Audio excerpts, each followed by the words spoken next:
question. In Back to the Future 2, which virtual video waiter greets Marty when he walks into the 80s cafe in the year 2015, 215-263. WMMR, and it is John that we will go to see if he knows the answer. Hey, John, good morning. Jordan. All right, John, who was waiting for Marty when he got in? Ronald Reagan. Ronald Reagan. There you go. That is correct. Hang on, John. We'll set you up with a pair of tickets to see the Impractical Jokers. They're playing Friday, February 3rd, Freedom Mortgage Pavilion. Tickets are on sale now, Ticketmaster.com. The President Steve Show presents that show. And they had done Ronald Reagan and Michael Jackson in that Max Headroom style. That's right. Yeah. From that scene. The stuttering. Which was pretty fun. All right, so going through the box office this weekend, number one, Avatar, Way of Water. Still ranks at number one, made over just under $20 million. Then you had Puss in Boots, Missing. Megan was fourth, followed by A Man Called Otto, Plane, House Party, That Time I Got. Ninth was Black Panther, Wakanda Forever. And coming in at number 10 was The Whale. We will start with news about Jeremy Renner. He shared more details about the injury he suffered on New Year's Day, sharing a photo of himself receiving physical therapy in a hospital bed at home.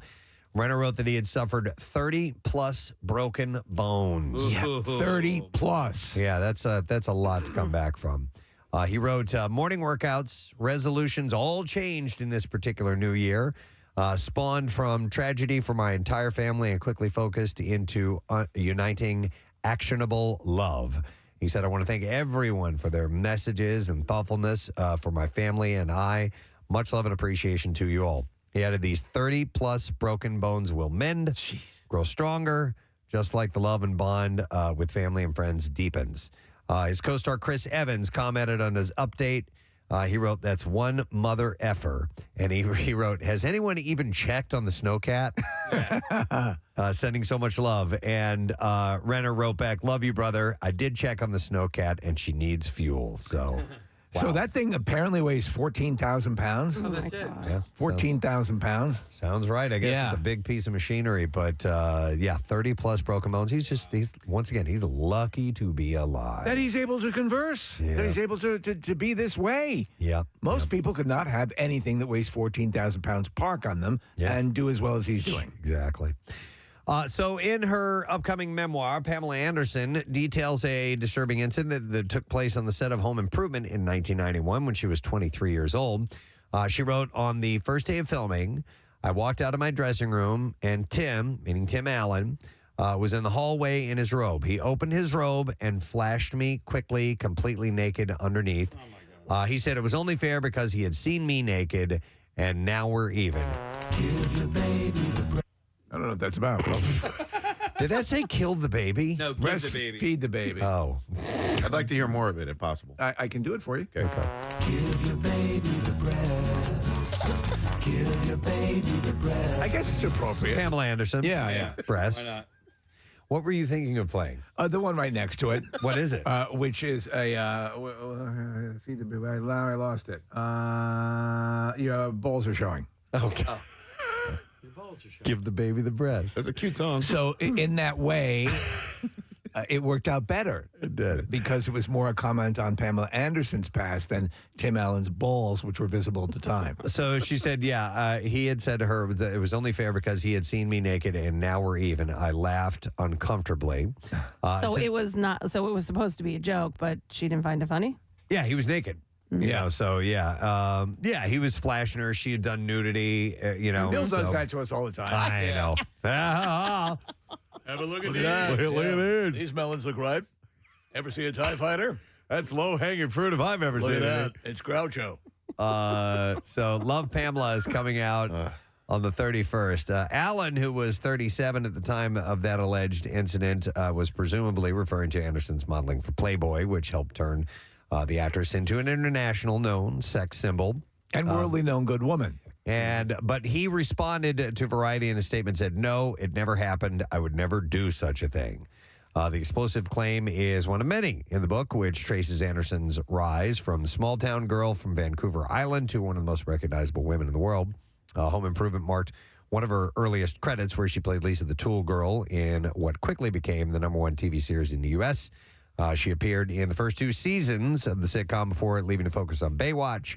And, of course, that became what it was. Huge, yeah. Love Pamela, by the way. Also addresses the Hulu series, Pam and Tommy. She's remained quiet on the series when it came out and, just mentioned a couple things here and there, but she, I guess, talks about it in the book a little bit more. She says she feels the series made her feel re-traumatized about the whole thing. Right. So, and all, the stars reached out to her initially when they were doing it to say, I hope you are okay with this. And, she never responded back. Right. Not a fan. And she had, you guys had said, I didn't finish watching the whole thing, but she comes off as the victim in this. She comes off looking great. She definitely, and the fact that she was able to survive that is amazing. So I'd be curious if one day she does get to see it and what she thinks about it. Yeah. Travis Barker appears to have gotten a permanent tribute to his wife, Courtney, with a tattoo of her eyes on his leg. But some people think it looks more like Michael Jackson. They married last year. Courtney and Travis have been blissfully live right here on your thighs. Loved up since, with the latest season of the Kardashians even garnering complaints from fans on social media that they are tired of watching the newlyweds hang all over each other all the time. But it doesn't seem like the passion is going away anytime soon. It now seems that he has gotten a new tattoo dedicated to his wife. He took to Instagram where he showed a series of photos with fans, and he captioned it, "Oh, hey there." These do not look like Michael Jackson's eyes. I don't think I'm so. not sure that I would immediately identify them as Kourtney Kardashian's eyes. They're very realistic looking. Very much so. And it's above the tribute to DJ who died in the plane crash. AM? He didn't die in the plane crash. He died later on of overdose. Right. So one photo shows him. It's a full-length shirtless mirror selfie of himself with showing off all his tattoos. By the way, he's just absolutely covered in them. Is there? I wonder how often it happens where your body is covered that way, and he's committed to it. Where you just wonder, wonder what I look like. Yeah, without all this. this. Yeah. Uh-huh. While hundreds flocked to the comment section of Travis's post, most wished the couple well and admired the tattoo. Others felt that it looked like they were Michael Jackson's eyes. You've got Michael Jackson eyes. Nearly a year after giving birth, Kylie Jenner revealed that she and Travis Scott named their son. And so they have been. Initially, they had said their name. The name of the son was Wolf Jacques. Yeah. But Wait, Jacques? Yeah. But they shared later that he isn't Wolf anymore, and they have the new name, and they have revealed it on Instagram for the first time, along with photos of his face. Okay. And the name it's spelled A-I-R-E. Air? It's Air, yeah. Why not Jacques Strap? That's a good question. Yeah. But apparently, people reports that the name means Lion of God. Wow. That's a tall order. So, yeah, exactly. So she, Chris, her mother, had commented on the post and wrote, "I love you, Air Webster." The Kardashian star certified how to pronounce the name after Instagram accounts captioned video. And they wrote, "Do you think it's pronounced Air or Airy?" And Kylie commented and said Air, A-I-R, and added a red heart emoji. So the baby's name is Air. Well, the world can get on now. Yep, you can move We got along the now. answer. We know what the kid's name is. Yes. Regina King posted an emotional tribute to Instagram on Friday in honor of her late son, Ian Alexander Jr., who passed away at the age of 26 last year. Ian died from suicide just 2 days after his birthday. Marks King's first social media post since the tragedy occurred. Yeah. The Watchmen actress shared a video of an orange lantern floating into the sky and wrote, "January 19th is Ian's worth day. As we still process his physical absence, we celebrate his presence. We are all in different places on the planet. So is Ian. His spirit is the thread that connected us." As is often the case with a suicide like this, he just 2 days before, there's video of him having a great time, hanging out with family. It was all good. She added, "Of course, orange is your favorite color. It's the fire and the calm. I see you in everything I breathe. My absolute favorite thing about myself is being Regina, the mother of Ian, the God King. Continue to shine bright, my guiding light," she wrote. So she's finally has spoken out about that. With those lit torches, they put The lanterns. The lanterns. Yeah, the flying lanterns. Do they ever prove problematic when you have like 1,000 of them going up at once? Or is there any? I don't know. I've never heard of any issue as a result, and they keep doing it, so I guess not. But I wonder if there is the possibility it could start a fire, right? I would think so. Yeah. The way they're supposed to work is they keep going up until the flame goes out. Right. And by the time it lands, it's well done, burning. But the thing about those is, and I've said this on the air before, is you need hardly any breeze at all can ruin it. Yeah. I mean, even It's a true. slight breeze. You need a pretty calm day for those things to work out. See them down the shore. You A do. little Do bit. you? Yeah. I love it. Yeah, me too. Over the water? We'll be outside or just casting away into the sky, and you're like, there goes one, and then you'll usually see like 4 or 5 more follow. It's pretty cool. I like it that. All right, this is a pretty heavy story. Brooke Shields has a 2-part documentary called Pretty Baby Brooke Shields. Premiered Friday at the Sundance Film Festival. It's directed by Lana Wilson, the Taylor Swift documentary, Miss Americana. She did that as well. And it chronicles Shields' entire career from when she first started modeling at 11 years old in a soap ad to present day when she's finally ready to reckon on a public stage that her fame and the ways in which she was exploited and traumatized by the industry. And it's apparently empowering and beautiful, according to some reports. All right. Now, the film contains for what is sure to be a headline-making personal revelation. For the first time, she speaks publicly about an alleged rape that she experienced by a major Hollywood player. And it was a movie that an old friend of hers in the business was working on. There was a meeting about the project at a restaurant. Apparently that meeting felt off. And when it was over, she was said she was getting in a cab, and he invited her to his hotel room to call for it's his room. To his hotel room to call for one there. I don't know what that means. So he disappeared into the bathroom, and she said reemerged naked. And they tussled, and she said no, likening it to wrestling. She said, I didn't fight that much. She says, I absolutely froze. I thought, stay alive and get out. From her years on film sets as an adolescent and teenagers filming nude scenes and sex scenes, that she now realizes that she was uncomfortable doing. She had practiced being disassociated. And when she phoned her bodyguard to tell him what happened, he told her that's rape. And in response, she said, I'm not willing to believe that. Discussing what had happened with her friend, Allie Wentworth, she admits that there was a part of me that felt cool, like it was validation, a feeling that she admits now to be so complex yet misguided. The man said to her, I can trust you and I can trust people. After it happened, she convinced herself somehow that it was her own fault. I wonder, listen, it's her choice to do with this as she wants to, but if the guy sexually assaulted her,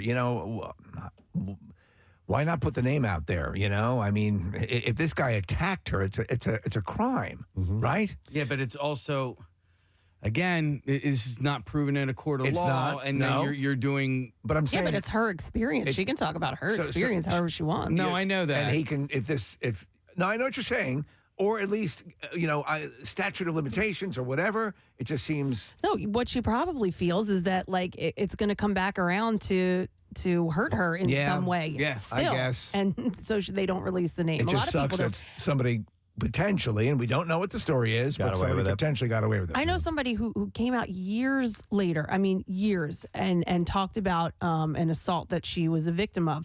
And people gave her a hard time because, why did you wait so long? Did it actually really happen? Like now you're talking about it? You don't know what that person went through. You don't know why they waited this long to talk about it. Totally. How could you ever say that to them? Yeah. There are a number of reasons why someone might be hesitant to share that with anybody. Embarrassment, feeling that they may have been in some way complicit, or you know what I mean? Yeah, absolutely. And even incorrectly so. And it can be damaging all over again to them as well. So you just hate to think someone got away with this. And exactly. No, I know exactly what you're saying, but it's complex. No, it's just, you're right.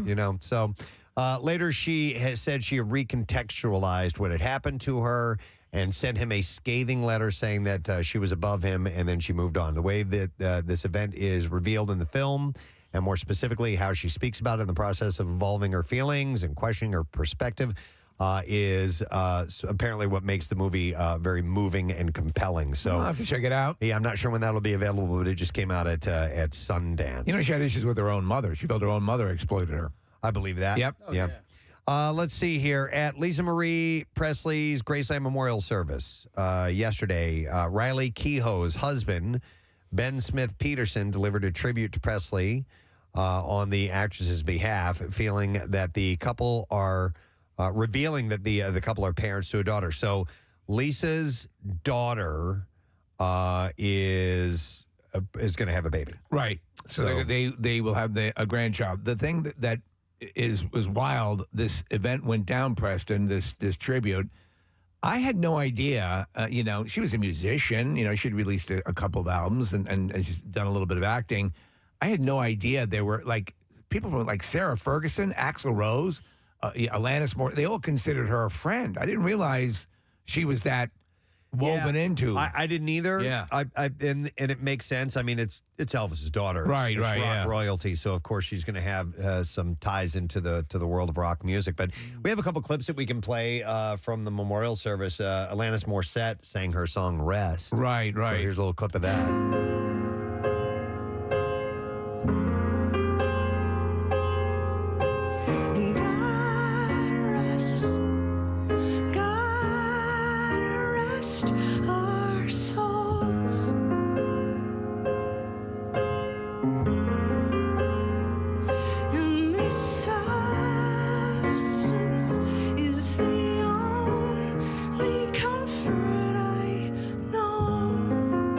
Imagine all the songs are like this. But Axl There's sang, no Mambo number 5. No. Axl sang "November Rain."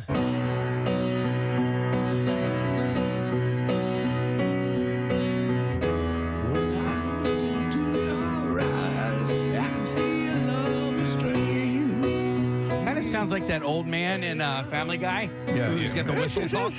Yeah. But darling, when I hold you, don't you know I feel the same? Ooh, yeah. Did he just do that? He went. Sounds like somebody doing a bad Axl impression. Yeah. And on the top of the piano, Preston, running the whole length of the piano was a hoagie that he would take by. And we both know hearts can change. I did see a glimpse. I mean, I'm looking at it more now, but when we were in the office, and I was like, "Oh God!" I didn't even recognize him. It doesn't look like him. Yeah, but apparently, listen, it was a nice gesture, even if the performance itself stunk. I think it would have been a nicer gesture if he would have passed and said, "Hey, you know what? I'm gonna skip this one. I'll do it, but only if I can go. Yeah. Oh my God. I told you not to blah blah blah, but you did it, and you ruined everything. It was his tribute to Roger Rabbit. Yeah." Hey, Eddie. Don't put us in a turpentine. I want to hear that part again. I do too. Oh, yeah. Where is it? I don't know. Back it up just a little bit more. Hang on. But darling, when I hold you, don't you know I feel the same? Dude. Ooh, yeah. Oh my God. We have that Don't you now. know I feel the same? Ooh, yeah. This touching moment is just gonna be ruined forever. Here we go.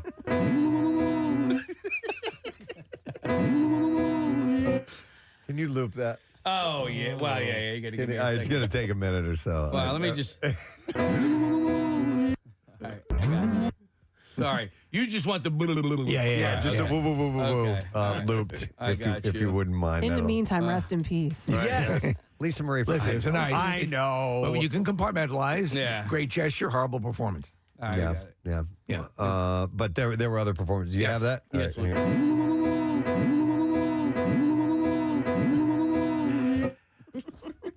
I don't know why you do that, but that's his Oh, thing. man. Yeah.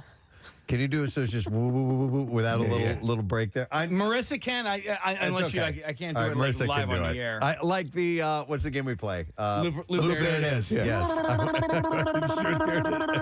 Yeah. That's what I That's one of want. my favorite games, man. Even I find it funny. You like Loop There It Is? I like that, man. Trev, what was Axl on, man? What is that? didn't hear Lannis do that. She's yodeling all the time. Where was I had another story, and I must have misplaced it, but yeah. Oh no, here it is. And this ties in with this. Right. With you, King. Austin Butler's ex-girlfriend of 8 years, Vanessa Hudgens, recently commented on a post that made fun of the Elvis actor for continuing to use his accent from the movie. That's right. Yeah, he won't stop talking like That's that. right. Man. Can't shake it. According to Entertainment Tonight, Butler's voice coach recently said the accent is genuine and that it might last forever. That's right. Look out, man! Look out, man. When an Instagram user shared a screenshot of these quotes and wrote, he went to Lady Gaga School of Oscar Campaign Acting, the High School Musical actress commented, crying. That's right, man. My name is Woodrow Wilson. Oh, that's his next role? Say, man, I'm running the country. We need to form a League of Nations, That's right, man. Something. Uh-huh. Some sort of league. How about a softball league, and then we'll think about the other one later on. No, man, I love pickleball. That's man. Pickleball's great, man. Especially if you're 90. This comes after Butler failed to credit Hudgens for reportedly inspiring him to play the. That's my little bushy. All right, here we go. This is the loop. You ready? We're gonna. It's hard to nail it on the. Again, I was doing that just cite. That's all good. That's not for Marissa, and Marissa can do a better job. Let's see. What else I want to mention to you? Gabrielle Union What's she up to? is addressing the backlash that she received for saying that she felt entitled to cheat on her former husband, Chris Howard. This was on a recent episode of Dak Shepard's Armchair Expert podcast. He was cheating on her? I think so. And that was the deal? Yeah, and the actress told Entertainment Tonight, if you're going to get your panties in a twist about something I've been talking about since 2005, in not one but two New York Times bestselling books, at least listen to the whole thing. Yeah, come on, man. Just so you know where your anger actually is. Gabrielle Union's right. Yeah, that's right, man. That's right, man. Yeah. She was in Bring It, right? Bring It On? Bring It On. That's right, man. Yeah. Bring it on, man. According to Entertainment Tonight, the 14th season of NCIS Los Angeles will be the show's last. President of CBS Entertainment, Amy Reisenbach. Finally! Reisenbach Yeah! said in a statement, for 14 seasons, NCIS Los Angeles has been a stalwart of our lineup. 14 seasons. With characters who are a joy to watch. From day one, the cast, producers, and crew were amazing network studio partners, and their teamwork, talent, and spirit vividly came through on the screen. Every one of the 11 minutes I saw of the series was riveting. We are so grateful for the collaboration and remarkable run of these treasured members of our CBS family and plan to give them the big send-off that their fans deserve. I know we've kind of talked about this before, but shows like this that last this long, we were talking about Mariska Hargitay earlier, Right. and the Law and Orders that are around for 20-plus seasons, whatever. Are they able to do it because they're relatively cheap to make and they're profitable, I guess? Like, people watch them enough? I think they sit in a very loyal demo, Yeah. Okay. which tends to be a little bit older. It astounds me that, all right, they made Yeah. it 14 seasons, and now we're going to call it quits. Like, why not just keep going forever? You know, because they have a number of shows that are doing this model. They have the machine is in place, so they Yep. got it down to a science. Yeah. But it still doesn't mean people are going to watch it. I mean, the procedurals, the crime solving, Yeah. you just can't go wrong Like with Buck that. Rogers. With that formula, like Yeah. Buck Rogers, with that formula. I mean, look at it. If you want to talk about older demos, look at things like Matlock and Murder She Wrote and Diagnosis Murder. and Father Downing and all that stuff. Club MTV. They went on forever. Club MTV. Eric Nees, that guy was good. He was in the studio. But they went on forever. Yeah, they did. Yeah. Just and because you can keep creating these scenarios that You know what? that people like to see the puzzle that's unfolds throughout the course of the episode. I get what Axl Rose was doing. Yeah. Give it to downtown Julie Brown. Oh, is that what it was? Whoa, whoa, whoa, whoa, whoa, whoa. That's what I was looking for. Yeah. Hold on, wait. Yeah.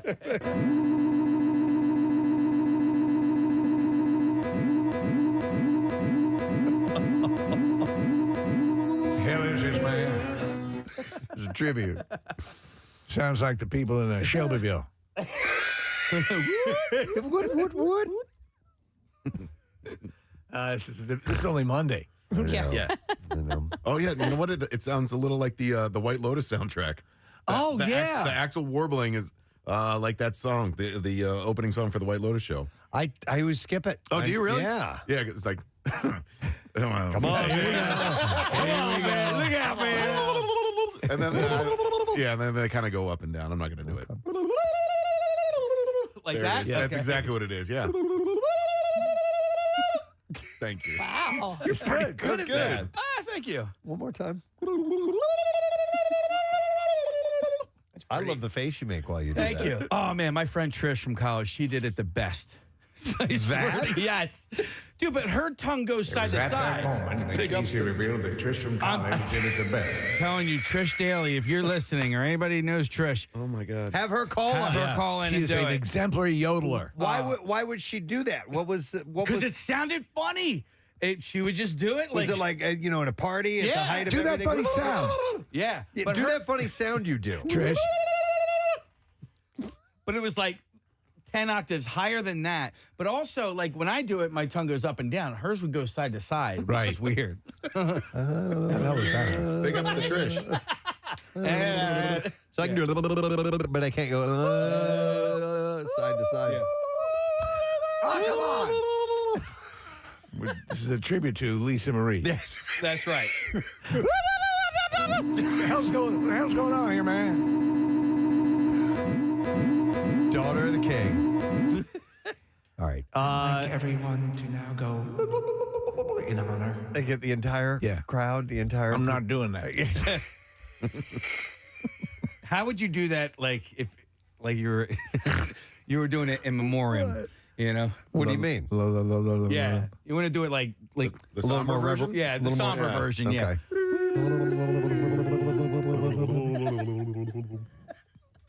Yeah, would it be lower? I guess. I think like, so. Like Nick More somber. A little quieter. Like a ballad. instead of. No, that's you calling pigs at that point. Okay. Yep. News you can use. Yes. Oh my God. With Kathy Romano. Variety reports. No.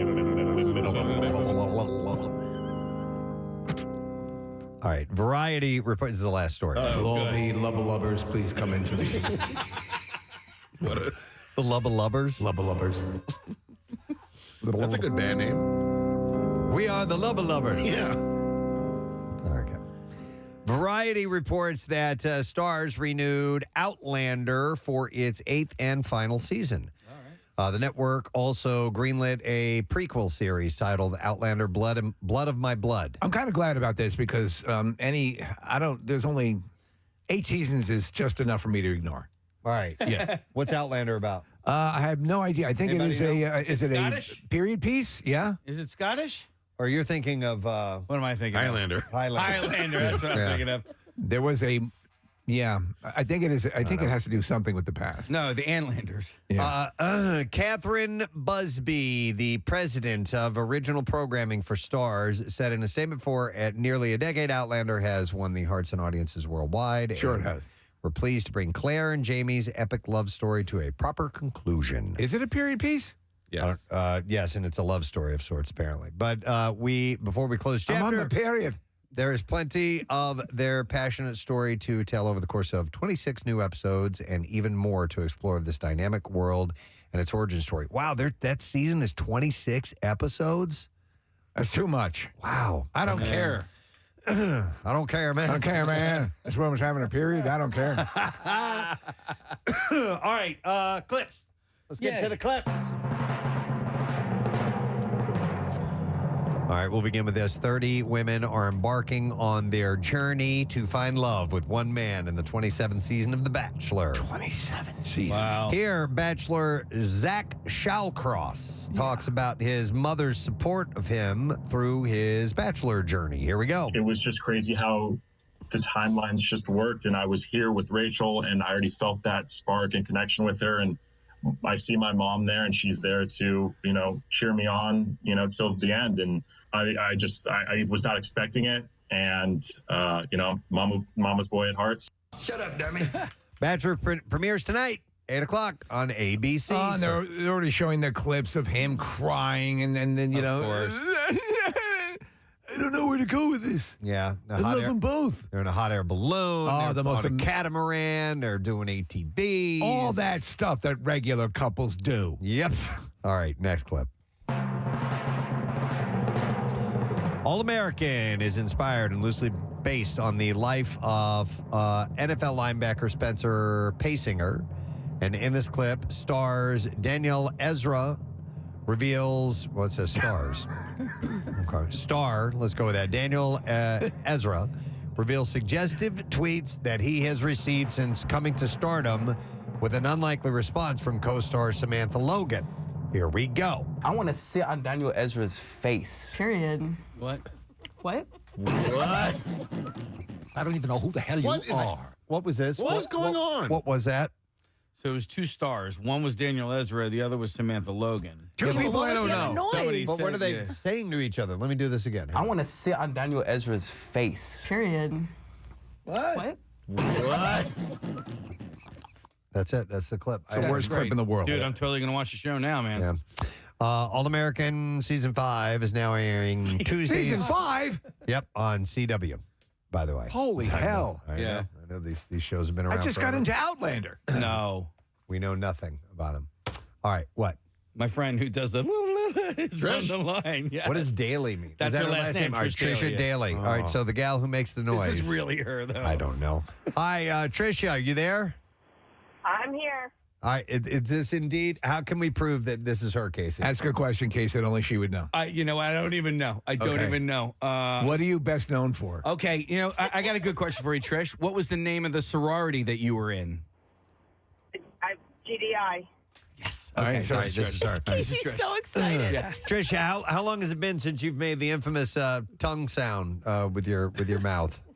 Good morning, gentlemen. So I'm so glad, Casey, you know, I've got people that I work with calling me. I'm on my way to work. Gentlemen, I'm a high school special ed teacher. Oh, man. Sorry. Yeah. And that's why Casey and I are such good friends, right, Bob? That's right. All right, so do you know why people were calling you?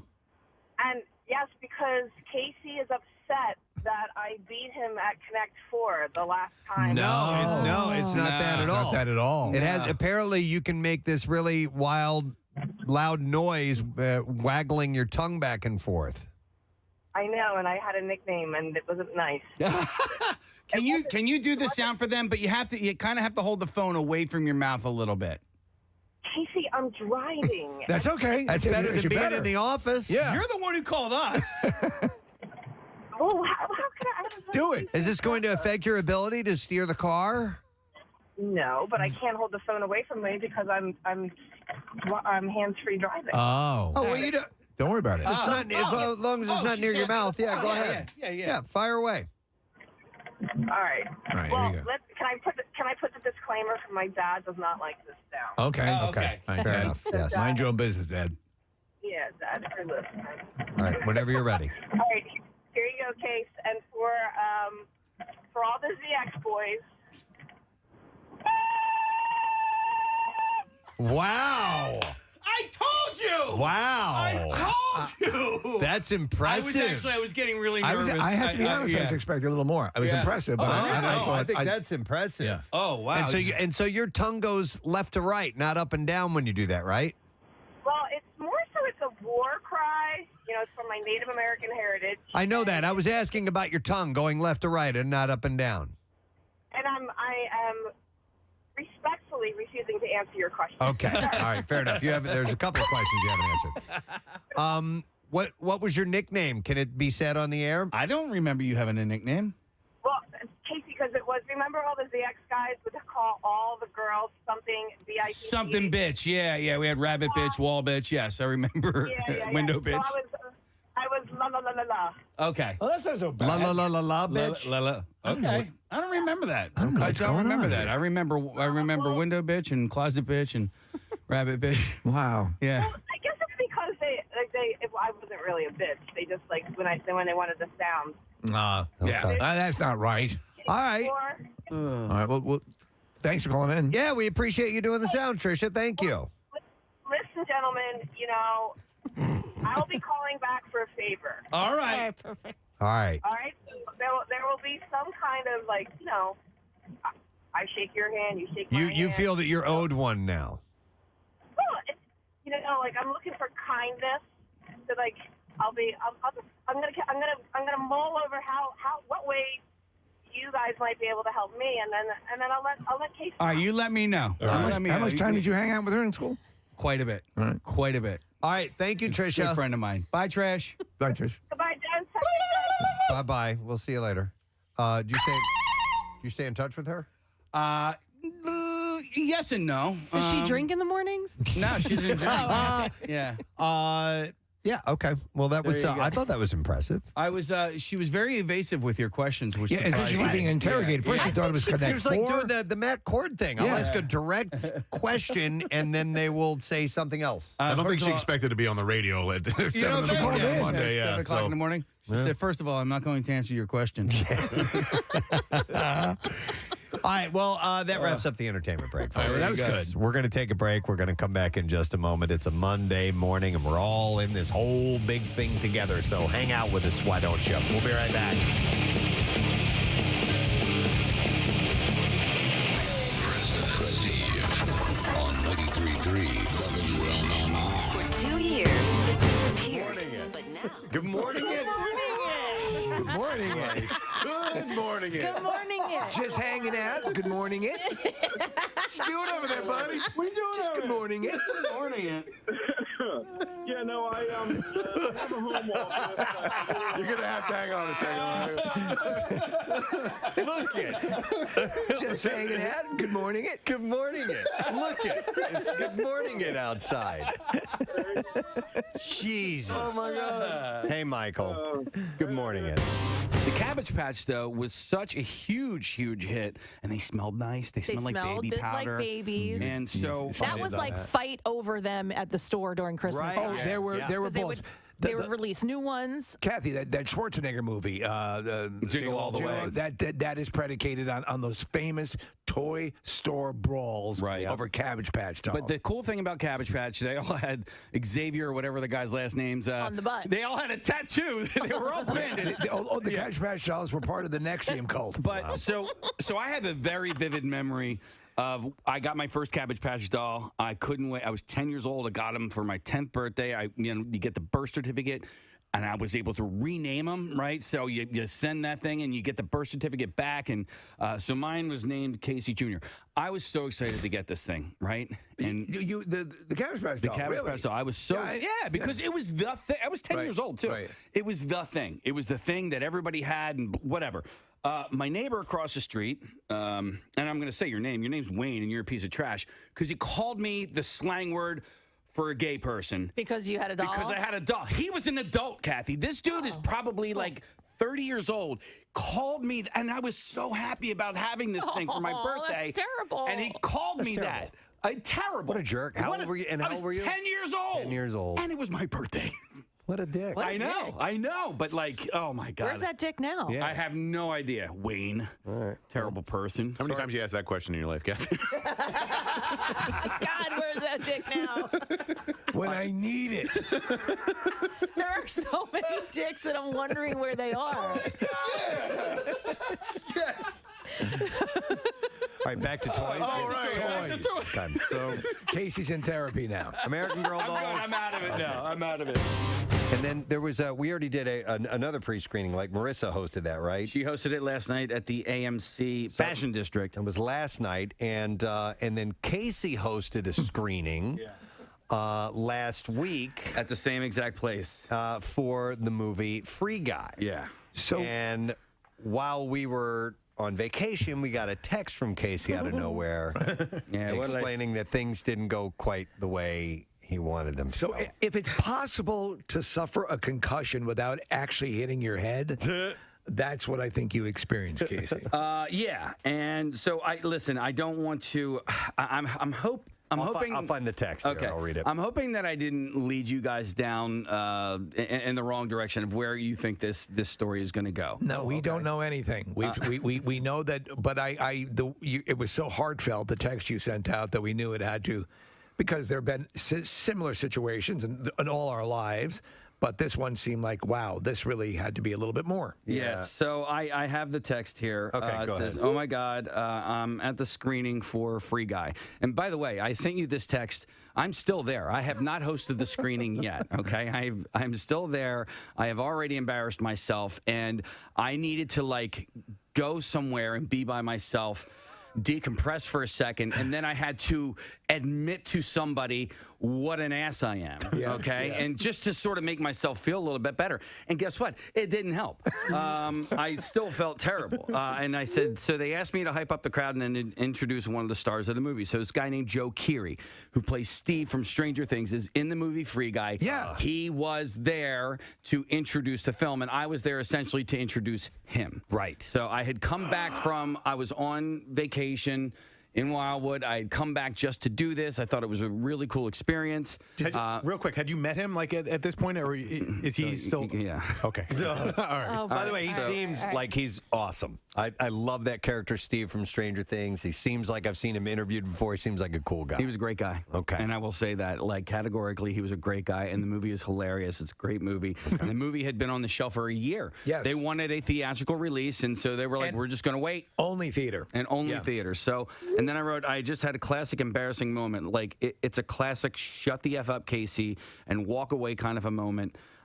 I'm pretty embarrassed, but it's also a really funny story. So, and you said you weren't sure if it was going to translate on the air. I'm not sure if it's going to translate on air. Okay. So, well, let's hear it. Well, deliver it in the original Farsi. Right.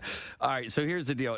This movie was at the Fashion District, the old Galleria, the AMC there. I had never been there. By the way, what they've done to the place, the whole Galleria, the Fashion District, is awesome. It's really, really nice. So I get there. Joe had gotten there earlier than planned. From the movie company. But I had also gotten there an hour early, so I decided to walk around a little bit. Right. Side story, but it also is part of the story. I went to a place called Wetzel's Pretzels. Have you guys ever heard of Wetzel's Pretzels? Yes. Yep. Okay. Yeah. Listen, I love Philadelphia Pretzel Factory, and I love Annie Ann's. Yeah. Wetzel's Pretzels is like the best pretzel I have ever had in my entire life. And I was so happy with myself for going, you know what? I've never had a Wetzel's pretzel. Let me stop by and try one, right? Hey, me. And this thing was amazing. And you were really proud of yourself. And I was really proud of and I couldn't believe how it was big. Oh, is this hand shocked? Yes. It was amazing. And I'm sitting there, I'm eating this thing, and I'm going, I think I need to open a franchise. I'm like, this is like I have just discovered gold for the first time. That was amazing. So I get done eating the pretzel, and Hannah from Allied Advertising she's my handler, and she says, "Hey, Joe's here. I can bring you back to meet him." I'm like, okay. I decide to use Wetzel's Pretzels as an icebreaker. Okay. Well, you were completely enamored of Wetzel's Pretzels. It would be ridiculous not to. Okay. I've been sober almost 10 years. Yeah. Okay. I go into this place like I had just done 7 rails of coke. Okay. You're hyped up. I'm hyped up. Okay. And let me also preface this by saying I'm fairly aware of who I am as a person and what I am as a person. And sometimes I have, how do you say, no chill. You have moments. No, I have these moments. But listen, that's a valid criticism of yourself. Right. But as we've told you throughout the years, to put a tap on that would be throwing out the baby with the bathwater, because that same energy delivers so much greatness to what we do on the radio. On the radio. Okay. In person. Sometimes the radio. you With a have to stranger. know. Yes. Might be different. So yes. Like someone who's never met you. Right. Who's in a new town promoting a movie. And there are 3 people in this room that have never met me. And so, as the great Ted Lasso once said, know thyself, rest in peace, Socrates. I did not realize as I was going off the rails what was going on here. So I'm brought into this room. I go off on Wetzel's Pretzels. As it turns out, all three people in the room have heard of Wetzel's Pretzels before. Oh, good. And yes. So it was relatable. It was relatable, and we had this in common. You picked the perfect icebreaker. All right. So I meet Joe. Joe's a great guy. And then I meet two of his handlers. One of them, the female, was from Disney, right? Yeah. So she was his handler from the movie company. Hannah, who had brought me in and introduced me, has now left this room. We're in like this office, and I just go off the rails. That's all. Like, I was just being nice. I was being a nice guy, and I just didn't shut up for like 5 minutes straight. And that's sometimes your Caseyism. Like, you don't know when to end it. Yeah. Is that what it was? Well, so I had 2 or 3 different times talked myself into a corner. Well, let me jump in here also. Throughout the years, and it used to be the thing where I had asked, if you realized this story was not going anywhere, and then an asteroid hit the Earth. Yes. I asked you to say, and then an asteroid hit the Earth, and we all died. Right. So there were a couple of, and listen, this is Steve from Stranger Things, and and prior to this, I thought maybe I was going to have to do a Q&A with him, so I did a little bit of research about him, and so I knew a little bit more about this gentleman. And as it turns out, I wasn't doing a Q&A; I was just introducing him, and that's fine. Yeah. So. Hannah's not there. I know, like, I have to leave. I have to get out of here. Like, I am, I'm in a pretzel loop. I have overstayed my welcome. I have moved on from pretzels. I don't even know what I don't know what the bridge from pretzels to Van Wilder was.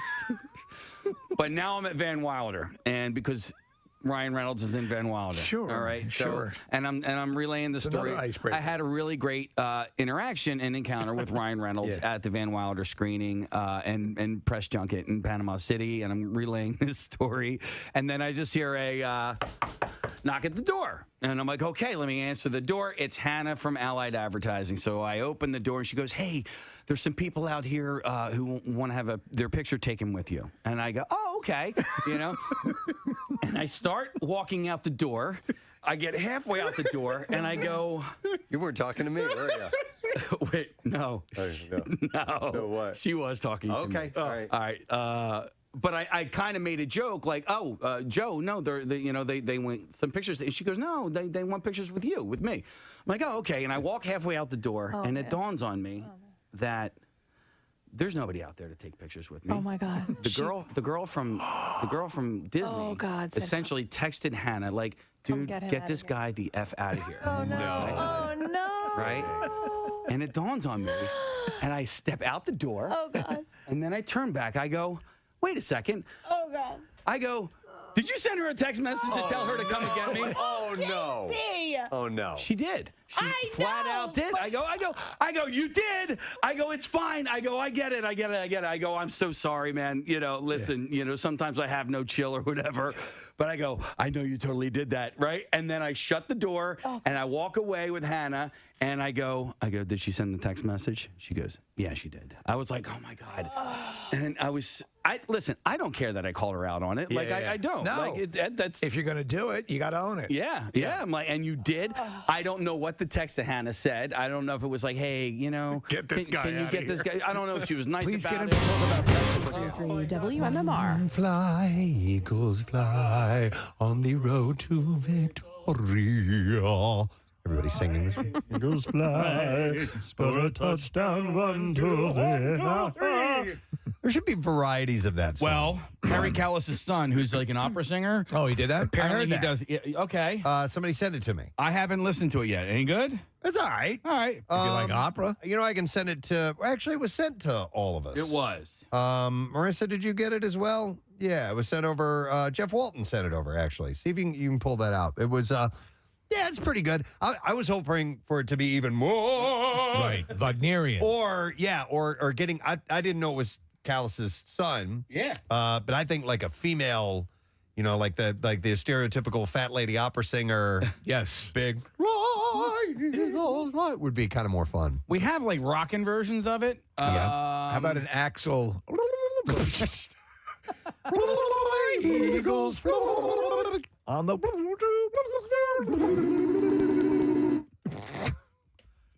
That's perfect. Yeah, it's a different thing. What do we have here, Cases? Is there a rockin' version of it? I don't know if this is the rockin' version or not. hear it. We have so many versions. This is no, this is the Pet Band. Yeah. No, not that one. You know what? I haven't seen the Pet Band in a little while. You know Neither what? have I. Okay, are they still a thing? It's a good question. You Because see them all over the place. That was so much fun. They're awesome. Anytime those guys came by. Yeah. And for many, many years, they would come by and fire that up. You couldn't help but just be happy. That's it. Yeah. When That's you what heard they that. do. I'm They're happy. If anybody knows an update on the Pet Band, let us know. All right, this is a rockin' version of it. Yeah. Instrumental. All right, it's cool. It's like a Gary Hoey. Yeah.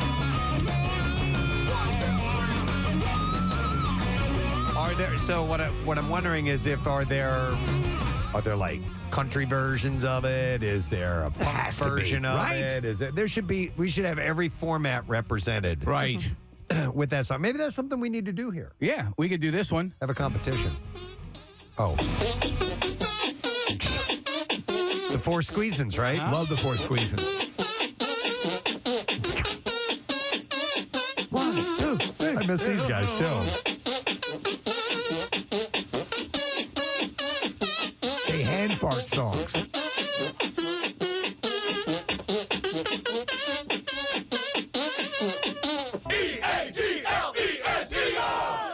You know what I miss? Bobby Badfingers. Oh my God. Oh, the snapper. Dude, he was such a badass, man. He was the baddest. Yeah. You went, ooh. You're about to say Ooh. Was there a girl you knew in school who could snap her fingers? I actually know a lot of people who can snap their fingers. God, you know what? I lost it already. Here's the deal. Stumbling revelation from Casey Boy this morning on the Preston Show. He knows a lot of people who can snap their fingers. We have the Callis version if you want to hear this. Yes. Harry Callis Jr. All right. Fly, eagles fly, on the road to victory. Was this made recently? That Because it sounds sounds old. like 30, 50 years old, actually. Yeah. So. Eagles score, score a touchdown, 1, 2, fly. Hit 'em low, that's old. hit 'em high, and watch our eagles fly. Fly, eagles fly, on the road to victory. Isn't Gina our former intern? Yes. Last day? She's an opera singer. Trained opera singer. Oh, is she? Yes. Oh, then we gotta have her do that too. Yeah, we need to have her do that. You want a big sort of the Wagnerian sort of. Yeah. What is All it? right. Esmeralda? Is that what they call it? Here's the Academy of Vocal Arts 2018. They did an opera version of it.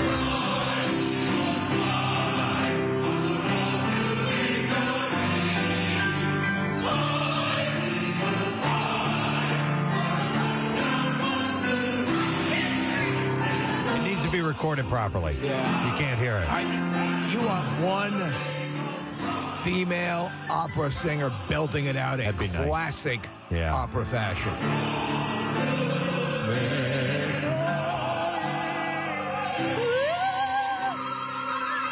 Oh, that's nice.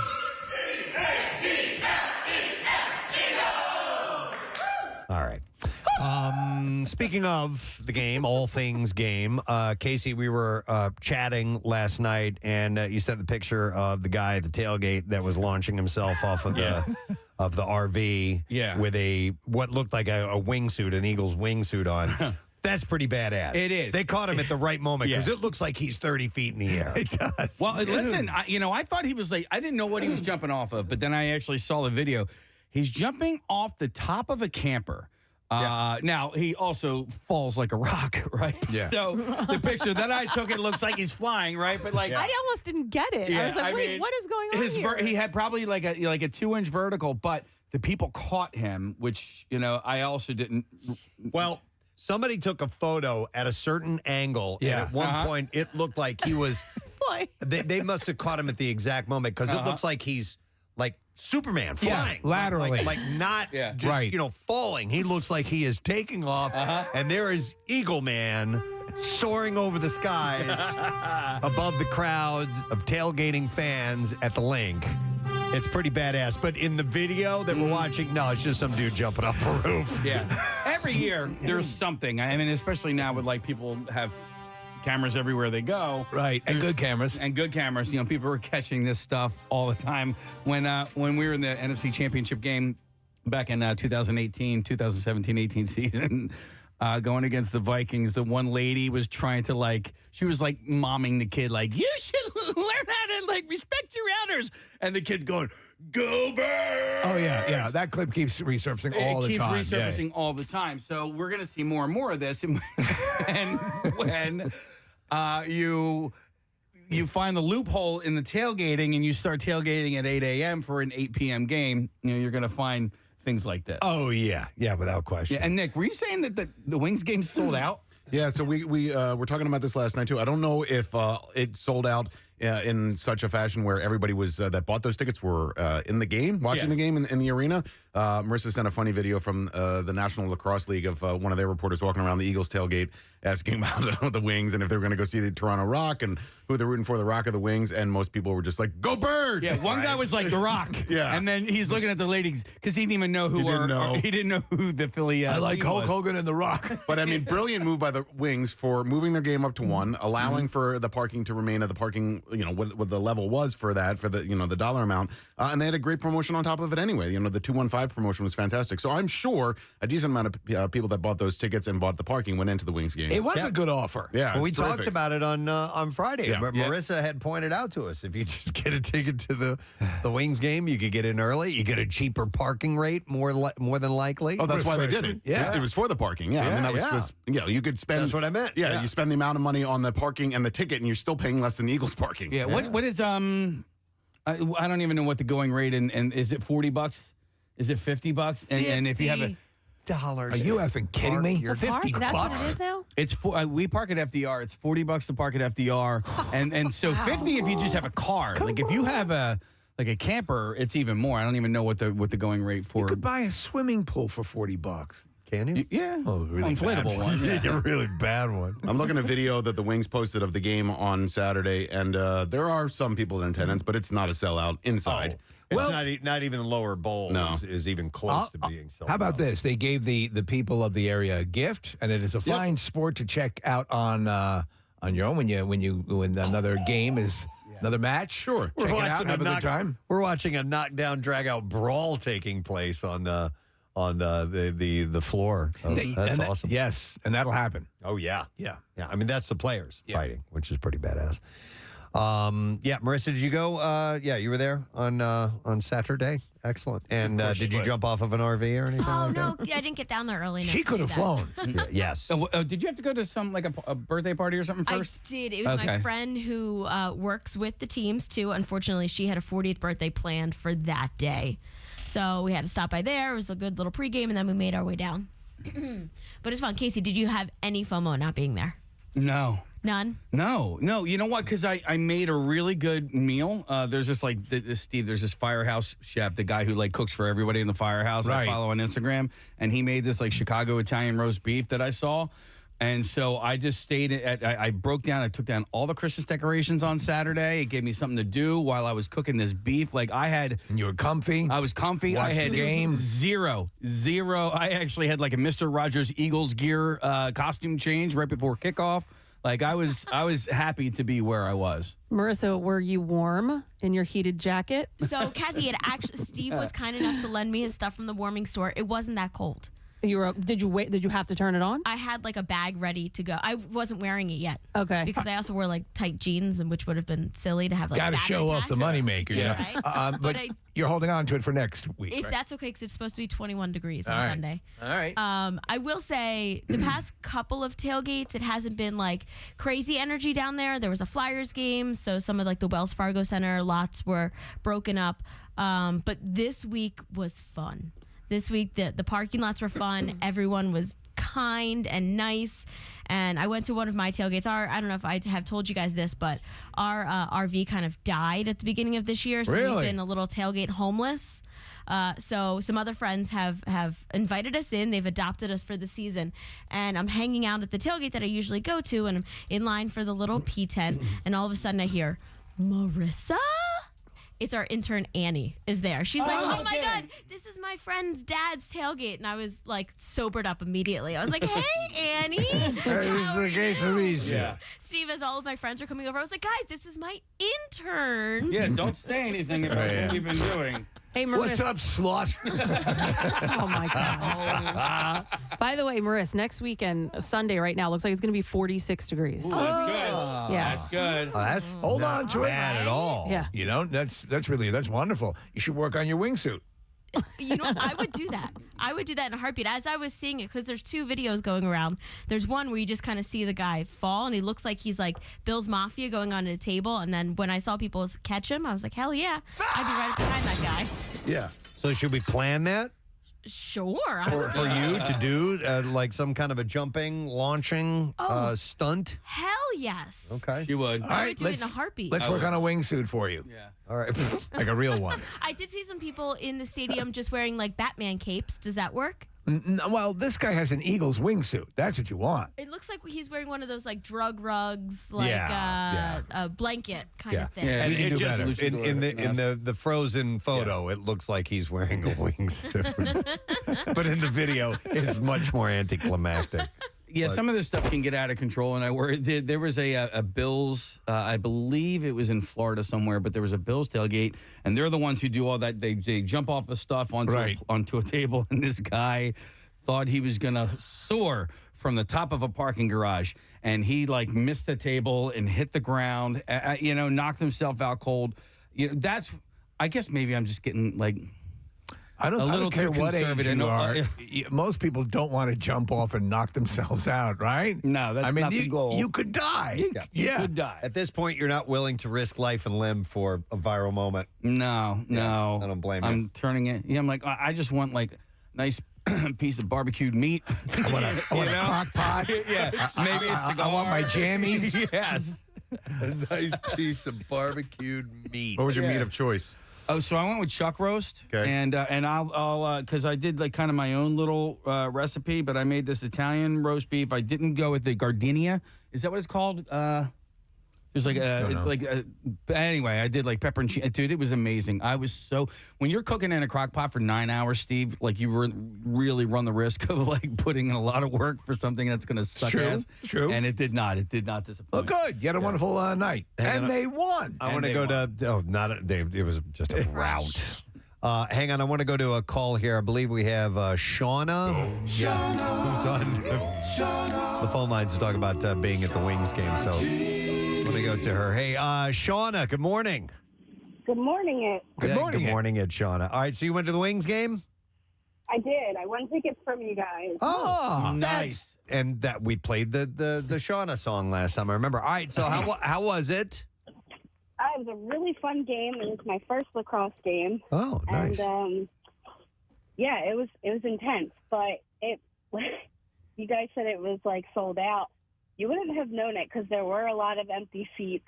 Yeah. Well, we had suspected that people would use the purchase the ticket and get the parking, and that's understandable. But you had a good time, right? You enjoyed it? Oh yeah. It was a lot of fun, and there was a lot of green. Yeah. Did you have issues getting into the parking lot for the game? No, not getting in. Getting out was intense. Okay. There was just so many people. I think me and my brother, we were watching this one car, and they were in the same spot, I want to say, for about half hour, just waiting. So what time were you leaving the complex? And at that same time, were there a ton of people streaming into the complex? Yeah, we left when the game was over. My brother didn't really want to stick around, so I don't blame him. But there were, like, the parking lot was just full. Like, it was almost at capacity at that point. Yeah, and that's what you avoid. Yep. Listen, I know it's great to be down in that communal thing with everyone there having a great experience, but I can't take that. All right, thank you, Shauna. Appreciate it.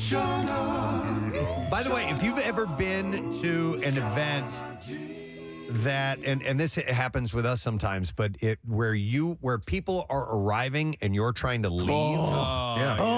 It's really, really difficult. I think Barkan was talking about that on Friday. Yeah. Like there have been moments where he's been trying to get out of the complex. You know, if the Sixers or Flyers game has ended and the Eagles or Phil's game is starting, and and the way that the Wells Fargo Center lots and most of the lots down there are configured is that there's one way in and there's like 3 ways in and there's one way out, and you have to navigate all of the people coming in on your expedition to find the one way out. And there are times as well that the way in is sometimes a way out too. You know what I mean? Depending on when you're there. It changes from game to game. And you don't know when that happens, when that turnover happens. Yeah, and I went to a bunch of games this year, Eagles games, and I went to the Steelers game. I got down there late, but I didn't think I was going to have any issues. I'm like, I'll get down there, basically kick off. Everybody's already going to be in the stadium. I'm going to have 0 problems.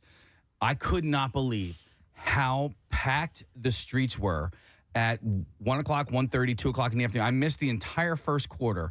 It was ridiculous because there's so many people that go down just to tailgate that don't have tickets to the game, and it just causes even more of a headache. Yeah, and Casey, have you noticed that they started kind of closing off Patterson Avenue? Which is great. Which you can't like turn, when you're coming off 76 and it kind of forks in the road, and you make a left onto Patterson. Well, now you can't make that left. You have to go all the way down to the Wells Fargo Center and come back around. What? And they have it all figured out. Like coming off 95. Ugh. I'm sure it makes sense to them, and in the grand scheme of everything, it's like the right thing to do because there's city planners and engineers and figure all the traffic patterns and stuff.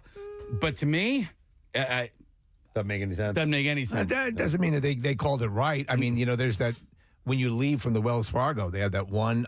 What they'll do is you have to go all the way across all the lots to get all the way at the absolute farthest point of the parking lot, and that's the one exit when everyone's coming in. Yeah, and they also a lot of times will at a certain time of the day, leading up to like a 1 o'clock game or whatever, they cut off. If you're going up 95 and you go over the Girard Point Bridge, they block the Broad Street exit, and I don't know why they do that. Because it causes a lot of traffic because people think that they're able to get off at that exit and they're not. So I don't know why they do that.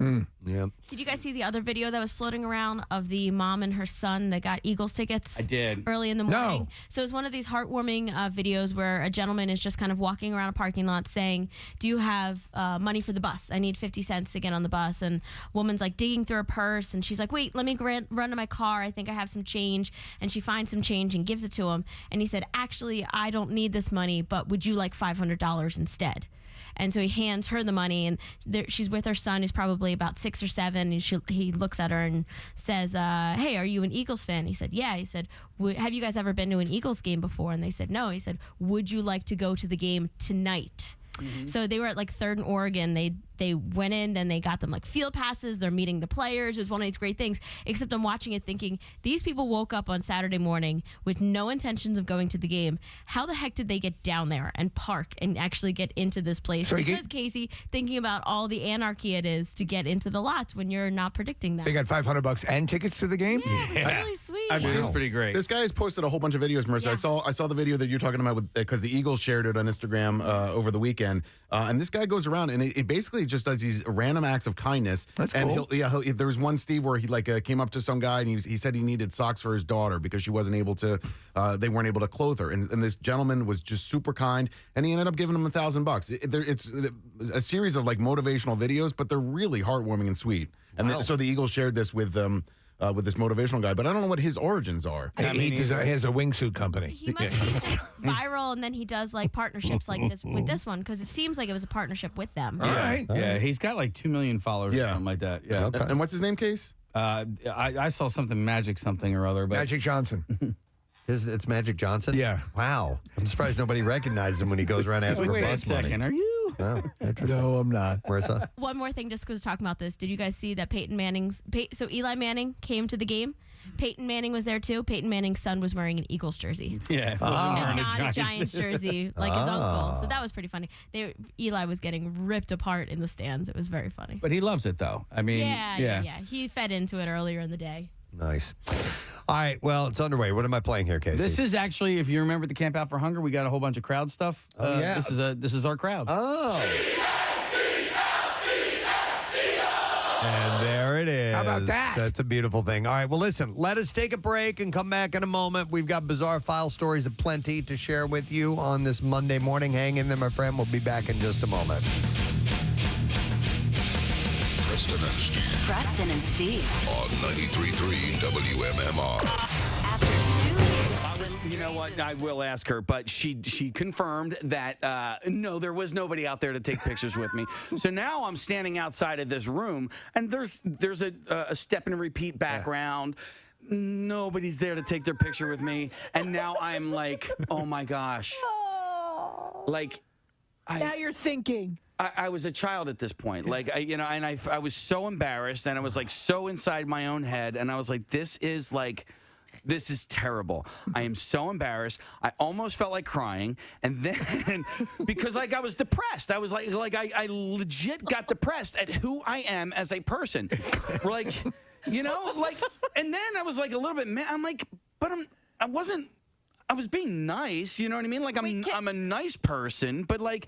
God, Case, you're a 46-year-old man. You should freaking know. You have met a celebrity before. Like, stop being such an a-hole. You were just excited over pretzels. I was excited over that. Was the problem. You were excited over great pretzels, and I still want to open a franchise, and it's not that expensive to open a franchise. My wife said, no, I'm not allowed to open a Wetzel's Pretzels franchise. And I was trying to think of like, where could I open a Wetzel's Pretzels franchise? Where could I? I thought this would have been you going, I need to go back and apologize right now, and then go back in there, and then they're with this guy again. Yeah. We can't get rid of him here. What was the converse? Like, what was the? There was no conversation, right? Was it just you talking and not ending? Right. All right. So, no, I try to get people involved in said conversation. So the questions were asked, I think. Right. I'm pretty sure.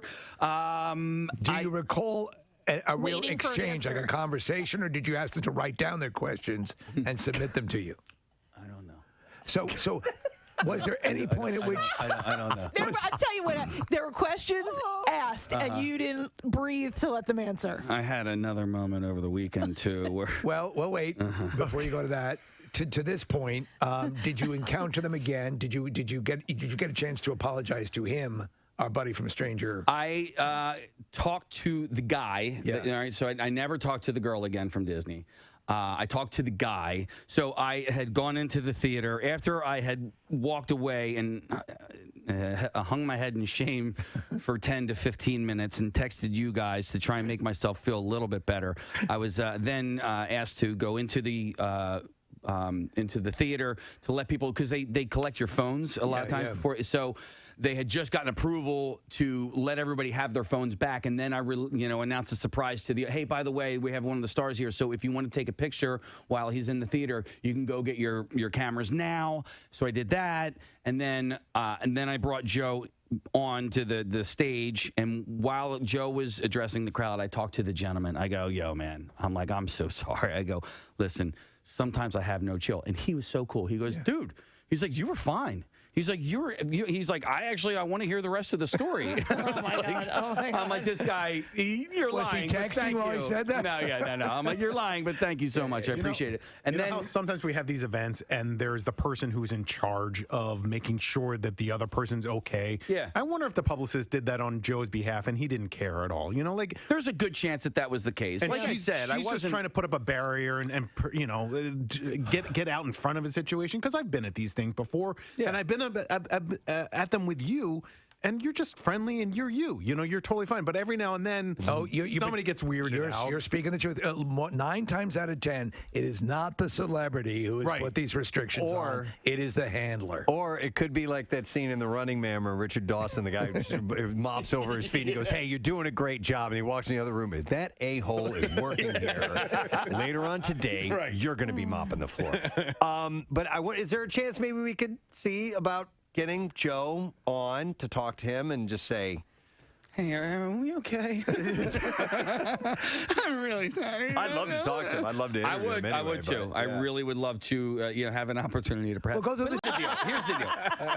If we were to get Joe on, he's not gonna be like, he's going to be very diplomatic in that. But Casey, I have had more moments in my life like that where I've walked out of a room and just felt horrible about myself for whatever way I reacted or have just presented myself, and it's a common thing, you know. I mean, I told we all you do guys that. about this. It lives in you. Yeah, it does. I told Yeah, you it guys hurts. about this, and I'll just call it an argument that I had in a Wawa parking lot too long ago. And I felt worse about this encounter than I did about that encounter. Like, Right. I really did. I felt worse about myself. And that one almost came to blows. No, it did. Yeah. It did. And I won't go into details, but I will let everybody know that I was in the wrong to begin with. But I had a very similar experience on Saturday night at the Fish concert. I was talking to a gentleman named Dave, who he was telling me about these guys that were standing behind me, and one of the guys just so happens to be a guitarist of a band that I actually just started listening to, and I was like, what? And Pretzels! Pretzels! I'm like, oh my God, Corey Wall! Pretzels! I like pretzels! Do you like pretzels? You ever had a Wetzel's pretzel? No. So a guy's name's Corey Wong, and he's the guitarist for a band Wolfpack. And I love Wolfpack. Thank you. Yeah. So do I. And I started going a little bit off the rails. And then Dave, who introduced us, he sort of had to qualify it. Hey, this guy is the producer for the #1 morning show in Philadelphia. Yeah. And that's what he says. And I'm like, oh, man. I did it again. I'm doing it again. I'm like, he's totally he's saying to this guy, this dude's not just although I am. Yeah. I was like, okay, all right, let's reel it back a little bit. But this one time when you did this, no. So I tried to reel it's it great. back. Pretzel bread. I like bread. So listen, I didn't feel as you bad about probably that felt encounter. it was worse than it was because now you were hyper aware of it. Yeah. I'm sure it wasn't that bad. It's challenging though too, because when you're with friends, when you're with loved ones, everybody smiles and nods and it's cool. When you're with strangers or somebody you've never met before, it changes the dynamic. And you have no idea what was going through Joe Keery's head. I'm sure he's fine and probably hasn't thought about it since then. Right. Well, and Or I've that's also, the subject of his new movie. Now, I've also been on the receiving end of a few of these experiences, right? People listen to the show and they're huge fans. Or, somebody will introduce me to somebody who clearly doesn't listen to the show, and that's fine, too. And now these people have to act like, oh, yeah. And I'm like, you don't have to. Okay. Right. It's okay. It's okay. Yeah. You don't have to listen. I know you don't, and it's fun. But because of that, because of my experience that I had with Joe Keery, and to anybody, if you want to come up and say hi to me at a restaurant or a Wawa or where, please do it. Absolutely. Because the deal is, I don't have a job if it's not for you that's listening right now. It's just, it's as simple as that. All these great luxuries that I'm able to provide for my family are a direct result of you in your car or your home or your office or whatever listening to me right now. And so, same thing for you, Joe Keery. No. Pretzels! Pretzels! Wouldn't it be great if you guys open up a pretzel franchise, you and Joe Keery? You know? I just want to own it by myself. Local broadcasters open up a Wetzel's Pretzels with one of the stars of Stranger Things. This is my thing. This is not Joe Keery's thing. This is my thing. And I was trying to find a bridge. No, there is no bridge. And you know what? And so at the very end of the night, an asteroid hit and we all died. Right. There you go. So the worst part of this whole story, guys, is once I got done introducing the film and I walked out of the movie theater, I went to go to Wetzel's Pretzels because I wanted to buy some more to bring home to my family. They were closed. It was closed! I was like, what did you do with all those extra pretzels that were in the display case? When was the last time? When was the last time you remember an all-night pretzel place? It wasn't that late. It wasn't even 8 o'clock. Was it as quickly when they introduced you to Joe? Was it as quickly? Hey, man, how you doing? Hey, have you ever had Wetzel's Pretzels before? Was it that quick? It was pretty close. Yeah, it was pretty damn close. That I've seen you do that before. Yeah. I've seen you do that type of thing where it's like, and I know what you're doing. You're just looking to have a normal conversation. It's an with someone, icebreaker. You're gonna charm them. All right.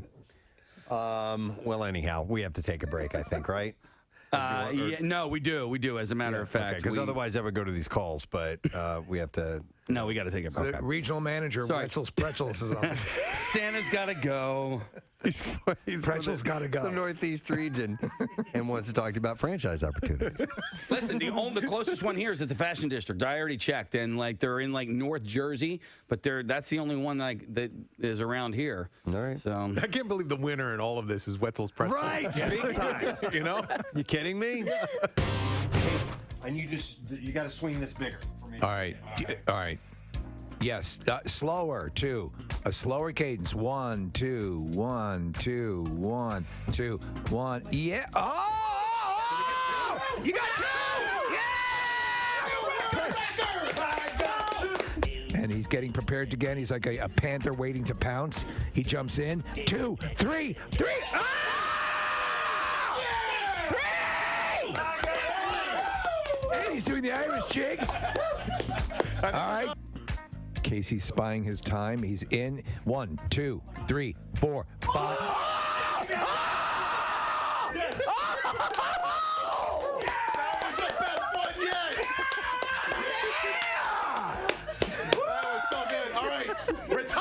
Wow. Go. That's how people die in this sport. All right, here we go. 1, 2, 3, 4, 5, 6, 7, 8.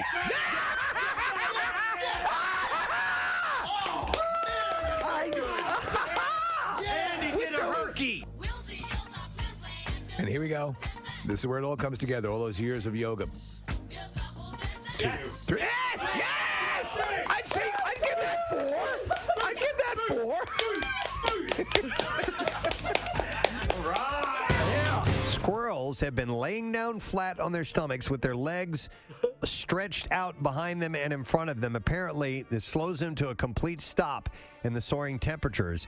And though these small mammals might look like they're in stealth mode, it turns out they're trying to cool off. And Steve, it's called splooting. Splooting. Yes, squirrels have been splooting all over Texas. Oh yeah. And an expert said it's. It's gonna be my regular Saturday night thing, baby. He's gonna sploot. Oh yeah. I'm gonna sploot. I'm gonna sploot. Ladies and gentlemen, John Dorenbos is joining us. Good day, John.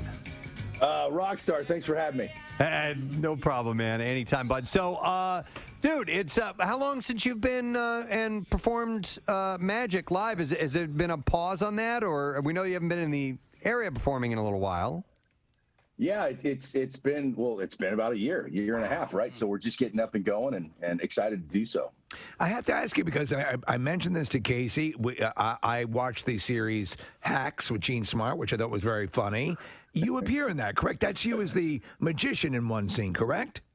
Yeah, it was one of those things where HBO called and they're like, "Hey, HBO Max," and the director's like, "Hey, we need a magician. Gene Smart's this comedian, and will you play yourself?" And I was like, "Wait a minute. So what you're telling me is you want me to be on an HBO Max HBO show as myself?" Yeah, I think I can make that happen.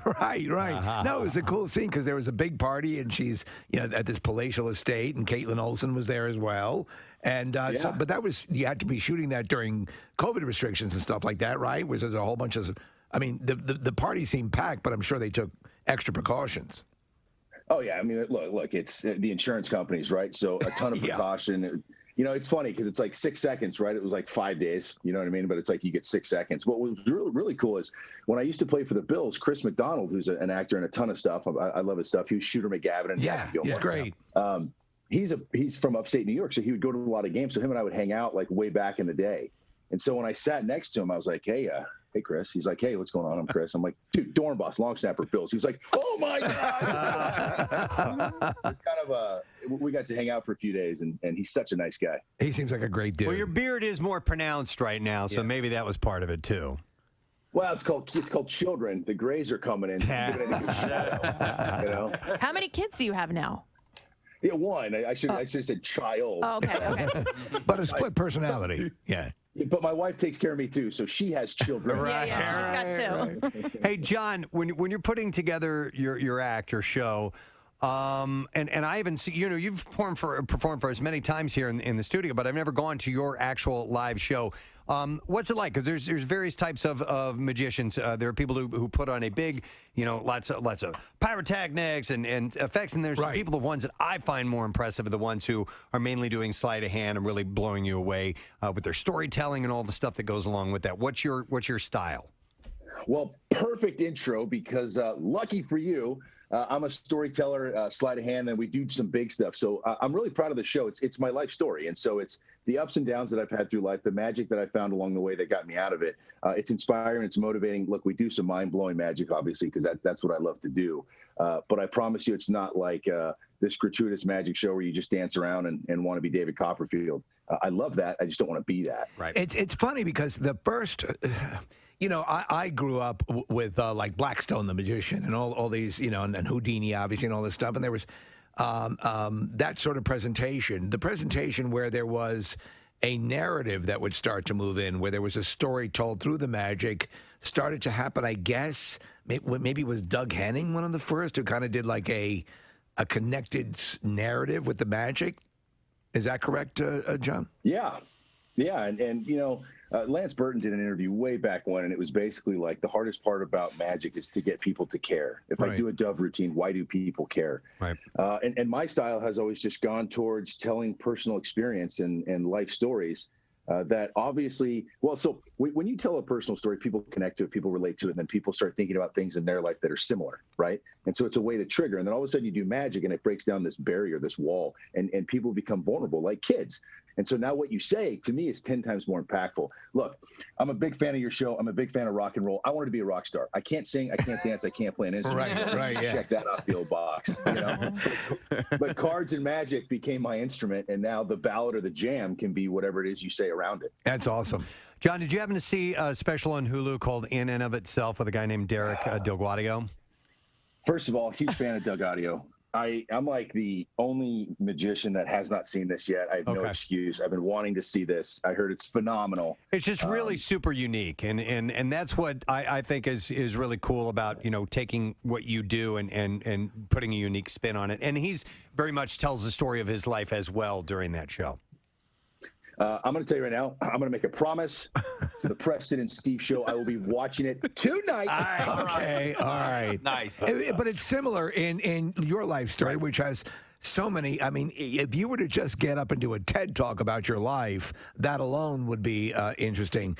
You have such rich fodder to draw upon for the magic. WMMR. We got a couple of new Daily Rush videos that are up and running. I failed to mention this one on Friday, but the Stephen A. Smith interview that we had is available for you to view. And he stopped in, talked about his new book and Philly sports predictions and all that stuff and the difference between Rihanna and Beyonce. God, and Pierre made sure he was here for that because once they started talking sports, it's crazy. And also, the new one that we have up and running just now is when Tommy Davidson stopped by. That was a lot of fun. Yep. He and of course, he's the In Living Color alum, stopped by to talk about his new book, his music, and his enduring life story as well. So go to WMMR.com/Daily Rush. You can check this video out and any others that you've missed. And it's sponsored by Xfinity's Gig Speed Internet. Learn more at Xfinity.com. We're going to fire up the B-File. WMMR presents Preston and Steve's Bizarre File. Brought to you this morning by your friends at Pro Team Collision. You shouldn't be good at getting into an accident, but if you do, your friends at Pro Team Collision are there to help with all of your auto body repair needs, and you can visit ProTeamCollision.com. A butcher died while trying to slaughter a pig in Hong Kong on Friday. The 61-year-old butcher who worked at the Shangxi Slaughterhouse was knocked to the ground by the struggling pig and sustained a wound from a 15-inch meat cleaver that he had. Whoa. Yeah, the butcher had been about to kill the pig, which he had already shot with an electric stun gun when it regained consciousness and knocked him over. You just got porked, bitch.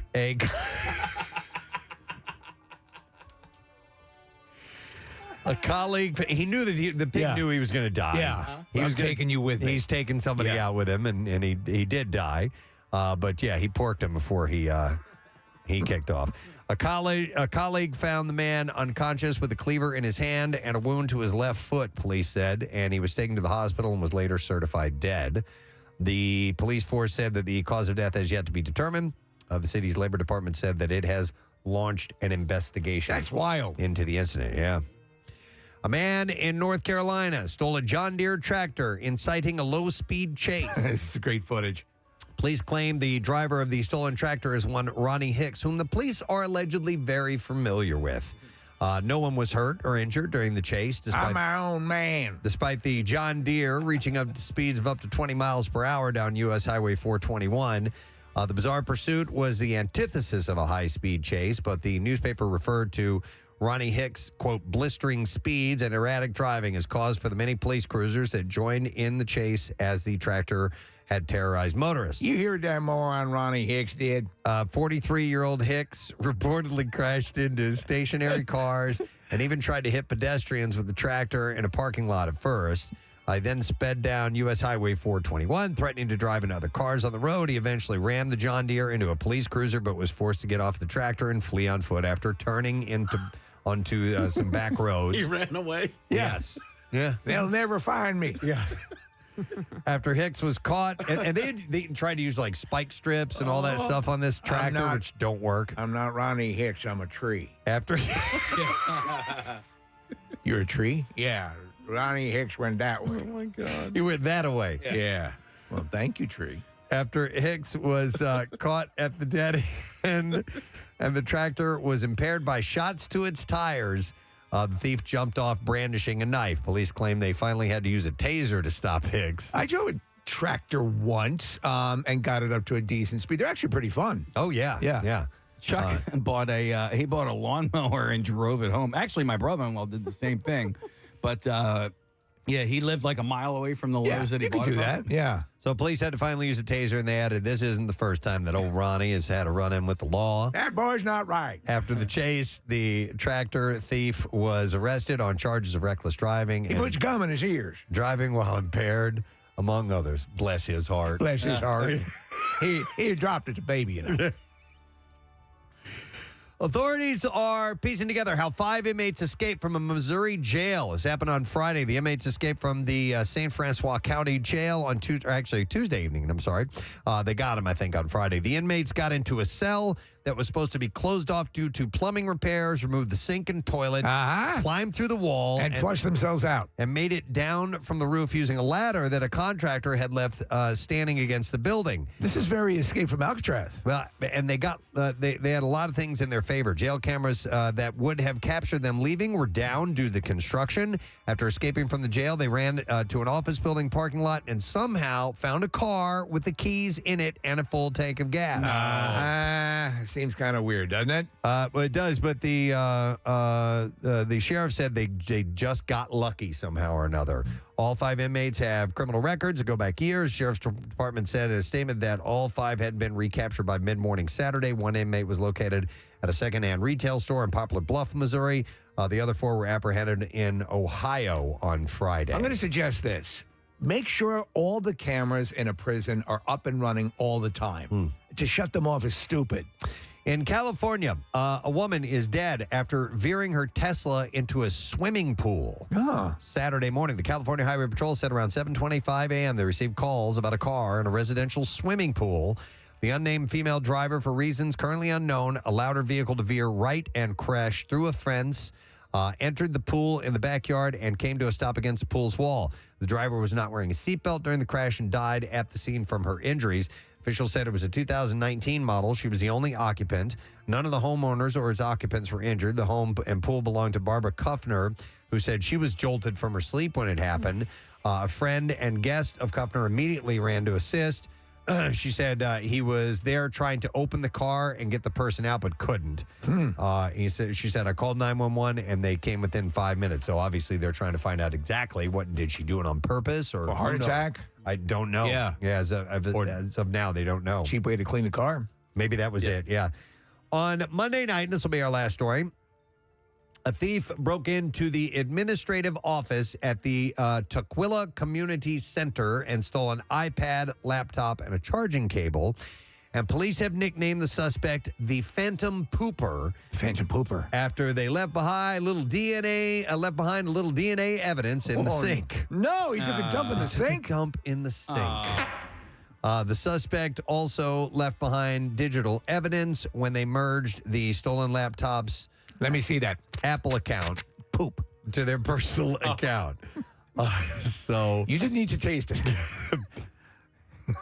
I'm sorry. Let me test this real quick. Poop. It's poop. The police report said, needless to say, we do not see a lengthy, prosperous criminal career in the field of hacking for the suspect. Said suspect is encouraged to wash his hands with soap and then come down to our station to return the stolen items and discuss his options to save everyone some time. So for whatever reason, the person wanted to take a dump in the sink and they did it. And there you go. That is what I have in the bizarre file for you this morning. I have something to give away. Oh, ladies and gentlemen, you can win admission for you and 3 friends to join Nick McElwain for this Wednesday's All-Star Amateur Contest at Creekside Cabaret in Hatfield, PA. And we'll take caller number 17. You get to go to the pre-party hosted by Nick McElwain from 6 to 8. And then it says Sarah is going to be there from 8 till 10 to MC and kick off the All-Star Amateur Contest. Sarah Parker? Yes, right, yeah. Sarah's like, wow. Sarah's got the chops. Yeah, she loves like burlesque and pole dancing. I'm not making. No, she loves she's really good at it. Boudoir stuff. Yeah, and so I'm psyched to be there with Sarah. But I've never been to Creekside. Preston, you were telling me not that long ago the ceilings are super high. Dude, I went there for a friend of mine's birthday ages ago. Right. I don't know how many years ago. And Sarah had corroborated this. Their ceilings are like, I don't know, 18, 20 feet high. Right. And the poles go all the way Do to the they? ceiling. Wow. And I saw girls climb all the way up there, and I'm like, okay, I could watch somebody. Yeah. This is like watching a circus act. But they're like, they're so good at doing that stuff that you almost forget what the real draw is because they're like gymnasts. Yeah, and the fact that they go that high to the ceiling, it was a little scary, to be honest. I was Top Gun-ish. I was scared. So anyhow, Sarah's going to be there. We'll take caller number 17, 215-263 WMMR. She will kick off the All-Star Amateur Contest. You can enter for a chance to win concert tickets, it says. Oh, to concerts. I guess so, with the MM Army while you were there. Oh, okay. I was thinking tickets to this event. So the MM Army will be there giving some stuff away. You can go to creeksidecabaret.com for more information. I think you're going to have a good time, Nick. Yeah, it'll be fun. Yeah. Nice. And that's on Wednesday night? Yes, I'm there 6 to 8, and then Sarah's there 8 to 10. All right, very good. All right, let us take a break. Come back in a second. We'll take caller number 17 while we are in this commercial pause. We'll return shortly. Stay with us.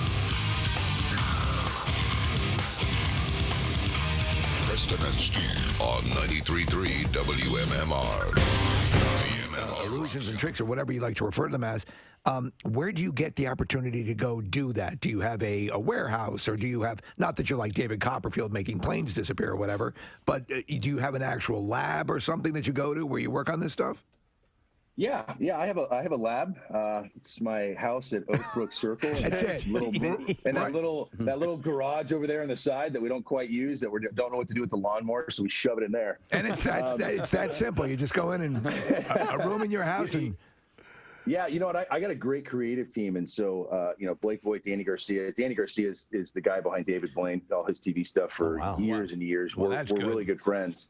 Yeah, we're good friends. But what these people are really good at is when us three get in a room and we jam. It's like songwriting, right? Some people just gel, and it's important to know one another's style, and so they kind of get my style.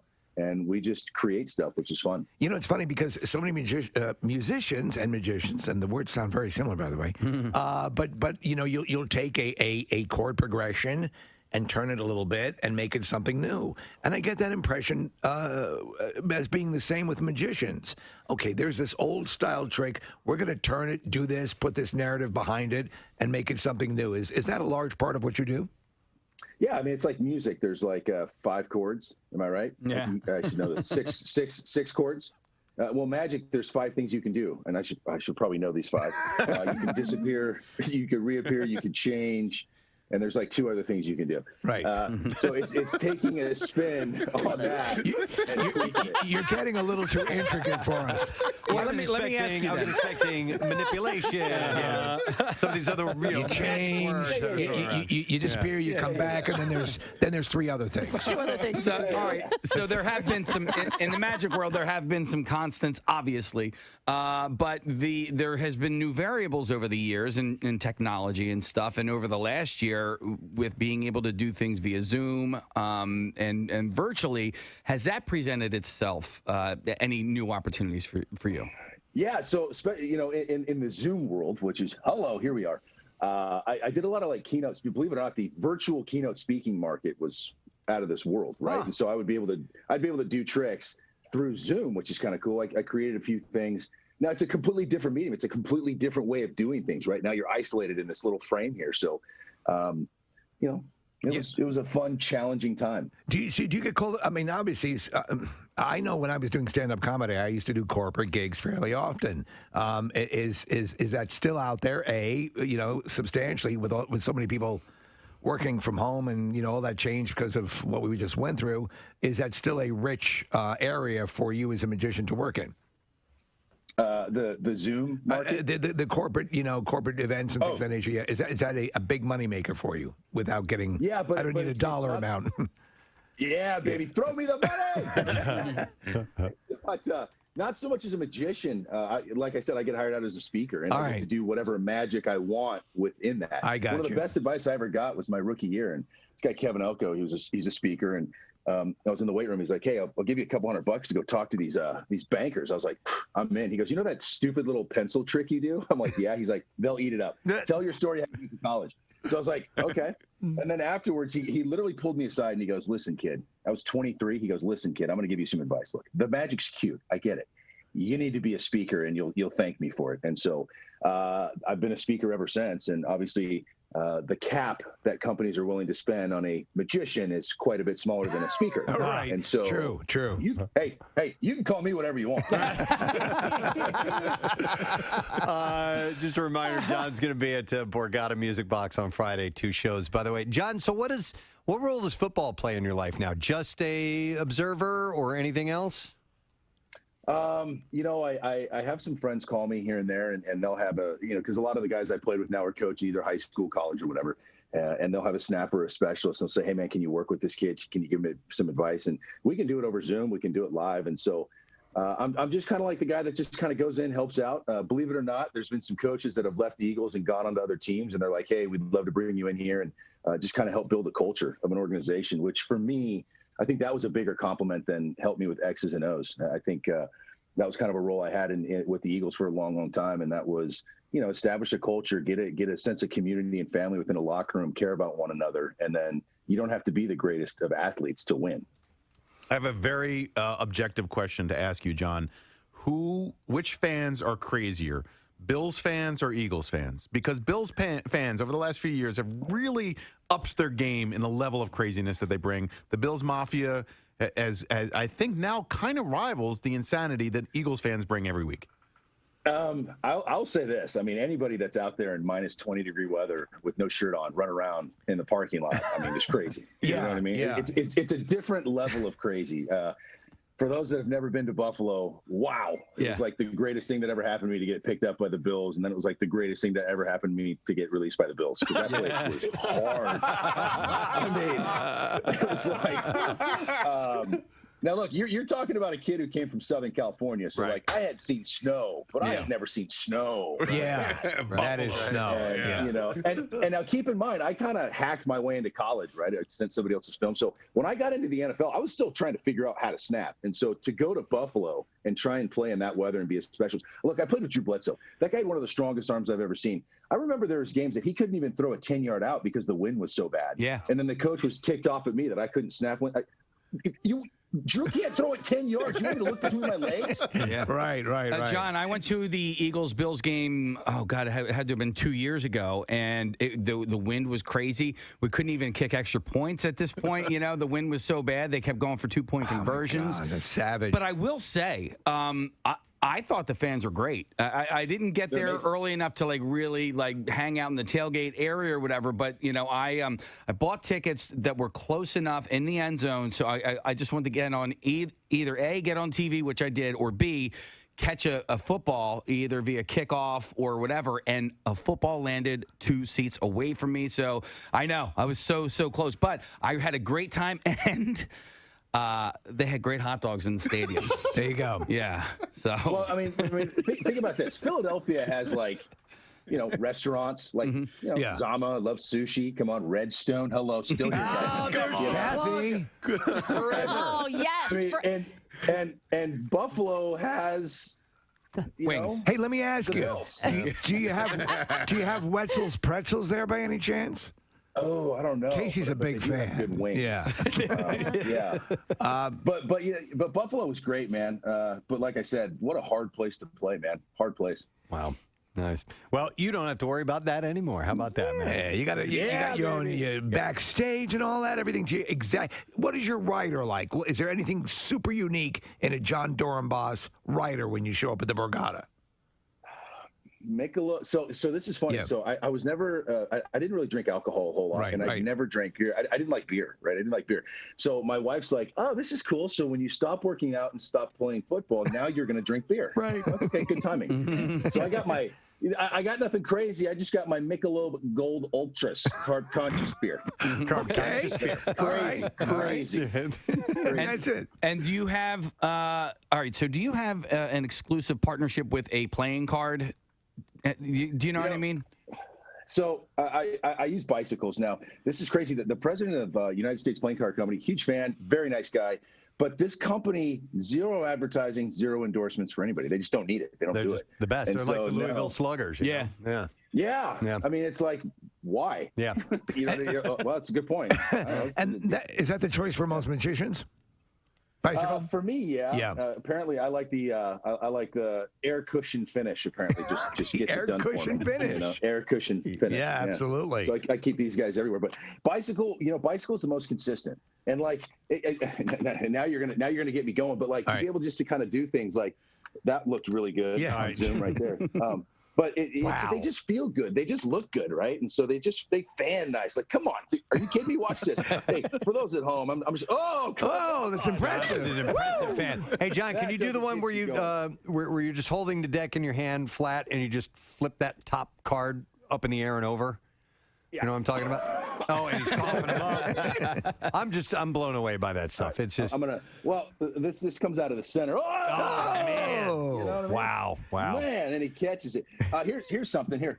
Little Zoom something for you. It's gonna be hard. Preston, you're the guy in the camera here, so I'm just gonna use you. Just say stop. And stop right there. Yep. Okay. I'm gonna out jog that. Okay. I mean, it's kind of hard here on Zoom, but here we go. Can you see that or no? Yep, I got it. What do you see? I see the 10 of diamonds. Ooh. Perfect. Do you have a cell phone, a wallet, a pad of paper? I got a cell phone. He's got a cell phone and whatever you I need. have a pad of paper and a wallet. Oh, good. Okay. Do you have all three? Yeah, I do. Yeah. Okay, get them. Okay. We're a major market show. Yeah. Okay, so put your wallet on your hand first. Okay. Dear God. Okay, here it comes. Yeah. And then your phone on top of that. Okay. Pad of paper on top of that. Yeah. And then your hand on top of that. Okay. Oh, this is going to be sick. One more time. What do you see? 10 of diamonds. 10 of diamonds. Yeah. Here we go. Hopefully this will work. I don't know, but watch. If we take the 10 through Zoom, it's gone. Okay. Wow. We can get it to vanish. Okay. Preston, lift your hand up. Dude, no. Okay. Lift the paper up. Oh, I'm sorry. Nothing under the paper. Yep. Yeah. Put it down. Lift the phone up. Okay. Yeah. And now put that down. Okay. And now just lift your wallet straight up. Okay. Is there something on your hand? You would have flipped out if it was. Hold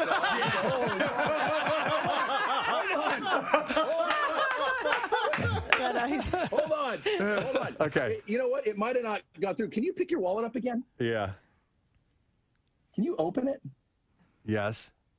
Is there something inside? Go ahead and look through there. Is there something in the? Are you serious? Shut up. No. Dude. Stop it. There's a 10 of diamonds in Preston's I mean, wallet. that's as good as I can get through Zoom. Right there. Which one of you a-holes took my wallet and put this in here? That's insane. Oh my God. Ladies and gentlemen. Yes. The 10 of diamonds. You're the devil. Yeah, and go Borgata Friday night. I will be there. Yes, and honestly, that room is happened. That room is perfect for magic. By the way, it's going to be awesome. Why couldn't you do that with like $100 bill? 93.3 WMMR. Thank you very much, Kath. We were talking about the Eagles game earlier, and I didn't get to see all of it. I was tending with some personal things in Kentucky. I was out of town this weekend, so I had some stuff going on, but I did watch some of the game, but not all of it. But apparently there was a moment where Daniel Jones from the Giants had his contacts came out or His something like that. contact popped out, and listen, I watched this, and I'm like, I felt for him because I know how it feels when that happens. And people were like, "Oh my God, this is ridiculous!" That now we're waiting for him to put his contact in. I'm like, this guy, depending on his prescription, like he can't go on without it. And then trying to put a dirty contact that has popped out of your eye back in, it feels like you're rubbing gravel on your eye. Like I can't believe. And I was reading about it because I was interested to hear if he had a backup pair and that's what he used, or if he popped that back in.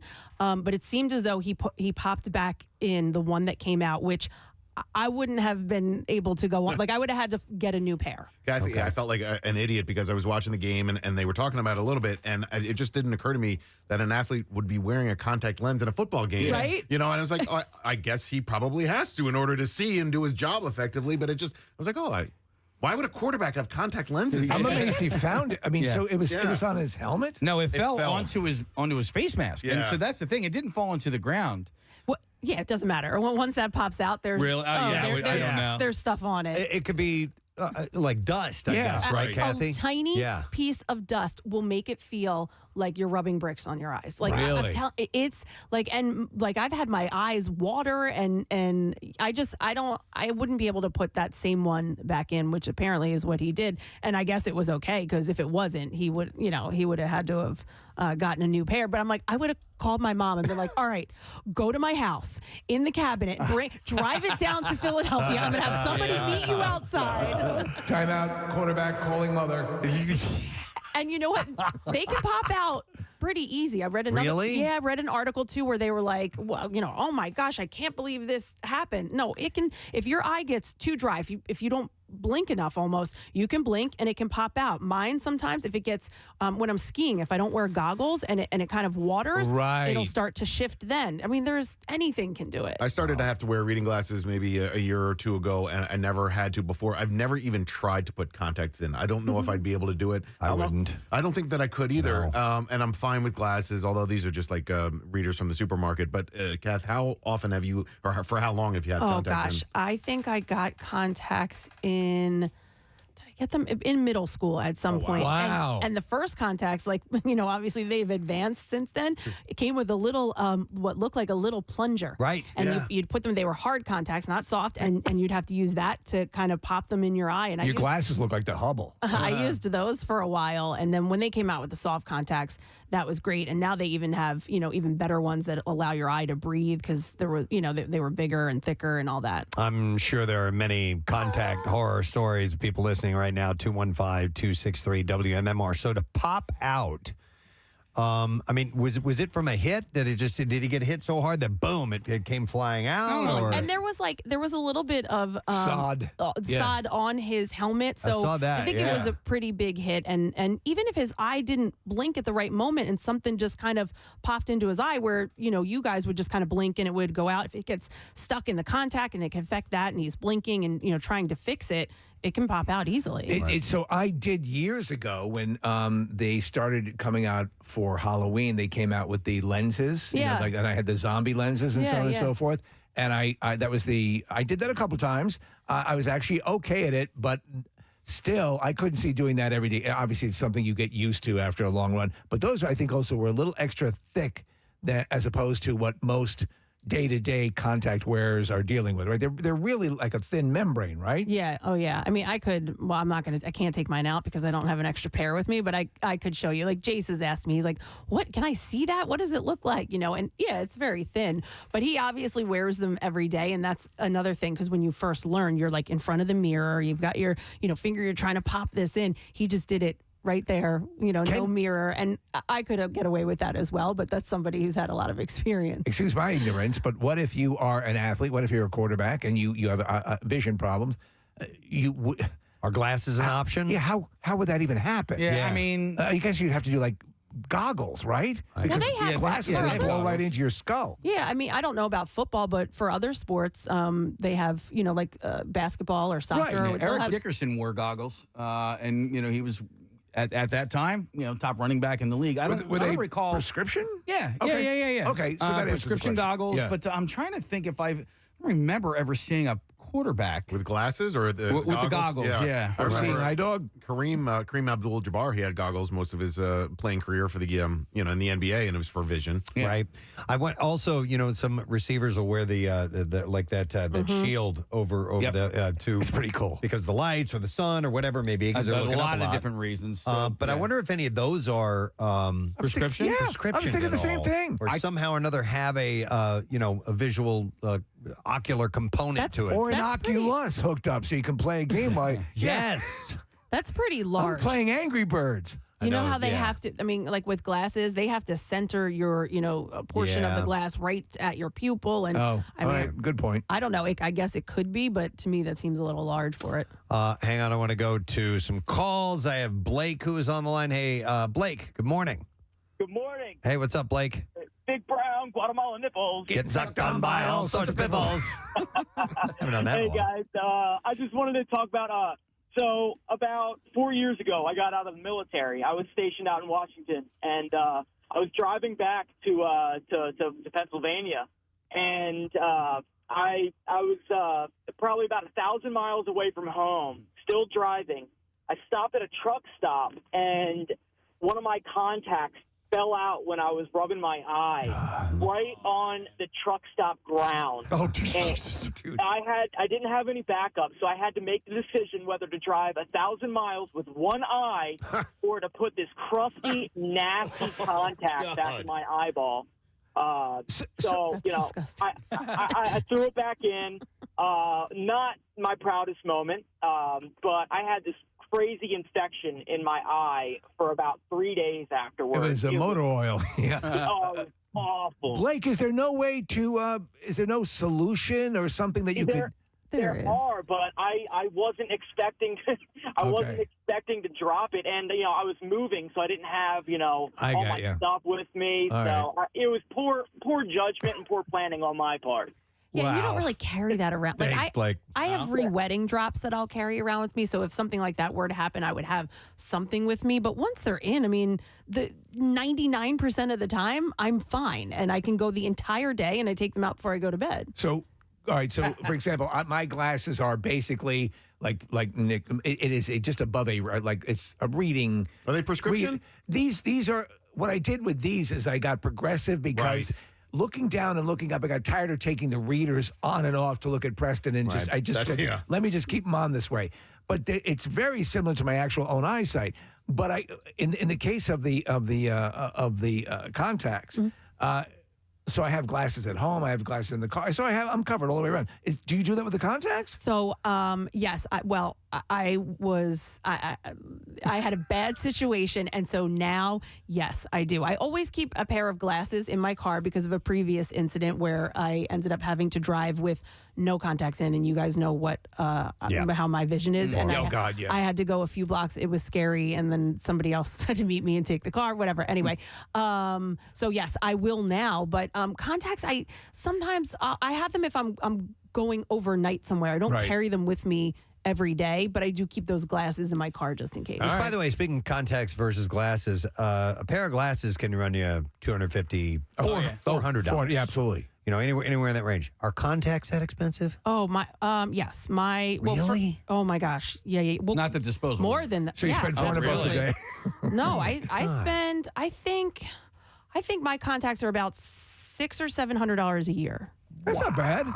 Yeah. Yeah, but that's every year. You figure you're wearing a pair of glasses. Right. You get a couple of years out of them. You get a couple of years out of it. Now, also, Warby Parker used to be the place that you go to that you could get really, really cheap.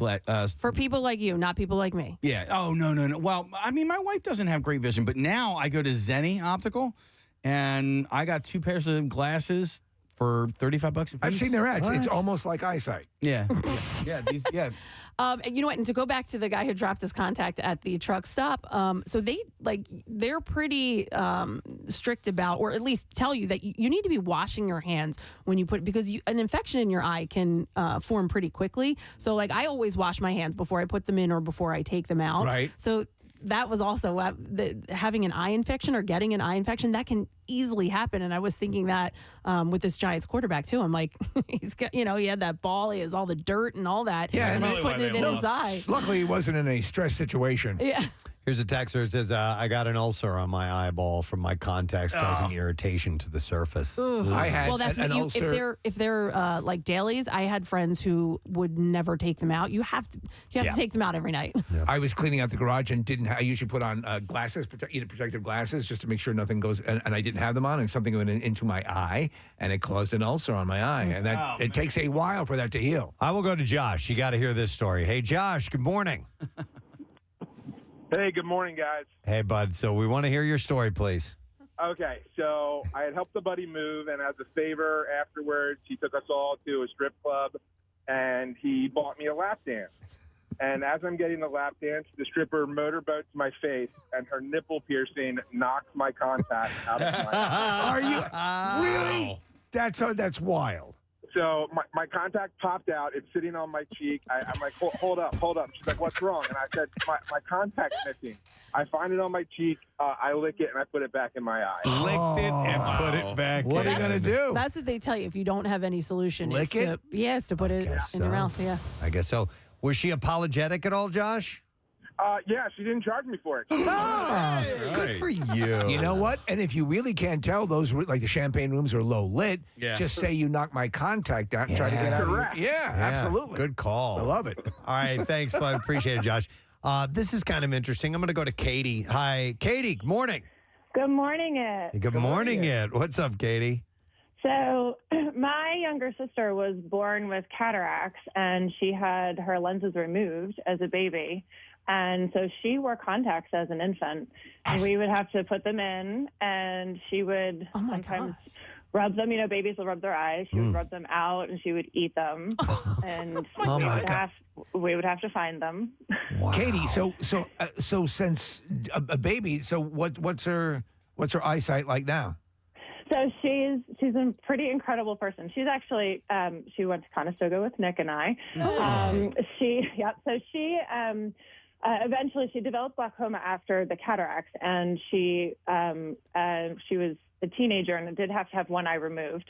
So she now has a fake eye, so she's really cool party tricks. But she's 100%.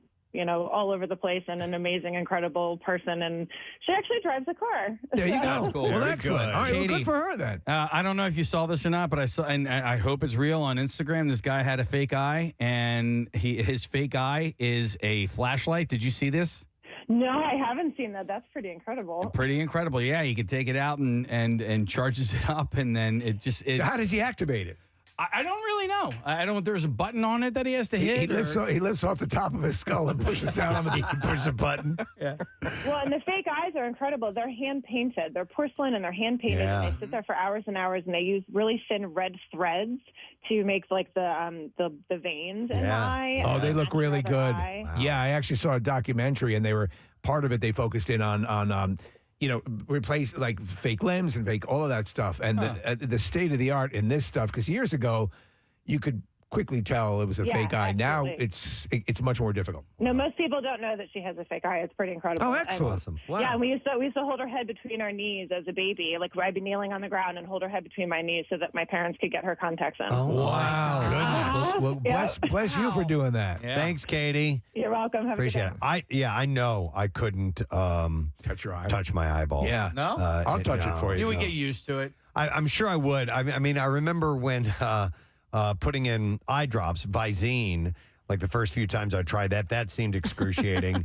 And then I smoked enough weed where I was doing it all the time, and I got very much used to it. I'm really good at it. No problem. You know, putting them in, you're not really touching your eye. I don't think I actually ever. I mean, it maybe is like a slight contact with my finger to the eye, but taking them out is, where you have to go in with two fingers and you got to kind of pinch them. And you got to kind of pinch it and pull it out. Yeah. Wow. Yeah, it's so fun. And how often do you wear? You wear them every day, pretty regularly. I wear them very day. rarely do I see you wear your glasses. And Right, if she's had an eye irritation, she'll Right. wear the glasses. If I have my glasses on, Yeah. there's something wrong. Yeah, I wear the contacts every day. I'm not wet enough.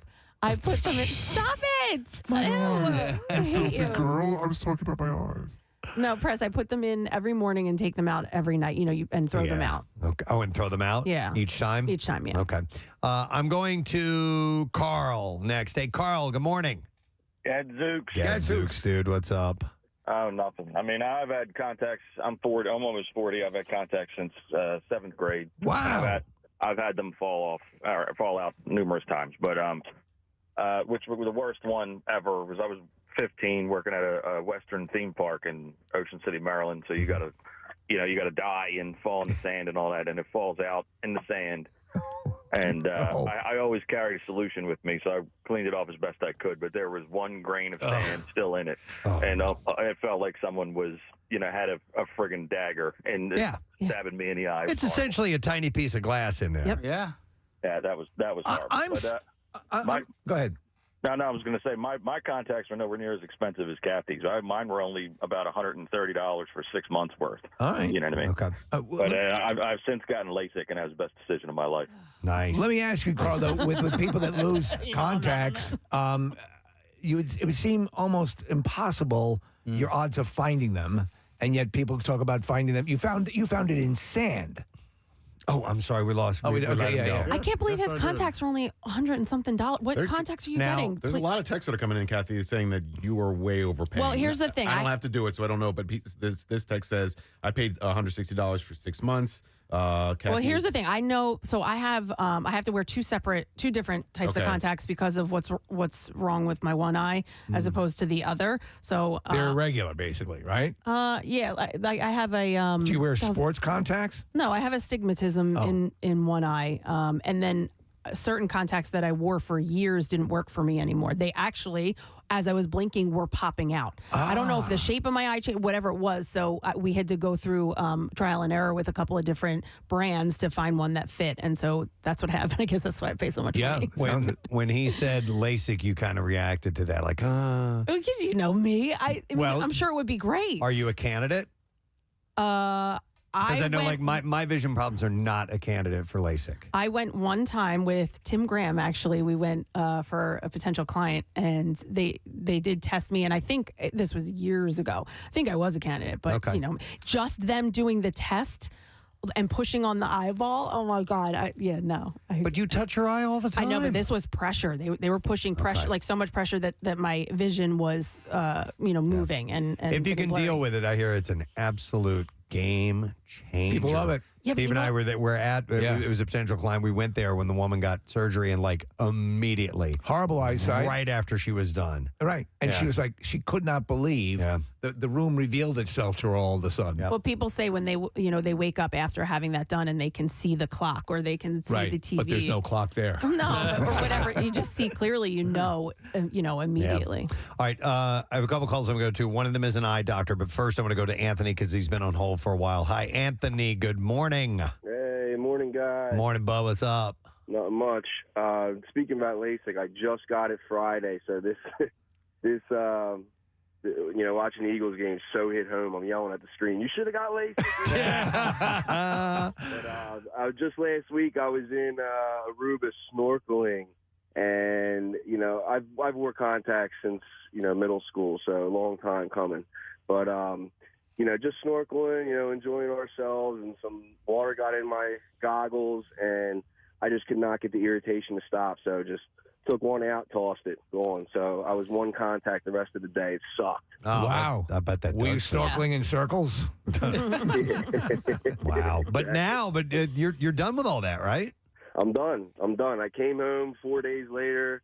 I just got the LASIK surgery, so I'm only 3 days in right now, but total game changer. Oh, good for you, man. Totally do it. Nice. What's the procedure that Nick Murphy had, where they actually just peeled back a little bit of layer and put the lens in the eye? You know what? We have an eye doctor on the line, so we can ask him. This is Patty. Hi, Patty. Good morning. Good morning. You guys rock. Oh, thank you very much. Now, we're gonna. Steve had a question, but first, you were calling in about putting contacts in your mouth. Yeah, I miss it every morning. I've never called in, but I was driving into work, and I had to slam on the brakes and pull over when I heard Kathy say, oh, yeah, they just tell you, go ahead and, if you don't have a solution, just go ahead and put it in your mouth. I'd like to know who they are that do that. Well, I guess because if you have no other option, I mean, that's always what I've had to do if I am in a pinch and I don't have solution with me. What am I supposed to do? I literally can't see if I don't have contacts in. Okay, but you're not going to be able to see if you get an infection from, the bugs that are in your mouth and you put in your eye. So that's really all I wanted to call about. Like I said, I'm nervous. I didn't even want to be on the air. I just wanted to make sure that you're not spreading that information. Okay. That it's okay to put lenses in your eye. Thanks, Patty. So germs in your mouth could be an issue, obviously, if you put those into your eye. Now, can you answer the question about what the procedure is, Patty, where they take a flap and put the lens in the eye? There's several types of refractive procedures. LASIK is generally where they create the flap and then use the laser to reshape the cornea and then put the flap back down. If you're talking about lenses in the cornea, sounds more like something called intact, and they are just little kind of plastic pieces that go within the layers of the cornea to change the shape. Yeah, because Nick, our former video guy, had it, and it worked great. That's right. Yeah, but I guess it's to each his own. Whatever gets it done. But don't put contacts in your mouth. Is what you're saying. Yes, please. Thank you. All right. All right. Thank you. Appreciate it. But I know what you're saying. I would have to. If you had to drive, say, and you had absolutely zero option, you had no water or anything like that. Would water just No, regular? Water doesn't work. Well, you always have wine with you. Could you use that? Oh, yeah. You can do that. Like you're technically, I think you're not supposed to wear them in water, like swimming or shower or anything like that. I do, just because I can't see if I'm at the pool and I take my contacts out. But yeah, like water actually will make them like stick to my eye. Like I have to wait a little while after getting out of the shower or the pool or whatever if I had to take them out, I have to wait a little while because they're like suction cup to your eye. Is it like a jellyfish thing? Could you pee on them if you really needed to? I don't think I'm going to pee in my eye. I think that's checking. sort of like putting contacts in your mouth. What about a little bit of poop? No. That's going to be, things will be a little brown for a little while, but maybe. That's okay. Let me go to Amanda here. Hi, Amanda. Morning. Hi. Good morning. So you had a contact issue.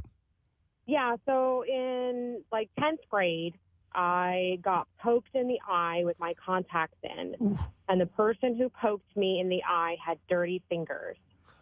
And I contracted a cornea-eating amoeba. Oh! And basically lived at Wills Eye Hospital in Philadelphia for 3 months. Oh, my God. A cornea-eating amoeba? Yeah, it's called acanthamoeba keratitis. And it ate away my cornea. Do you still have vision in that eye? Because I followed the doctor's instructions. So they scraped my cornea off. And then I had to put acid drops in my eyes every 2 hours. You should see Kathy's facial expressions as you're saying this right now. Luckily, Wills is one of the top eye places, I think, in the country, right? Yeah. Yeah. And because of the care that they gave me, it saved my eye. Oh, good. Good for you, but that's a nightmare. Just by simply getting poked in the eye. Yeah, just by getting poked in the eye. It lives in soil and water and all of that. It just kind of floats around in there. So, yeah, don't use dirty fingers to put your contacts in. Fair enough. Thank you, Amanda. Hey, you have dirty fingers. Can you put my contacts in? I had I scratched my cornea once and didn't even know, had no idea it had happened. And then I started to get a little bit of pain. I went and I had to do what she said. I had to wake up every 2 hours. I had to set an alarm every 2 hours and put eye drops in. Where is your cornea? I don't know the parts of the eyeball very I think well. I don't think you can see it. It's I think it's behind. In the pants. I believe that's what the cornea is what's behind the eye. Behind the eye? Hold on. They can do corneal, I guess, or transplants. Cornea seems to be that very top layer right over the front of your eyeball. All right, what's behind? And then you have the lens, and then the back cornea. The optic nerve is in the back, Kathy. Okay. Maybe that's what you're So thinking of. so I have astigmatism. They say I think it's shaped like a football. What is that? I always thought that's a sport. Was no, the cornea, that means so I guess not. that I think, and here we go. Get ready for more people to pull it's over. It's the shape of your lens because I know that I have astigmatism too, Kathy, and if I squint my eyes, I can see a little bit better, and the reasoning is I'm actually bending the lens. You're actually crushing you. I'm crushing your head. Wait a second. You're actually changing the shape of the lens so that it focuses better. Yeah. It's astigmatism? It is, yes. Now, I always thought it was a. I did too. Stigmatism. I thought it was a, comma, or a separate word, stigmatism. No, the whole word is astigmatism. Okay. It's one word. I thought right. the same thing, Casey, for All right. ages until I found out I had it. So is it trunk or bonnet? It's boot. It's boot. Ah, boot. Yeah, boot and so bonnet. the cornea is what gets the astigmatism.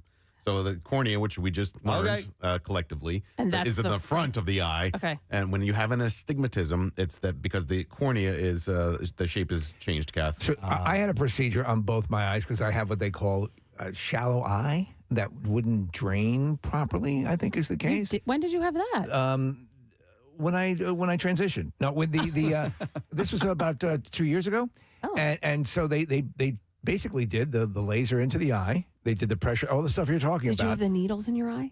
No, but they did all that stuff, and it really was nothing. I mean, it was really, and the actual procedure itself took about 2 seconds, and then my eye drained. But how did they numb your eye? They hit it with a hammer. No, Oh, they there was drops? a little bit of like a spray. Yeah, yeah. Okay. When you said needle in your eye, I couldn't help but think, swear to God and hope to die. Stick a needle in my eye. You know what I was curious That's about? the oath of the optometrist. Is it people who happen to have a lazy eye? Yeah. If, Two of them. She's got two of them. That's what I'm saying. Come on, get a job. I love it. Remember she had a lazy eye? Oh, she had two of them. I don't know why I love that joke. But if things, if you do have that issue, wouldn't you think that you would have like double vision or something like that all the time if you didn't have some way to correct that? I don't know. I have no idea. It what would make that's like. sense. Yeah. And other songs from the Foreigner catalog. You're as cold as ice. Yeah. You've, Hot-blooded. You're hot-blooded. You got all kinds of. You're running fevers. Yeah. You're going cold. You better go to the doctor. You got double vision. God, I never thought about that. All the hits from Foreigner are eye disease. Yeah. Right. Other than Jukebox Hero, maybe. Well, maybe. I don't really know. You're a dirty white boy. Yeah. Yeah, there could be anything. Yeah. All right. Hang on. I want to go to. Feels like the first time. Yeah. Feels like the LASIK, man. Feels like the first time. And you just want to know what love is. Because I can't see it. You better get to the doctor urgent. Other Foreigner songs. It all comes back to Foreigner. It does, doesn't it? Yeah. They were way ahead of their time, at least in the field of optometry. Medical / rock anthem. And if it happens when you're a long, long way from home.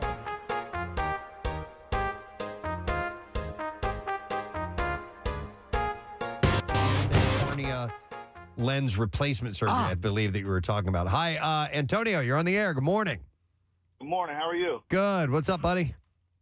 So, I was just tuning in. I'm on my way to work, and I heard about the LASIK that you guys were talking about. Well, I got the lens replacement on December 21st.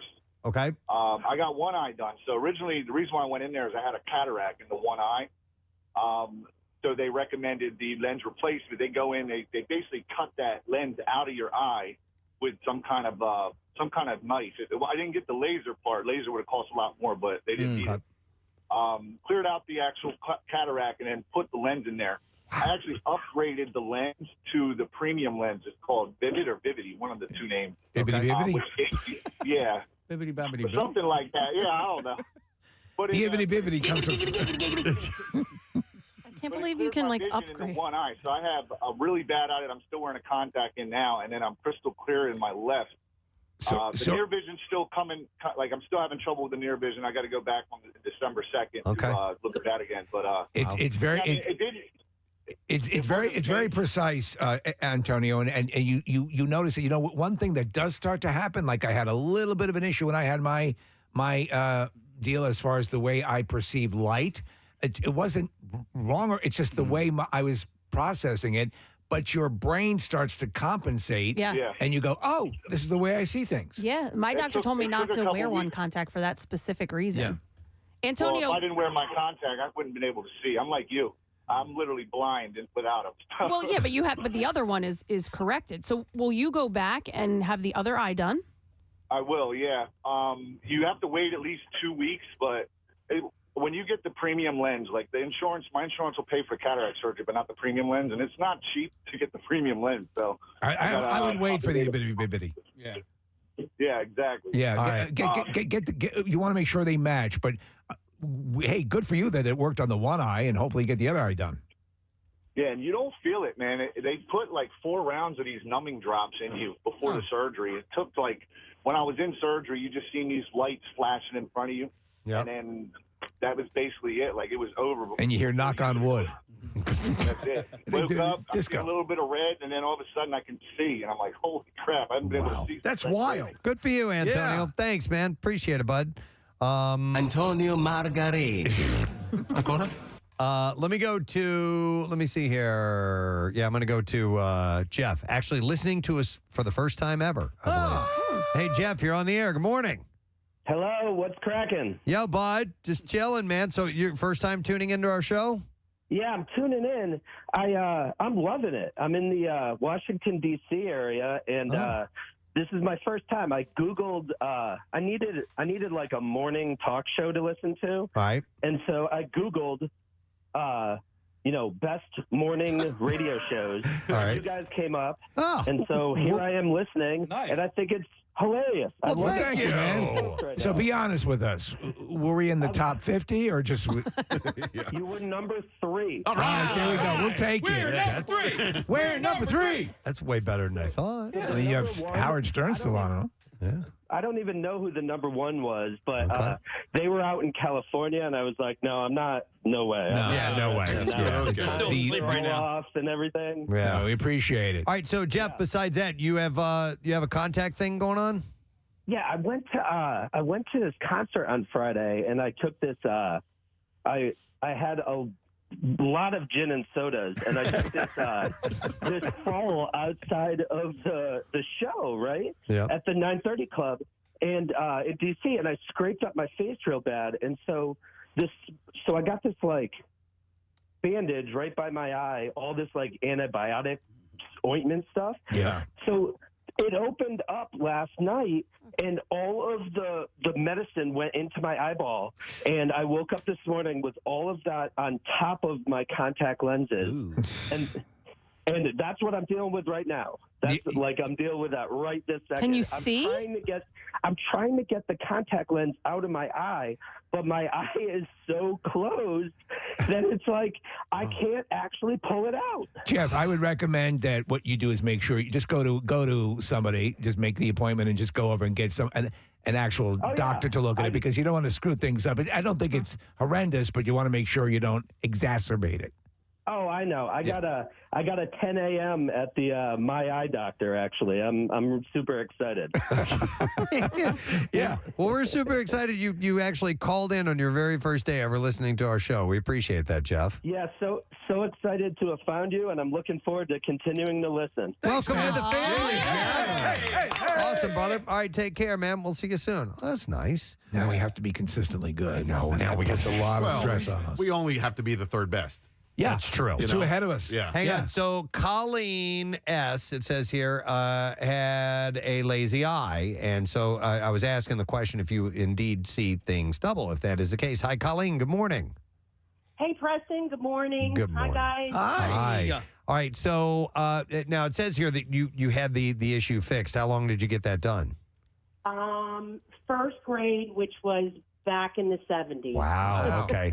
But leading up to that, your vision seemed normal to you? Yeah, you don't see double vision. Okay. It kind of turns in a little, but the funny thing I was saying is that when you get tired, it's when it turns in totally. Colleen, would you say that you're cold as ice? Oh, stop it. I didn't have double vision. Okay, no double vision. Okay. But anyway, my parents used to say to me, like, go to bed, you're tired. And I'm like, no, I'm fine. And my brother used to say, look at her eyes turned in. She's tired. Oh, wow. Okay. Well, I'm glad you have it fixed and everything's all copacetic now? Yes. All right. I still can't see without my glasses. Thank you, Kyle, when you woke up, what did it? See without his glasses. Put his glasses on. What were you asking, Kyle? I was going to ask her what it felt like the first time. Oh. Very nice. Thank you, Colleen. Appreciate it. Making some money for Foreigner today. Yeah, we are. All right. So anyhow, well, this all got started from Daniel Jones from the Giants had his contact lens pop out in the first quarter, and They had to, that can be. Kathy was saying if you try to put one back in that has not been cleaned properly, you're running the risk of like serious pain or maybe even an infection if you're not lucky. It's excruciating. He obviously wouldn't have dealt with an infection right then and there, but you had said, Kathy, I think you likened it to like gravel. That's what, like you have to constantly blink. You feel like there's like a rock stuck in your eye. Yeah, I know that I've had any little bitty foreign object that's gotten in my eye. I've always referred to it as a cinder block in your eye because it's horribly painful. But he popped back in, went back into the game, and they were able to get destroyed. Yeah, just absolutely mutilated on the field in an embarrassing fashion.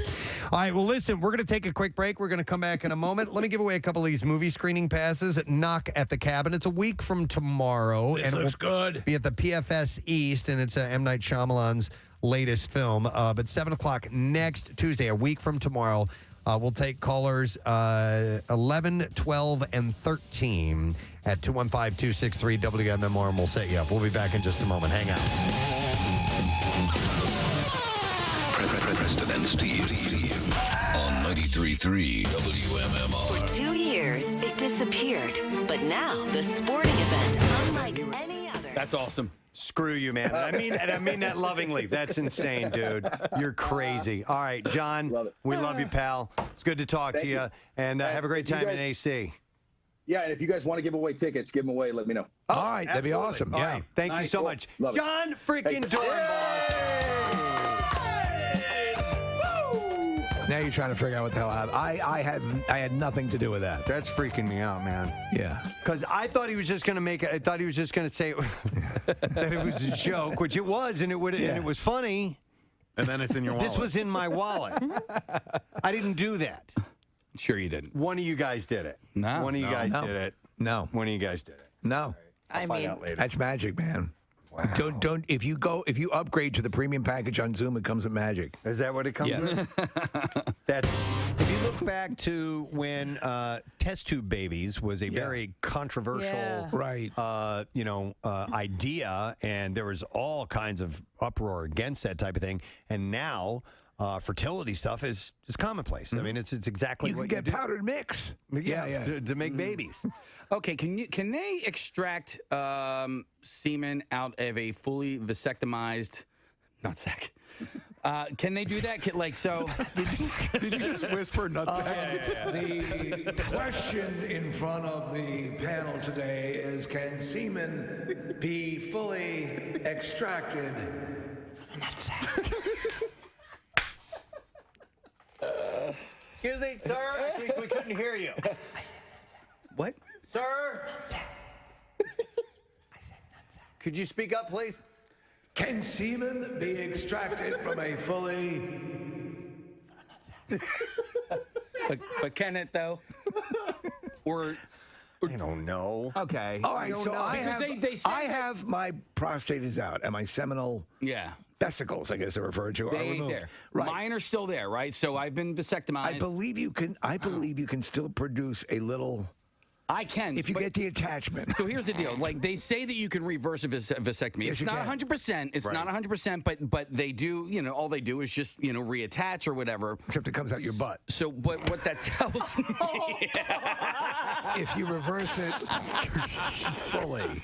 I guess my wife would be way less inclined to make a baby that way. Wow. Uh-huh. Science. All right.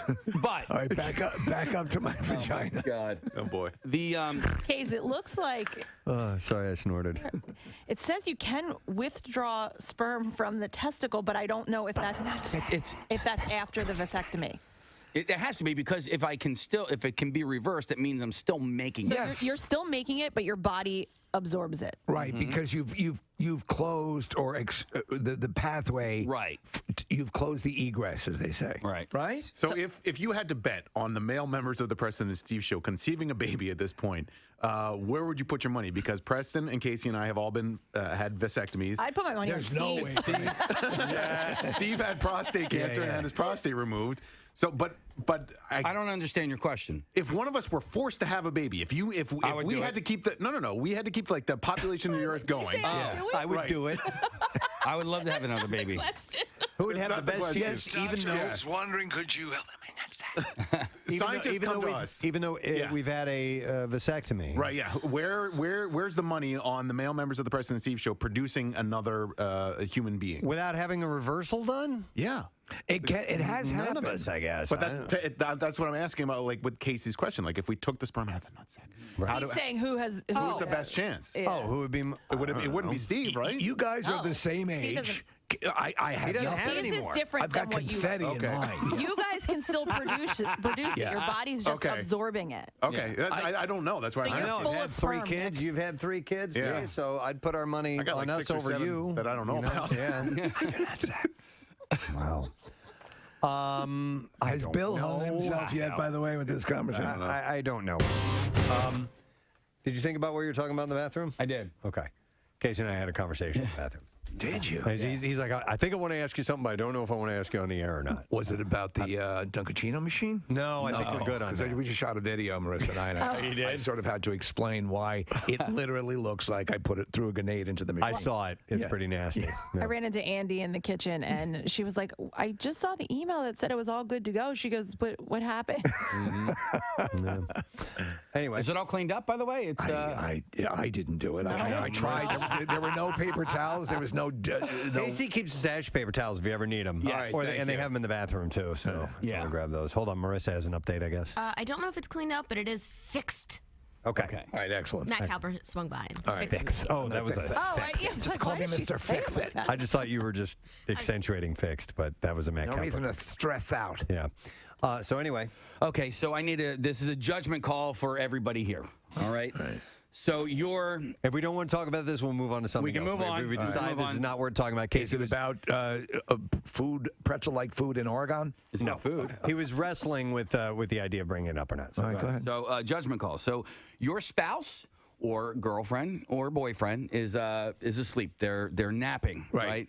And you have a hankering to go to Rita's water ice, Right. And okay, I know. Okay. Go I ahead. know where you're going with this too. okay. Yeah. Quick question: did this happen to you, and did it cause a problem? This happened to me, and I got the double middle finger. Okay, Last okay, night, so- when said spouse woke Okay. up. I had a similar thing happen recently, so I can commiserate. Go ahead. Okay. Do you wake your spouse up to see if they would like something from As they Rita's water ice? are resting, Yes. as they are getting their much deserved sleep. Yes, Correct. Yes. No. And you know this person. I can and answer immediately when you're done. You have woken said person up from a peaceful nap before, and it was never a good experience. So, so do you leave them asleep? good experience. Okay. So you have a couple options here. You leave them asleep, Right. And you don't get them anything from Rita's because, for some reason, Do you touch their boobies? always. For some reason, if you go to any other store, you know exactly what to get them, right? You know how they like their stuff. But for some reason, you don't know what their go-to order at Rita's is. Wait, you didn't get her anything? Hold I on, didn't get hold her on. anything. May I ask you? May I ask you a question? Yes. While this debate was going on, did something in the back of your mind go, "She'll never know"? There might have been. That's exactly what it was. You thought that if you ate it quickly enough, the remnants of it would be gone, and she would be none the wiser. No But fuss, you no do muss. know her. You could take it. I'm sure you would have gotten something that she liked. There was a good chance Don't come home with nothing. there was a good chance that said nap could have turned into a full night's sleep. Or You could put it in the freezer. Diane doesn't like it when Casey spends money on frivolous things, and she would have gotten mad that he spent money on them. No, My wife. no. Well, here's Yeah. my situation. My wife will take 5-6 hour naps. Yeah. So I mean, she is, and I commend her for this. Yes. It happened over the weekend. It's the ice cream bakery on Ridge, and they have great soft ice cream. And so I'm like, I'm getting a damn cone as I pass by. There was not the traditional 80-car line going in, and I'm like, I'm going for it. But I call an audible. Yeah. And I bought her something, and it was a home run.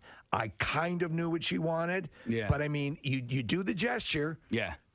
And that buys you. I gave it a shot. Yeah, my wife just sent me a text. She goes, "You don't have to wake me up. Just buy me my favorite flavor." Now, I'm going to admit, I don't know what your favorite flavor is. Right. Name a store, and I can tell you what she gets from that store. I believe that. For some reason, Rita's, I'm like, I don't know what your favorite flavor is there. Rita's is a sweet spot thing too. I mean, like that's a very specific.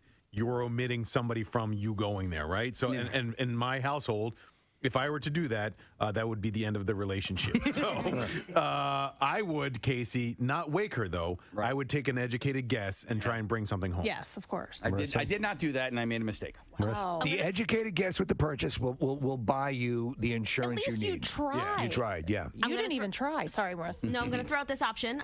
Just buy multiple very small ones, even if it's just 2. Say I tried to take a guess, and then if one of those happens to be your favorite flavor, Casey, then you win in the end because you get to enjoy it as well. And also, the gesture. My story is much more selfish. The Big Top Surfing Sundays came by our house. Oh yeah. And Rochelle was taking a nap, and I'm like, I'll just zip out and get a thing, and she'll be asleep, and she'll never know. She'll never know. And by the way, ice cream, I don't think keeps as well.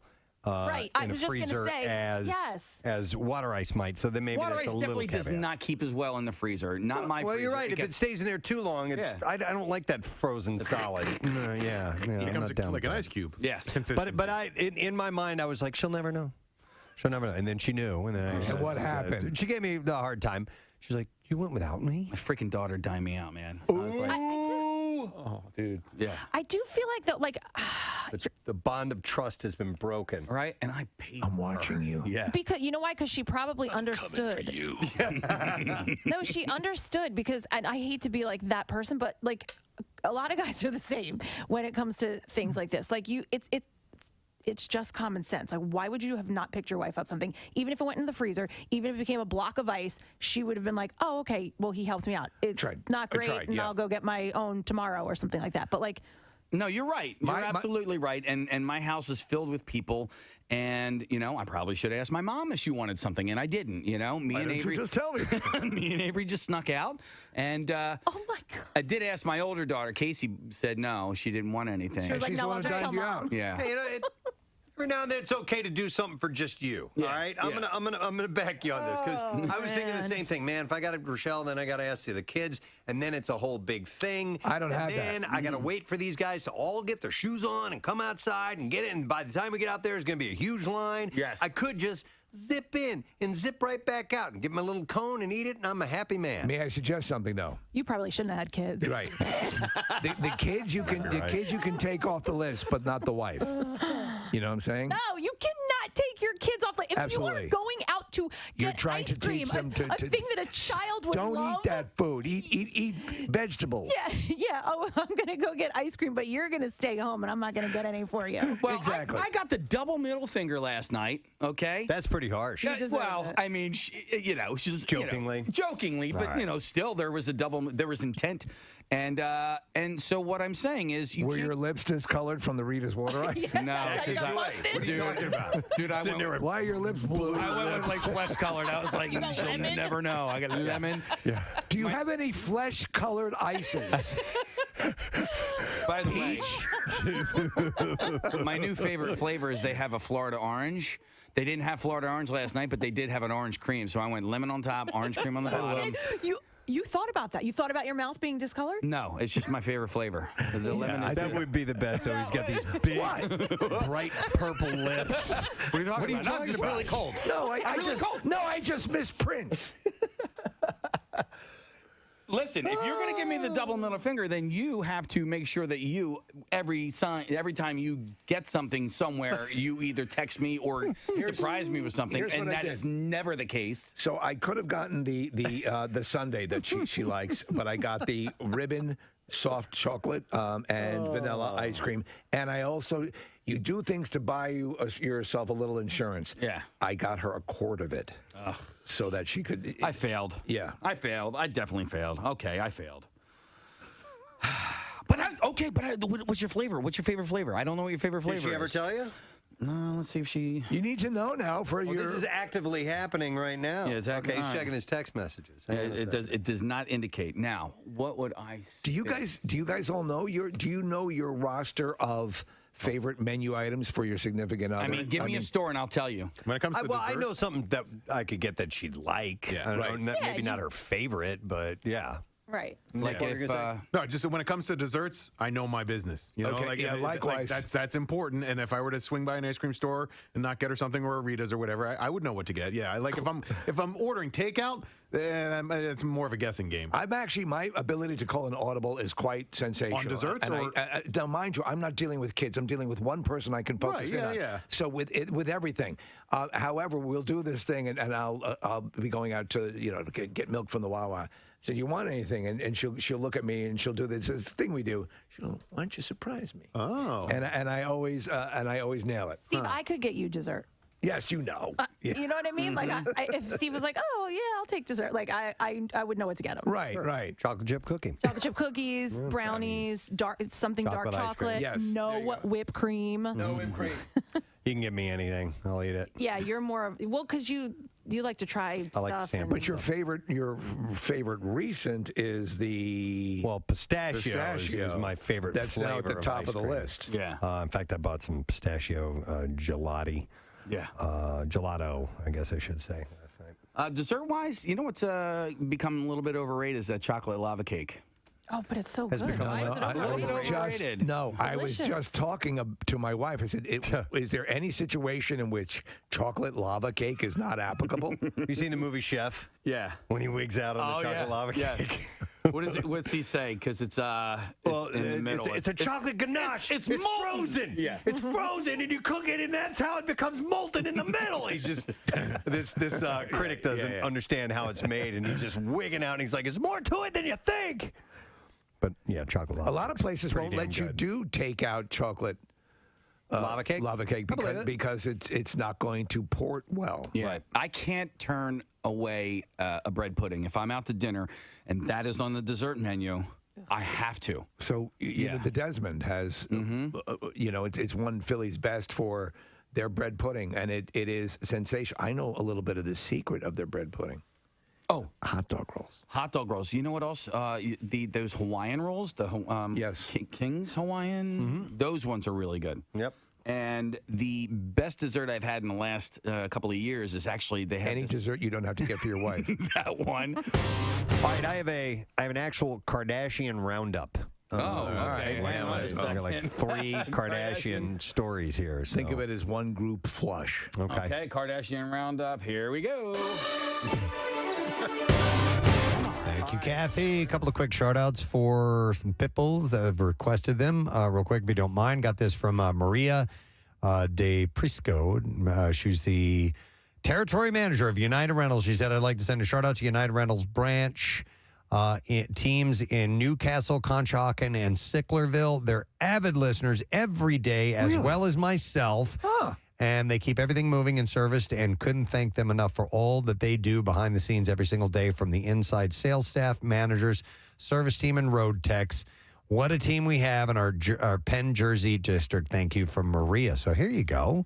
So they're all listening. That's cool. Thank you guys for tuning into the show. We appreciate that. I got this last week. This is really cool because I got to see pictures of this. So this is from Dan Duffy. He said, I want to request a juicy shout-out for my brother-in-law, Steve Russ, owner of Russ Corvette Restoration in Hainesport, New Jersey. While he was focused on restoring many client cars over the years, turning their vets from literal garbage into show-stopping works of art, he decided this year to take a chance and put one of his own builds into the Mecum auto auction. Wow. In Kissimmee, Florida last weekend. Even I'm familiar with that. It is a 1967 fully custom Corvette. And when I tell you, this is one of the sexiest vehicles I've ever seen. Wow. He sent pictures. It was amazing. And he said, we watched as the reserve price was quickly met at $225,000. And then we watched the price go up, up, up, and up. The final sale price, $400,000. Wow.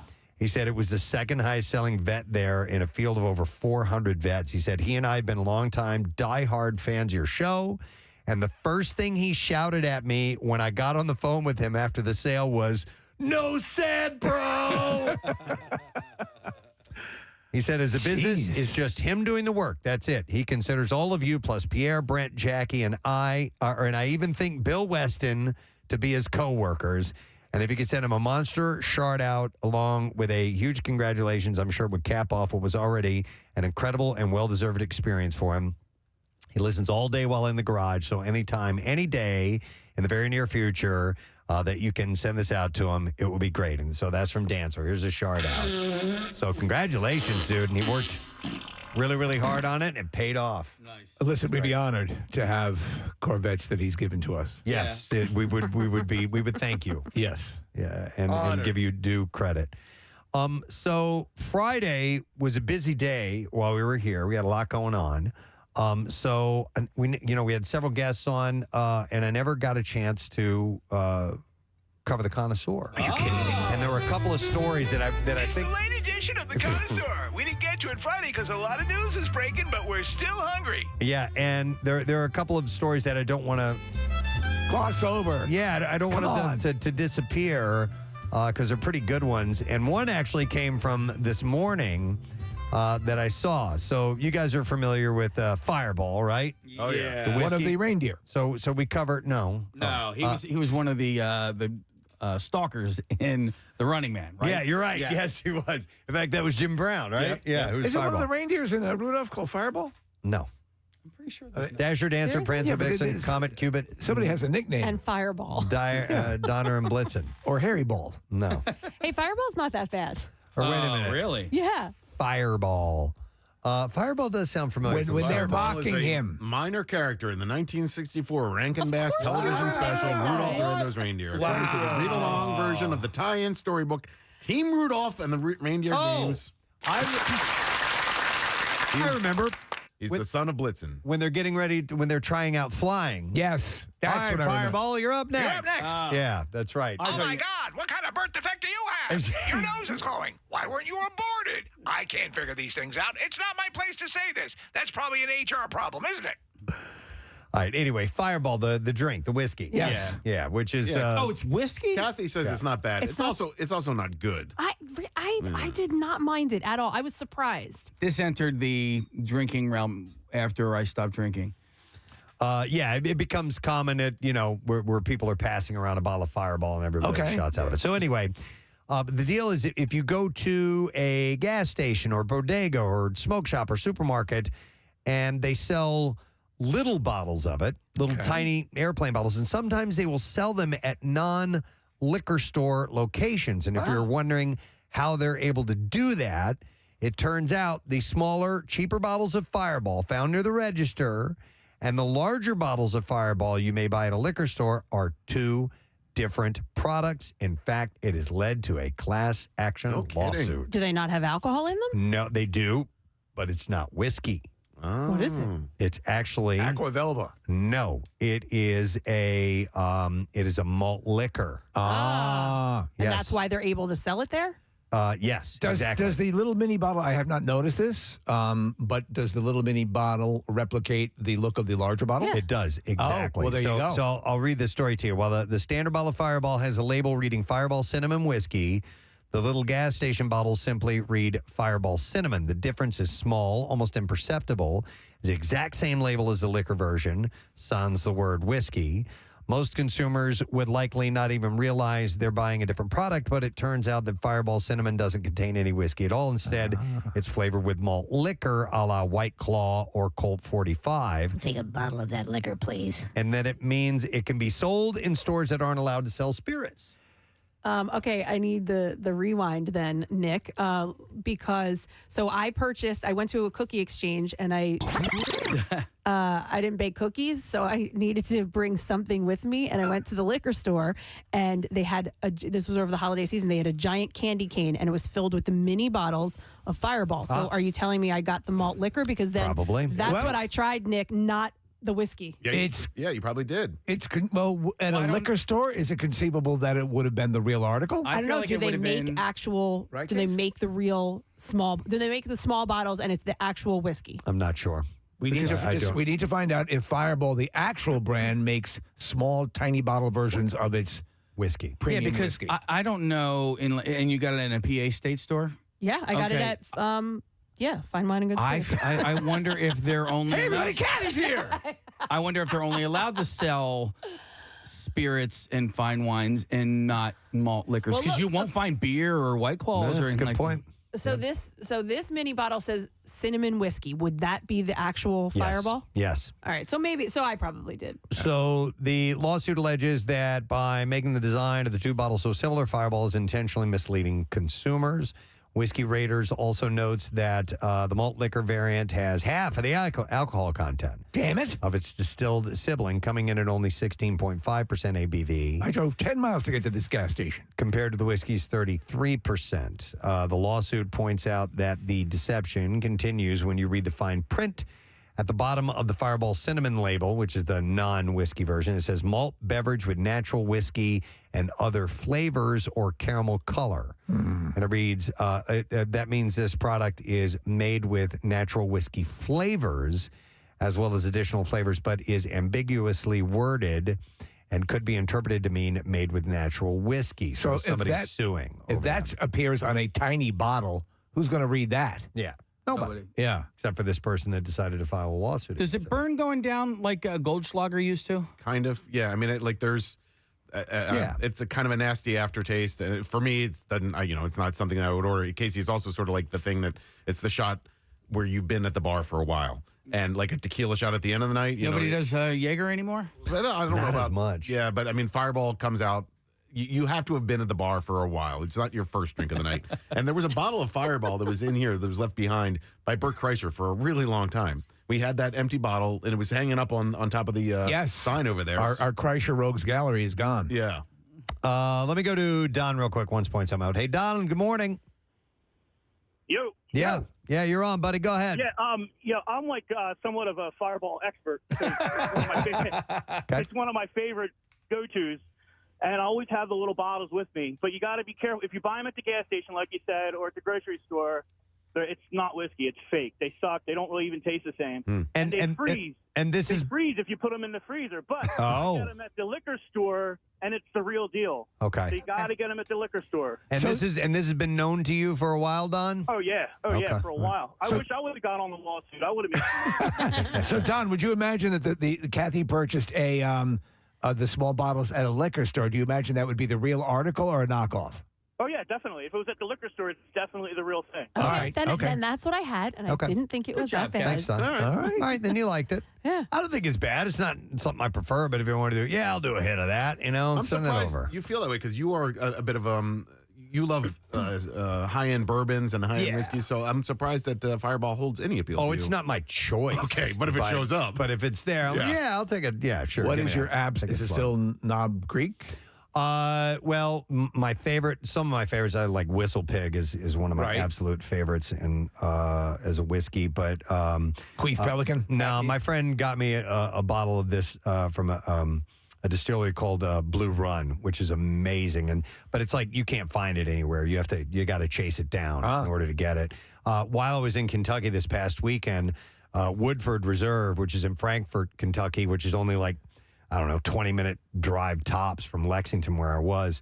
They were having a special, and my dad wanted me to go by there. They were having their double oak special bourbon, but you can't order it. You couldn't get it in liquor stores. You had to get it directly from the distillery. You were allowed to buy only 2 bottles. And so they released it on Wednesday the 18th. Yeah. So I was going to go by on Saturday to get some. So I called the distillery, and the phone message that was immediately answered was like, so they came out on Wednesday. It says, as of Thursday morning, there are no bottles left of this. You can't get it. Wow. And so don't even try was the deal. So, but yeah, I do want to go do, all those distilleries are right around there. I mean, they're like within an hour drive. I mean, you can go to Knob Creek, Jim Beam, Angel's Envy, Maker's Mark. I mean, they're all right there. I say this with all honesty. Even though I don't drink, I would love to go on a tour of those facilities just to see how they do what they do, because there's such an attention to the methodology and the legend and the barreling or however, all that stuff is fascinating. Why is that region so well known? I mean, is the best stuff made there? I think that. And if so, why? Is it the underground rivers of liquor? No, some say that some of it came from the water and the creeks and stuff like that. And I don't know if it's the limestone or whatever it may be, and that offers up some kind of a flavor. But For the longest time, the name bourbon, the word bourbon, could only be used if it was distilled in Kentucky. There were two requirements. It had to be 51% corn, right, and had to be distilled in Kentucky. The distilled in Kentucky thing no longer exists. You can make bourbon anywhere. It's like champagne. Yeah, they relaxed that eventually, but it just the people that knew how to do it did it around there, right? So and that's why it's got the legend. So, but it's pretty cool. It's a neat little what's the word I'm looking for? Pastime to have there. And in fact, at the airport. I was so bummed out, too. They have this great shop called Cork and Barrel, and they have all these bourbons that you can only get there. And unfortunately, when I was coming back, it was on Sunday, and they didn't open until like 11:30, and my flight was at 11. So I could, and you can bring them on the plane with you. You can buy them and take them on the plane with you. Yeah, so, but that's pretty cool. Damn it. All right, anyway, another connoisseur thing I wanted to bring up. And this is, who all here has seen the movie The Menu? I have. I have. All right, I have. Kathy, you have No. not? Nick, you have not. I won't give away any spoilers from the movie because food is a big part of the movie. But there's a cheeseburger eventually. I'm not giving away anything about the movie. It could be, there's all kinds of different food in it, but there's a cheeseburger.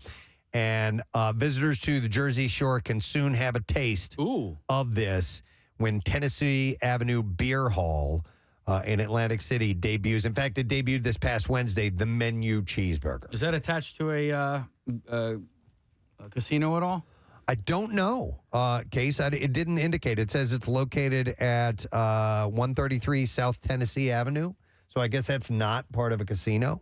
So it is, its creation is lovingly depicted, and the camera lingers over this cheeseburger, which looks sensational. Nick, it's like in The Chef. Oh, sure. In Chef when he's making that grilled cheese sandwich. Yeah, the care. The way that they portray, just the camera work and the loving tenderness that's being put into making this. So many people love makes that it scene so look much. so yummy. That's why Favreau did that reality series based on Chef, is that people loved seeing how those things were made in that movie. And so they did a Chef on Netflix as a reality show. By the way, the movie itself is really good. I enjoy it.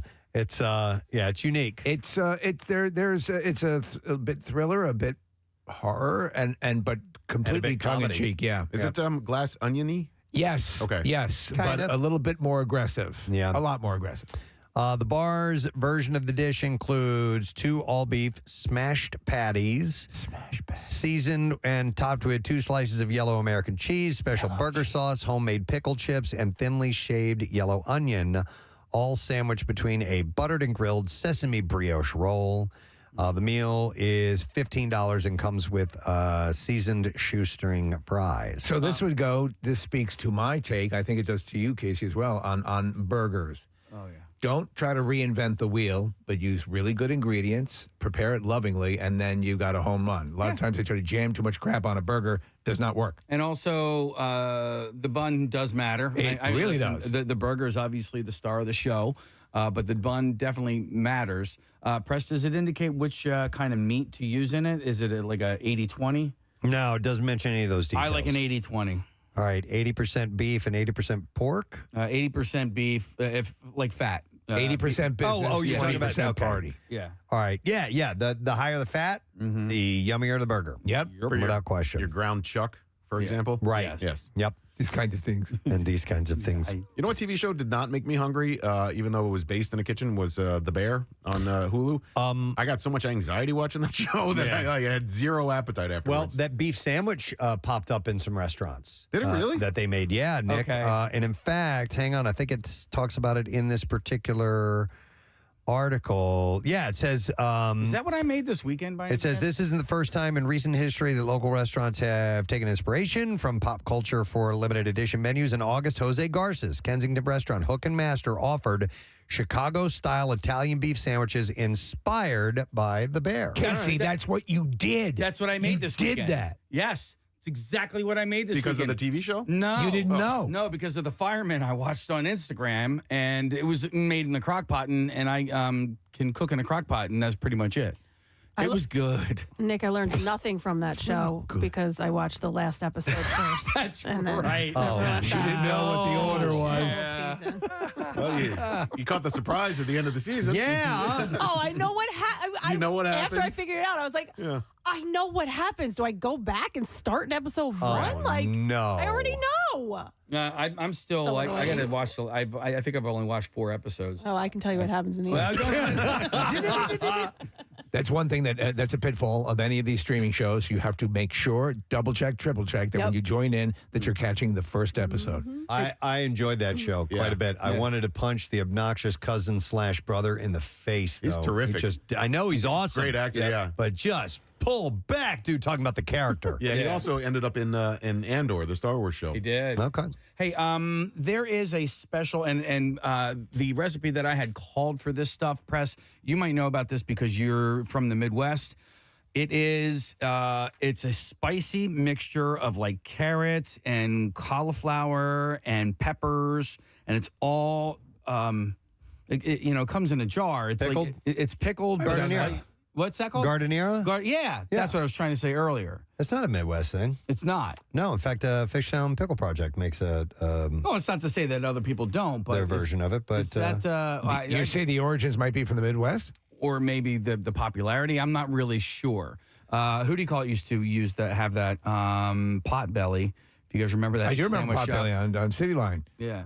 I think that's how you pronounce it. I'm not sure, Nick. But yeah, it's like pickled vegetables, essentially. Yeah. A medley of pickled vegetables. But usually, it's got some kick to it, right? usually cauliflower in it. Yeah, it's definitely Would you spicy. say it's an explosion in your mouth? I'd say so. Yeah. So it's based in Chicago cuisine. Oh, how about that? You need to get to Chicago more often. So the menu has generated cheeseburger buzz around the cheeseburger in general. The menu cheeseburger phenomenon has spawned a BuzzFeed recipe, a Vanity Fair interview with the film chef John Benhaz. I thought they were going to interview the burger. And a special collaboration between the famous Irv's Burger Stand in West Hollywood and Searchlight Pictures. So by the way, in a couple of weeks, I think it's 2 weekends away. They finally wrapped up the burger brawl process for the burger brawl, and I will go check on one of the judges for the final round because you remember a little thing called the World Series got in the way. Yeah, they now call it the Burger Crawl, right? Yeah. Yeah. So, all right. Let's see. I want to make sure I mention things that matter, came from last week, and don't get too far away with us. Let's go back to booze. We're spending a little more time on liquor than we normally do. Ooh, little squeal. So there's a cocktail I want to try out, and apparently it is called the Revolver, and I'd not seen this yet, and apparently it's becoming more popular, and it's a fairly simple one. It says if the cocktail is going to catch on, another trait that's absolutely vital but rarely discussed is that it needs to be durable, and it's going to be mixed 1,000 times in different bars and thousands of different bartenders in possession of wildly different skill levels. And essentially, this is why this article was about why some drinks come and stay. They have to be fairly simple to make, but they have to be, tasty and durable. End up tasting in the ballpark no matter who's preparing it. Exactly. So I'd say this. It seems to be that we are in a resurgence in popularity concerning cocktails. Cocktails, it's been about a good 7-8 years Has now it? Yes. that local or restaurants have specialty cocktails. Yes, and the that's business like can the hang- thing to go to. Right, they can hang their hat on their cocktail. Yeah. I'm going to admit to all of you that when I'm looking at a restaurant, I will look at the cocktail list first. Really? And then we will determine if we're going there. Oh, wow. So you mean if they have it out front, if there's like a menu, you'll go by and look at it, Yeah, and or the first like- thing you look at are cocktails? Or online before Okay. I head out. Yeah, because if it doesn't have a good cocktail list, You think the food is not going to be good? not that the food's not going to be good, but like I'd rather go somewhere with good cocktails than just somewhere with good food. I gotcha. So the Revolver is, and it's a real simple recipe. It's 2 ounces of bourbon, a half ounce of coffee liqueur, and 2 dashes of orange bitters. It's very simple. That sounds like something I'd like to try. I just bought a bottle of coffee liqueur because I enjoy White Russian every now and then. And to me, that's a one drink. You don't need more of those because they get pretty heavy after a stretch. But yeah, I hadn't had any Kahlua in the house in a long time. Is that Kahlua and milk? Kahlua, milk, and vodka. And vodka. Yeah. Okay. So and All a right. Black Russian is no milk. Okay. Got it. Interesting. Kahlua is coffee liqueur? Correct. I never knew that. Yeah. There are others, but that's the standard one. Yeah, and when after watching The Big Lebowski, I went on a White Russian? Yeah, sure. Yeah. And that's so that's milk and Kahlua, right? A Yeah, white or Russian vodka. is Or cream. and vodka. Yeah. And cream. Okay. Yeah. So if you wanted it to be thicker, you can use cream. All right. All right. Speaking of cream, the Wendy's is bringing back the vanilla frosty. Ooh. Oh, wait. It went away? Yeah. They just had chocolate? They had to go away for a while because they had the seasonal peppermint frosty. Ah. Did they always have vanilla and chocolate? Yes. I always not thought always. it was just Not it was always. just started as chocolate, right? It did, yes. Okay. As chocolate only. And But then it's a light chocolate. I can't remember a time. So, okay, yeah. Because I guess I got interested in those when they were the two. No, yeah, the original flavor was just the chocolate, and eventually Featuring just chocolate. they brought her along the vanilla. I bet that they had to dedicate the machine that made the vanilla to the peppermint for probably. for the holiday season. And like, believe it or not, those machines are complicated. They're a pain in the ass to clean, and so you have to have a certain mix that goes into them. So there was probably one machine, or at least one vat in that machine, that was dedicated to chocolate, and then the other one was for the peppermint over the holidays. Yep. Yeah, we have no experience here with machines that are difficult to keep running that issue drinks. Our Dunkaccino machine has been down for quite a while. Does it even exist anymore? It does, there. but only in your dreams. To me, it's one giant paperweight. I don't even go in there anymore. It's too painful Yeah. because we love Dunkaccino and we do. can't get it out of that machine. But can I get a ruling on this? I went to Dunkin' the other day, and there were two young ladies that were at the counter getting ready to order. I had ordered online, so I just had to go pick up my thing. But That app is great. Yeah, so this Dunkin' is right next to Cardinal O'Hara High School, and these girls were wearing Cardinal O'Hara High School sweatshirts. You have to remember, I have a gift card that Dunkin' gave me, so I had a bunch of money to spend. And my sister teaches at O'Hara as well. So I asked these young ladies, hey, do you know Mrs. So-and-so, my sister? And they were like, yes, that's my math teacher. And I was like, oh, that's great, blah, blah, blah. And then I said, I'm going to, whatever you guys want, I'm going to buy. You guys want, go crazy. You want some coffee? You guys want to go to Cabo? So my wife and daughter says that was creepy.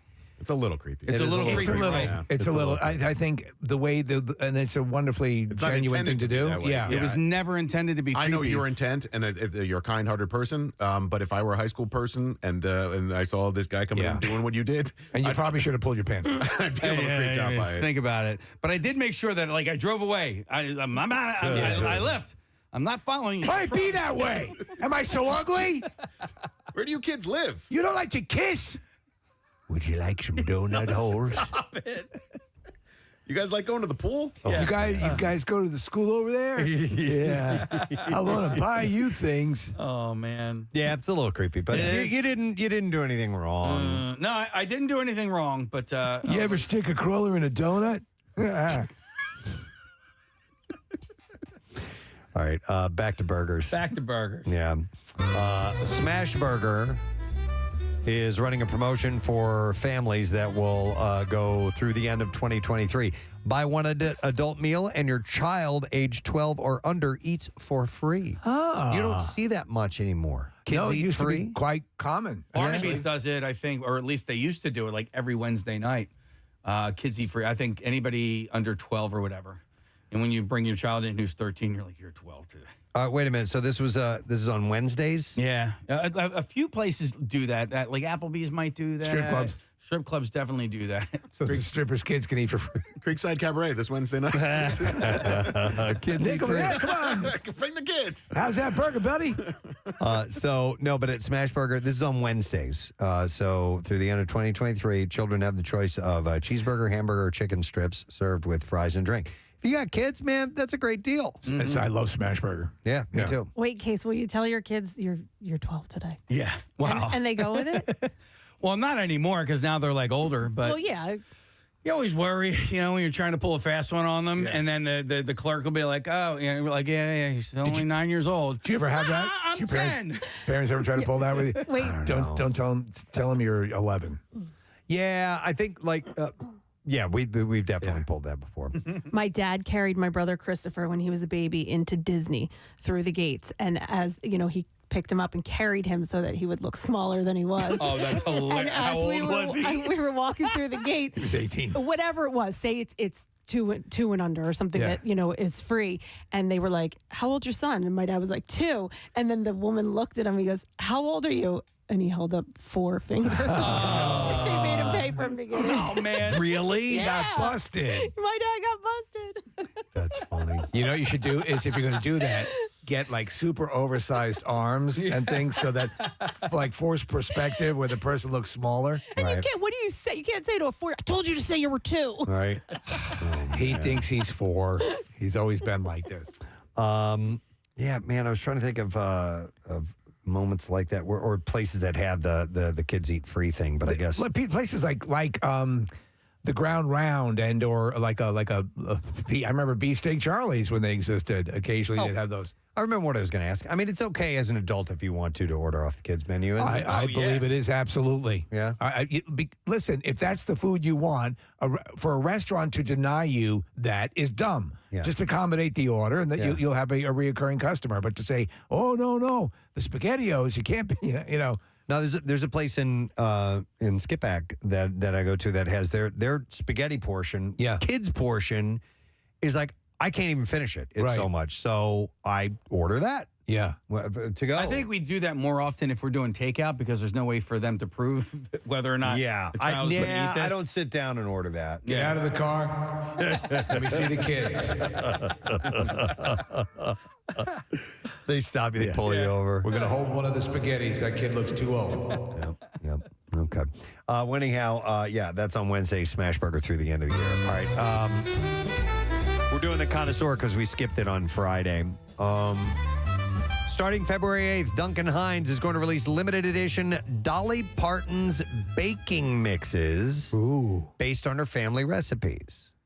And the collection includes new Dolly Parton baking mixes, buttermilk biscuit, caramel turtle brownie, which my wife would love, and huge knockers bun cake.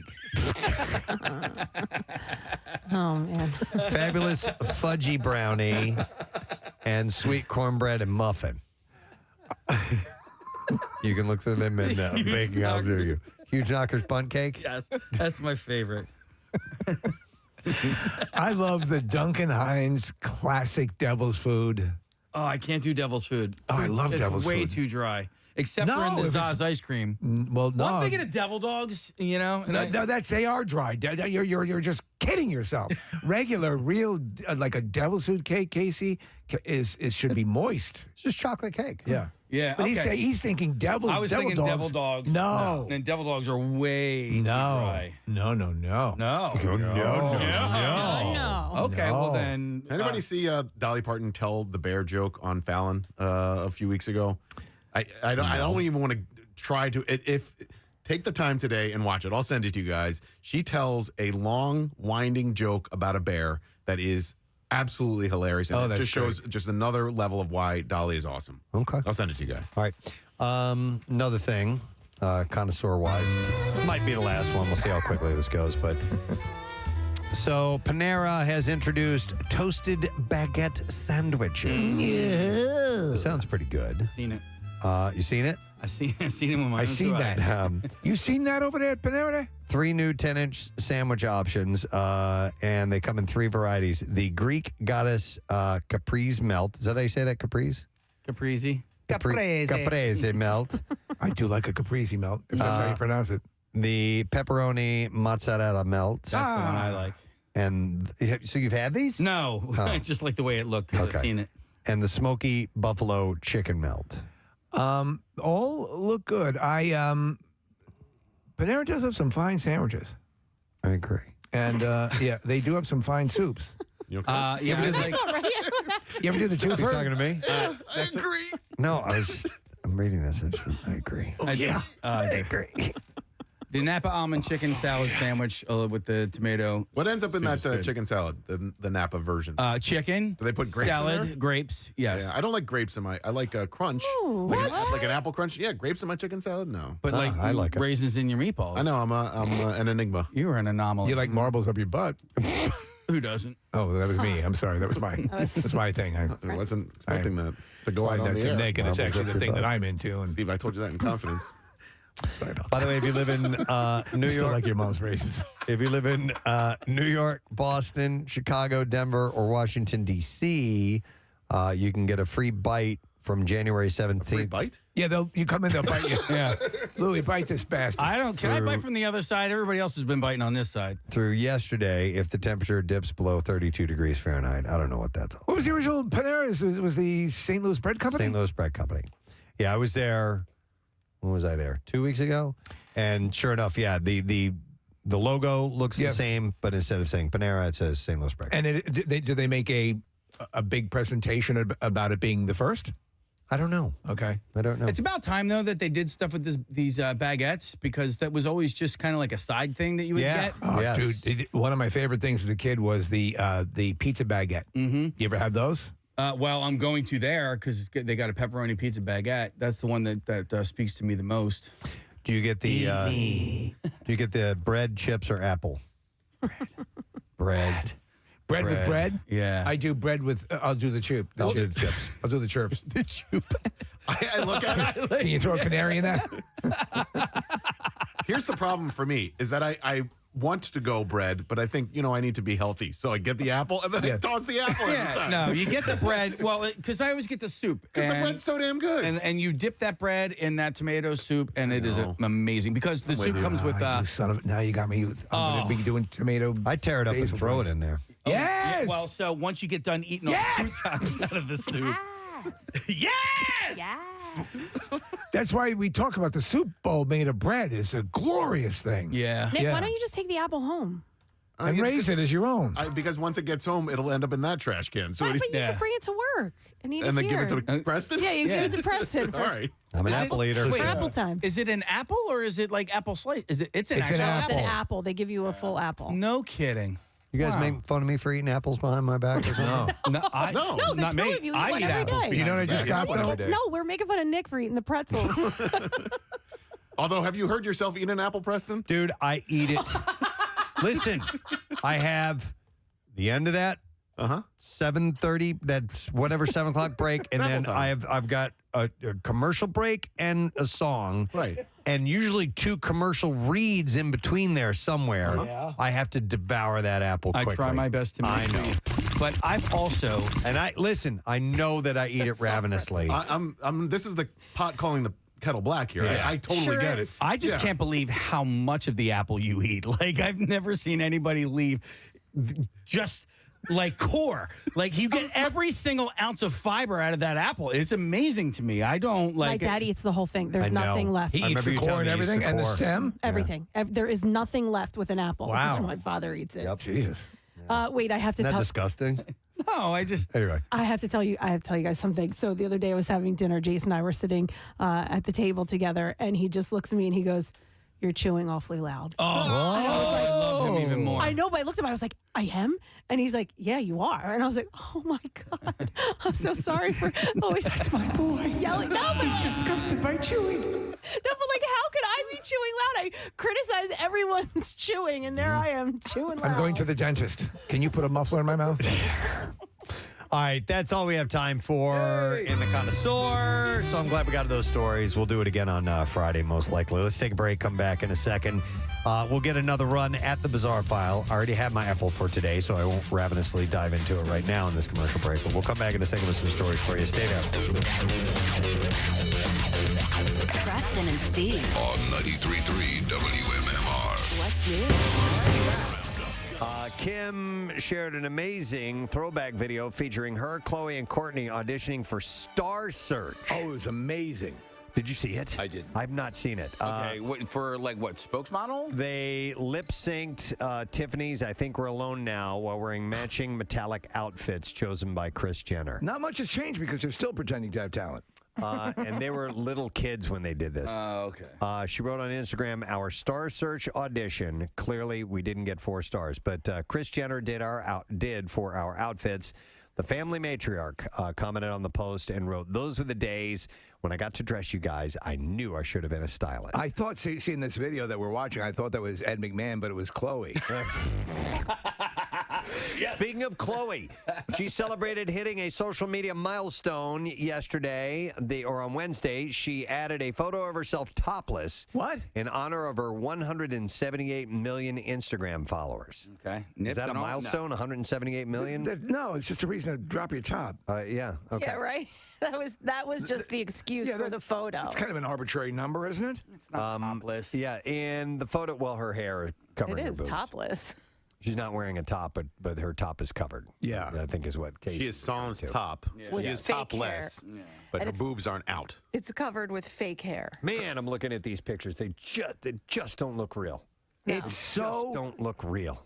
And I do not find this cosmetic surgery look in any way attractive. Yeah.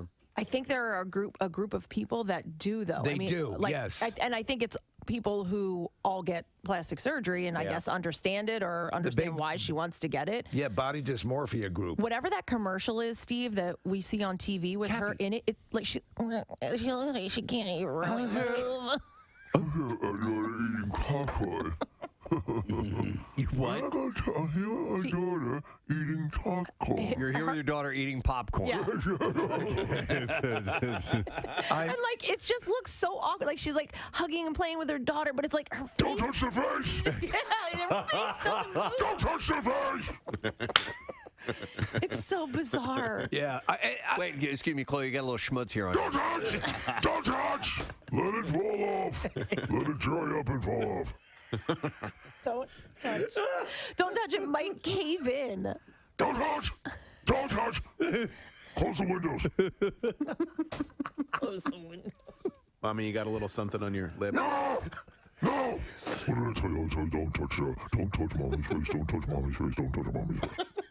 In the photo, Chloe is. Don't even look at mommy's face.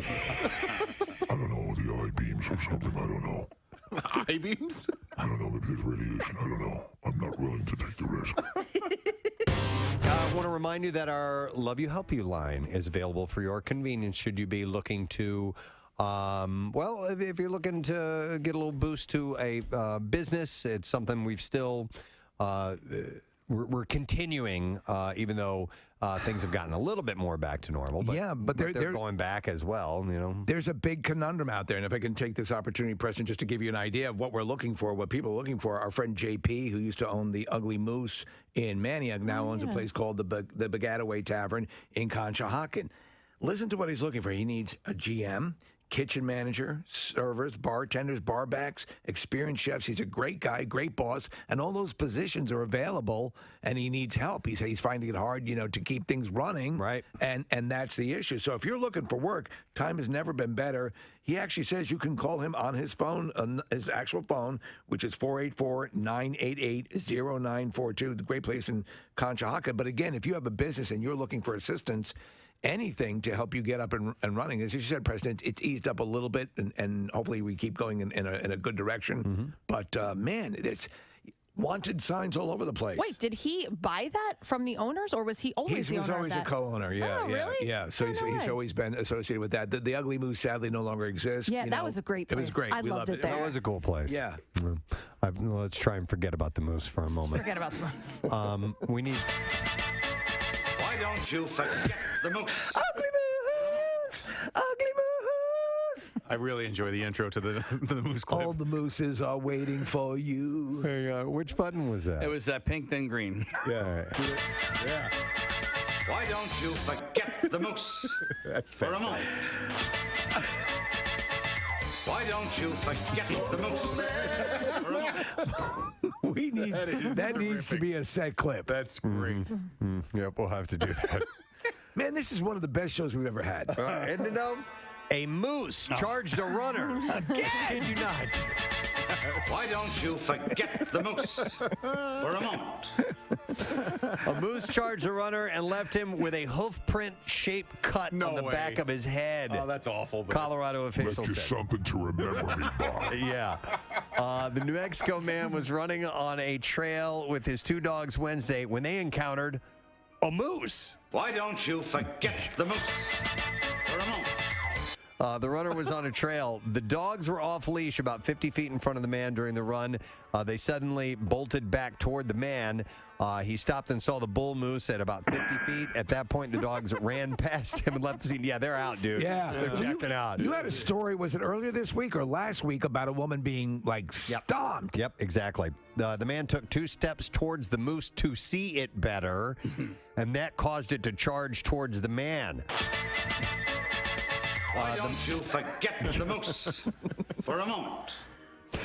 The moose attacked the runner, giving him minor injuries, and he was taken to the hospital and released the same day. The sheriff said he was very lucky that his only injury is a hoof print-shaped laceration on the back of his head. You bet your ass. Moose attacks in Colorado are increasing. They are protective animals and will defend their territory and young. Now, I had a moose question earlier this morning, trivia question for the Super question, and did not know that they're solitary, so they do not have herds of moose. That's why a lot of them are writers. They live a lonely existence, and once that's sad. Once their offspring are about 18 months old, the cow, the mom, will shun them, like push them away. Yeah, exactly. Get out of here. Yeah, Get out of here. that's essentially what they do, and then they just kind of roam all alone. Maybe they're happy, Kath. How do you know? They are happy. I guess. I mean, could be happy alone. I don't know. It just seems sad to not have any family or friends. All right, how about this? Poor things. Police. One is the loneliest number that you ever moosed. So we'll go through some stories here for you, starting with Zoe Kravitz and Channing Tatum. They are officially a couple. Yeah! Us Weekly has confirmed it. This comes after weeks of rumors. A source exclusively tells us of the actors Channing and Zoe are dating. They connected while working on their upcoming film, Pussy Island. Pussy Island. Yes. Yes. Which is, we have yet to determine what Pussy Island is about. Nope. We assume it's an island that looks like a large vagina. No, it might be cats. Oh, that's true. Yes, cats, of course. Oh. So this is perfect timing because just by happenstance over the weekend, I watched the second Magic Mike movie. And Nick, you said you saw that. Yeah. Listen, I don't quite get it, but and I'm not sure what exactly I watched. I felt like I went to the whole movie is basically a male dance review. You're not sure if it's a movie. It seems like there's really nothing there. Yeah. Other There's than no story. It's just the show. a lot of sitting around talking, and then a lot of pelvic thrusting into women's faces, and big presentations. And I can't say that I hated it. I went with 2 women, and they loved it. So we all left the theater in a good mood because they were in a great mood. So why not? A little eye candy. There's stuff, Nick, and you'll agree to this, that Channing Tatum does to these women, like Preston standing on the chair, thrusting, flipping around. You would F someone in half if that's the way you approach sex. Speaking of Channing Tatum, totally different than the movie. What was it that you just mentioned? Magic Mike 2. Yes. My daughter turned me on to a movie that Channing Tatum is in, and it's called The Book of Life. I had never seen it. It's an animated movie, and it's great. And he voices one of the main characters. He's really talented. He's good. Guillermo del Toro produced it, and it's really, really well done, but I had never seen it. It's no Pussy Island. I was so intrigued by Pussy Island. If anyone has any idea what it's about. It might be cats, man. 'Cause you know, some of those island nations, remember when we were on Anguilla or St. Martin, it was overrun with cats. Yeah. They're all over the place. So it very well could be that. I don't know. Yeah, when I was in St. Lucia, near the Butthole Islands, they had these little. I mean, at the resort that we were at, they had a bunch of different restaurants. A bunch of different restaurants, and there were definitely cats at the restaurants. You know, not our maitre d's. No, for the longest time. So you're familiar with Dirty Dancing, obviously, the Catskills. If you ever went up to a resort in upstate New York, around the restaurant in the actual place where you were eating, cats were walking because they were there to take care of the mice problem. Yeah, and so I'd rather have cats than mice and rats. Here's the conceit of Pussy Island. Frida, who is Kravitz, is a young, clever Los Angeles cocktail waitress who has her eyes set on the prize, philanthropist and tech mogul Slater King, who's Channing Tatum. Slater King, that sounds like a name. When she skillfully maneuvers her way into King's inner circle and ultimately an intimate gathering on his private island, she is ready for a journey of a lifetime. Despite the epic setting, beautiful people, ever-flowing champagne, and late-night dance parties, Frida can sense that there's more to this island than meets the eye, something she can't quite put her finger on. On. Steve.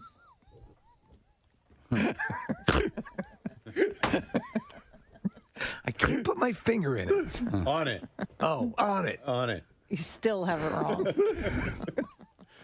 But it says it's something terrifying. I'm sure it is. Those are the last. You remember the first time? It was a little scary. Wait a second. I'm up to my wrist. What am I doing here? I'm up to my elbow. A little scary that first time. Succulent. I handle my succulent. Yes.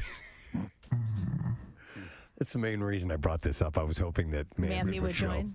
All about the succulents. Not watering enough. My index fingers around my nipples. Oh my God. And that wet ass succulent. Wet ass succulent.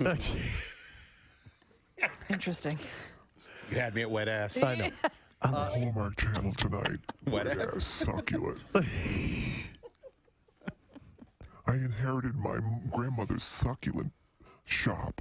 And here comes Brick Laser, the new man in town. Brick Laser? His child died of some disease. I don't know. I never knew the kid. It doesn't matter. And he helps me with my succulents. With the flashlight thing, an easier way, if you are doing some work and you need to use it and your hands are full and something like that, you can ask Siri to turn it on and off for you if you want to. No. You don't What, have the to. flashlight? Yeah. Show me. I'll show you. Stop it. Yeah. Hey, Get out of here. I'm talking to Siri, will you, please? Hey, Siri, turn on the flashlight. Here you go. You ready? Oh my. Did mine go on? Hey, Mind Siri, turn the blown. flashlight off. Yeah.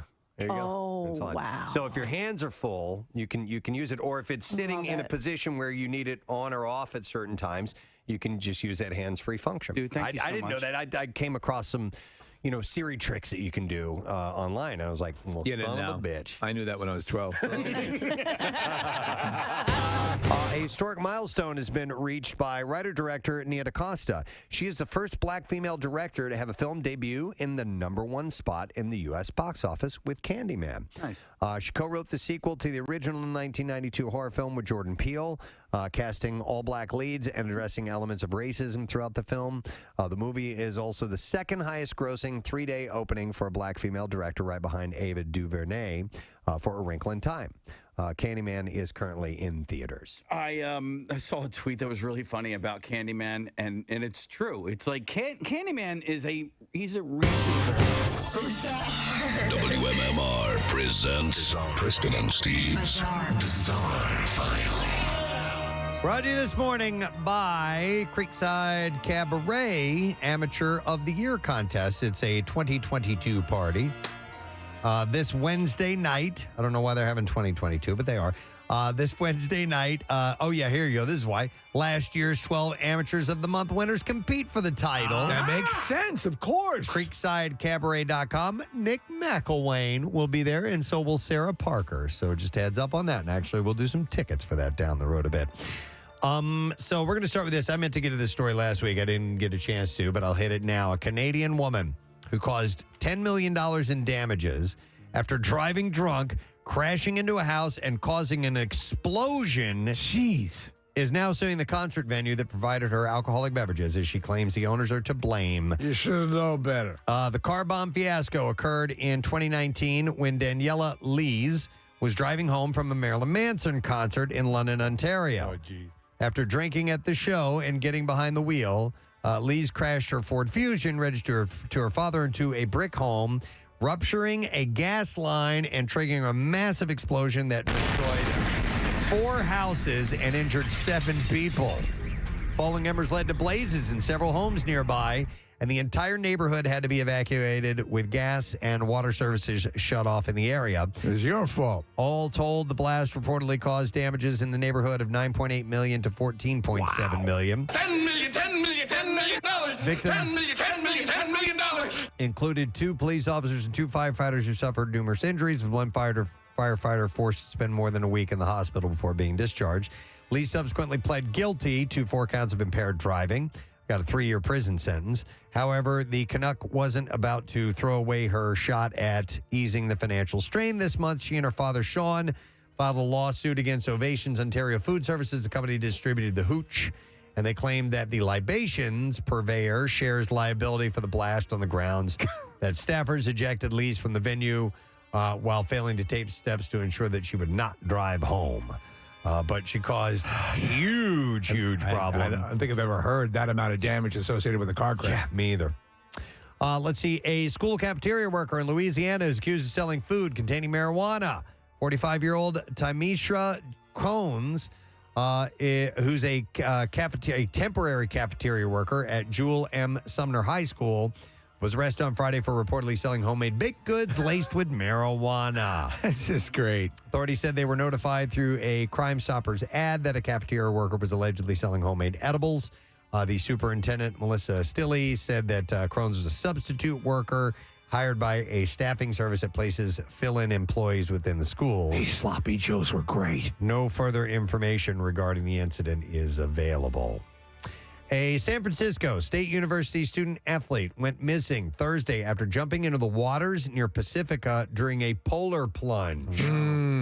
Hamza Al-Zawdi was hit by a large wave while he and 2 others were swimming at Esplanda Beach.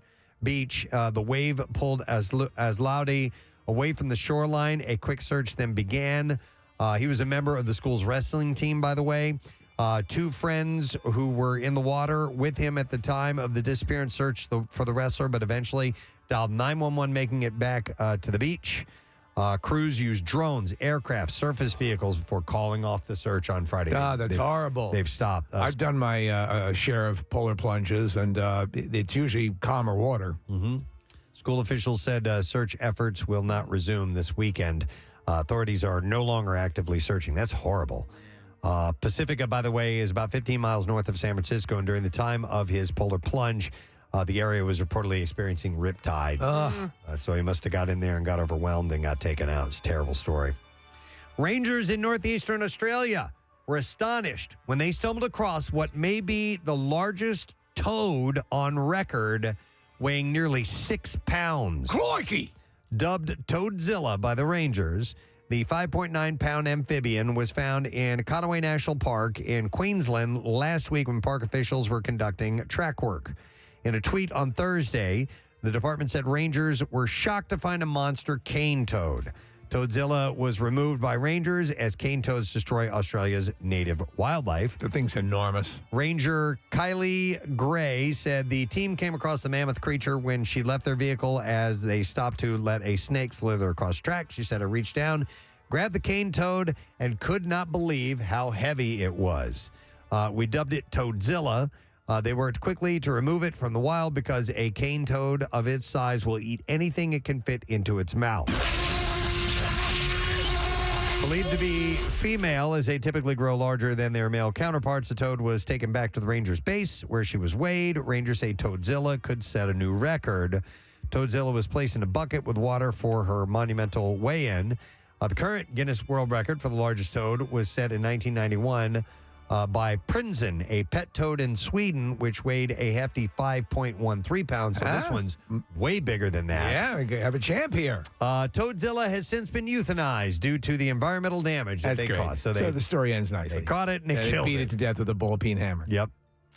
A man died in a Manhattan subway shoving early Friday morning after another rider pushed him to the tracks from an Upper West Side station platform. This has an interesting twist to it. The victim and the suspect were engaging in sexual activity on a southbound number 2 train and began feuding.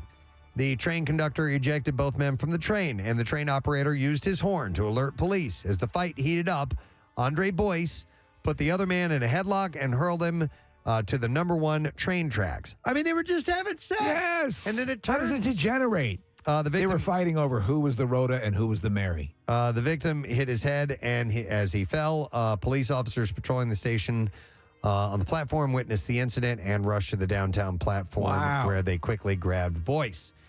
Medics rushed the victim to Mount Sinai, but he could not be saved. Boyce was charged with manslaughter. The identity of the victim has not been released as of yet. It started out so wonderful. I know. They were having a good time, right? And there you go. That's what I have in the bizarre file for you. All right, we're going to take a break. When we get back, you know what we do? We ask you a question about today's program. What will it be? Find out when we get back, because there's a prize associated with the answer, and we'll get the trash and music news as well. Stay with us. Preston and Steve on 93.3 WMMR. The MMR short code. 5 times in front of a mirror. Otherwise, he'll leave you the F alone. He's just minding his own business. Just being all candy, man. Yeah. Yeah. And then you say his name, and then, all right, why? Now I got. Well, you wanted me. But why does that bother him so much? Well, I don't know. Well, he's got issues. I mean, he's not says, innocent. keep my name out your mouth. Is what he said. That's basically it, man. So, but if I were to say your name 5 times, you wouldn't come and kill me. No, Well, it depends he on would how give you a say kiss it. on the forehead. Yeah. That's right. Go ahead. Go ahead. Say my name 5 Casey times. boy, Casey boy, Casey boy, Casey boy, Casey boy, Casey boy. I think I said 5 times. I just got a kiss on the forehead. That was nice. Say my name 5 times. A different kind of thing. That would be the worst horror movie ever. This is not scary. Yeah. It's a little creepy, said I this guess. guy's name in the bathroom mirror, and it came out and kissed my forehead. I don't understand. I was sitting here minding my own business. And then you I summoned did it. me to kiss your I went forehead. and did it. Keep my name out your mouth. Well, that kind of made my day. You know, it honestly did. So thanks, pal. I appreciate I was just relaying the legend. But right now, it's Peanut butter jelly time. Yeah. Peanut butter jelly time. Peanut butter jelly time. Where you at? all right. So yesterday, There you go. There you go. yesterday, how did this even come up? I forgot. Well, Steve sang his jingle, and then you guys commented right. on Peter Pan, Yeah, and I it's- said Peter Pan is an inferior peanut butter, and Preston, you took umbrage with I that took statement. offense to that. Yes, which you grew up on it. Yeah, I grew up in a Peter Pan household. Yeah, and so Casey and I were defending the honor of Jif, and I said that Jif is my favorite, although we'll see if that's actually true. And then I said, well, at least we can all agree that Skippy sucks. And then Kathy jumped in, so we all took sides. But here's Or did Steve, do you take a side at all? Yes, I agreed. I agreed with Kathy. Kathy is her pirate Stevie. name. Yeah. And I also, believe it or not, I think Peter Pan has merit. Okay. So all right. I'm kind of Switzerland in this because I think everything has merit. Here's the thing for me. I think I'll definitely be able to identify the Skippy, but I honestly don't eat any other peanut butter but that, so I don't know if I'll be able to decipher between Peter Pan and Jif. I don't think I've ever had Peter Pan. So, all right. So here's what I'd like to do. I'd like to see, A, if you can identify what it is. Right. Okay. And B, rank which you think is the best one. So Okay. we have. I think we have all peanut butter's great. Yeah. I do too. I'm know? a big. I can't ever remember saying, "Oh, that's terrible peanut butter." Except maybe some of the natural ones. If you're really in the mood for the super sweet peanut butter, it can be a minor letdown. But I do like those too. And by the way, the 3 spoons that we have here, fortunately, only equal like 1,000 calories. Oh my God! Good. Peanut butter is insanely high in calories. It's great for protein. Yes. It's great for if you're just gonna stop at like half a spoonful. Yeah. That's fine. No one does. Yeah, but who can do And that? so you have 45,000 calories. I think like a tablespoon is like 80 calories. Yeah, Kathy. yeah. Or maybe Oh, more, no, maybe it's like more 110 or something. Yeah, it's a lot. Here's the deal, and I don't want to besmirch peanut butter. I hope peanut butter's not listening right now, but I think peanut butter is only good when it's accompanied by something else. Milk? Peanut butter I don't by agree. itself. This is my opinion. Yeah. I feel like peanut butter needs something else to shine. Some type of bread. No, some type of, well, maybe bread, yes, but I don't even like peanut butter sandwiches, but like a jelly, a honey, a pretzel. I can do just peanut butter on an English muffin, on a piece of toast. Absolutely. Stuff like you could that. put it so especially when you have it on a fresh out of the toaster. Yes. And it melts. Yeah, we're looking at the calorie. That's 2 tablespoons. That's 2. 2 So tablespoons, 188 about calories. 90. Yeah. Okay. Yeah. All right. So we have a clear spoon. Casey, give me some music because we're just going to be sitting here smacking our lips. Peanut butter jelly time. People are going to hate that. All right. So try the white spoon. And see, which one first? Clear. Clear? The clear, yeah. All right. Do you have your scoring sheet? I do, yes, I do. All right. Now, if you're one of those people that hates the sound of smacking lips, You're going to hate this. You're going to absolutely detest this. If you believe in peanut butter, clap your hands. Is it? Can we comment, or is this a contest? I think I know what that is. No, it's a contest. Don't comment. No comment. Okay. Okay. I think I know what that one. I think I know what that one is too. All right. When you're done. Wait. We don't have any palate cleansers either. So. Oh, I do. Well, I got water. You got water. Yeah. Can I tell you, I know which one is my Skippy before I even taste it, just by the look of it. Really? Yeah. All right. I'll be impressed if that's Kathy, the case. that's how I felt. Now I'm gonna about, try. not about Skippy, but about Are we you. doing 1 to 10 or 1 to 5 for rating, numerical taste? Yeah, I think I'm going to have to go through all three of them before I decide which one I like best. But 1 to 10, is that the? Let's do 1 to 10. All right, now white spoon. Mm-hmm. All right. Oh. Okay. God, it's all good. Okay. Also good. Oh my God, I got too much in my mouth now. Yeah. It You hear that can in porn movies. be like a full-on paste. All right, I think I know what that is. I may change my answer, but You can. We just have to when we do the final tally. All right, and then I'm gonna turn this music up so people don't hear us going. This is a lot. This is a lot harder than I thought. Yeah. By the way, I want you to know that I wrote down my Skippy answer before I even tasted it. All right, just on site. All right, we're doing the yellow spoons now, correct? Yeah. Yellow. Colored, whatever your color is. All right, mine's red. I'm like, oh no. To be honest, they all pretty much taste the same to me. I can't really clearly, definely pick out a difference between those, but I'm just jotting down. Skippy's creamier than the other two. It is. Okay. That's what I think. Honestly. All right, now rate the taste. All right, rate your taste here. Oh. 1 to 10? Yeah. Yeah. Or should you just do 1, 2, 3? Which one you like best? All right, yeah, let's do that. Best to worst. 1, 2, and 3. All right. I've actually surprised myself. One being here. the best. I may be a changed man. Okay. I'm trying not to use my Penis? Your predetermined, my bias, my predetermined decision on what I was saying yesterday to influence. But if I'm wrong, that's a sign of a man looking to evolve. Well, I would like to. Life's about change, Steve. Okay. Yeah. So, real quick, do we want to say what we thought was the best tasting one first? No. Here's why I think the way we should roll this out. Now, Marissa's the only one who knows the answers. Right. I think we all say what we think number 1 is. Okay. And then she'll reveal what it is. And then we all say what we think number 2 is, and so on. Okay. And see if we get it right. All right. I thought number 1 was Jif. I too thought number 1 was Jif. I thought number 1 was Jif. Wow. So again, I don't know the difference between Jif and Peter Pan, so I went Peter Pan. Okay. And Nick? I thought number 1 was Jif. Okay. And Marissa, what is number 1? Confirming that number 1 is the clear spoon. Yes. Number 1 is the clear spoon. It's Peter Pan. Oh my God! Man. Oh my God! Mind blown. Dude, hang on, because all right, never mind. Well, we'll find out at the end. All right. I think I know what you're going to say. Oh my God! All right. The world is upside So I down. was the only one that got it right, by the way. You were? Yes. Okay. Oh, you said you're right. Yeah. Kathy gets it. All right. So for the white spoon, the second one, I thought that was Skippy. I thought that was Peter Pan. Okay. I thought it was Skippy. Yep. Jif. All right. Skippy. And what is number 2? Kathy wins again. It's I identified Skippy before I even tasted it. I knew it by the look. Unreal. Wow. Okay. So that was Jif. That was Jif, and then the and number colored- 3 I had is Peter Pan. It looks quite magical, especially knowing that it's not going to be 6 to 10 inches that stay on the ground after that. Yeah.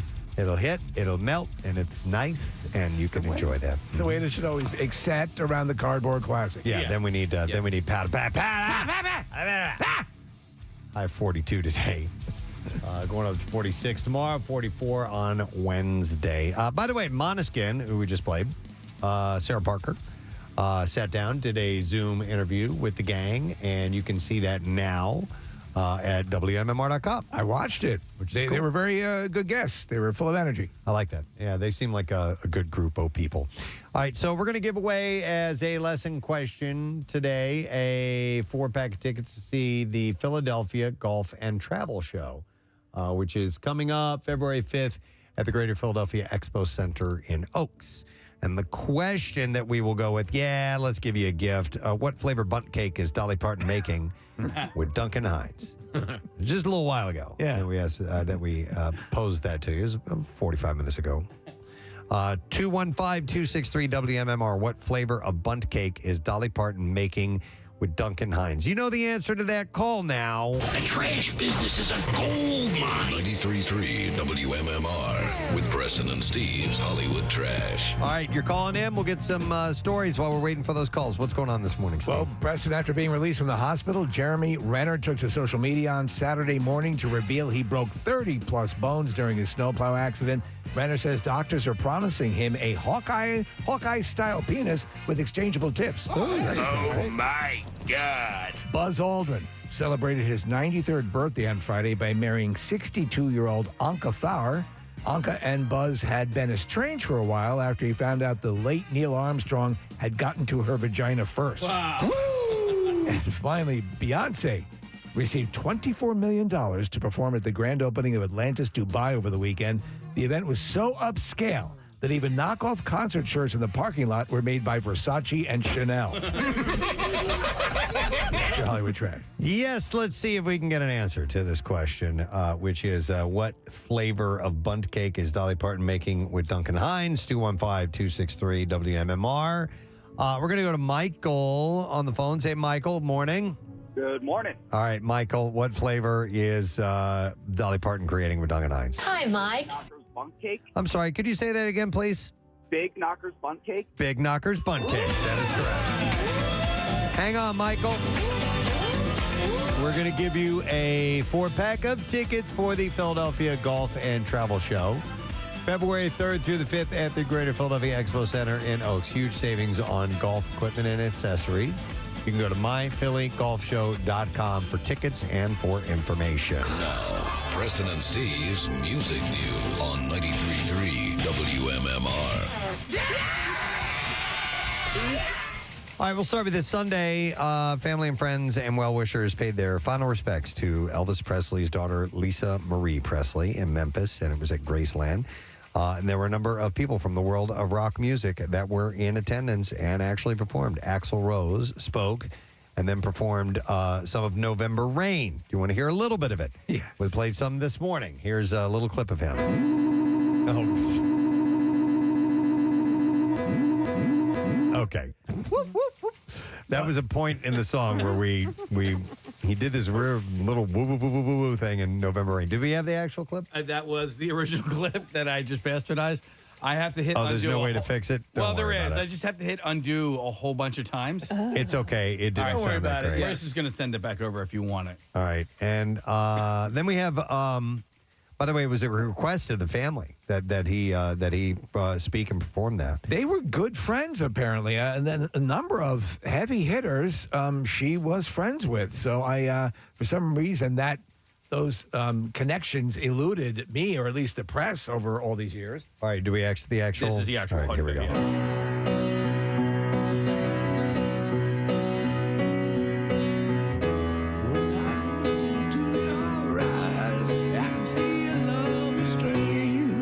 I don't think Axl warmed up before he started. You know what? He could have been emotional. Oh, and that was the little woo part. Hang on, let me back that. No, it's coming up. It's at the 24-second mark. Oh, yeah. But darling, when I hold you, don't you know I feel the same? Yeah, he could have been emotional. You're right. He did it again. Yeah. We'll give him the benefit of that. Cause nothing lasts forever, and we both know hearts can change.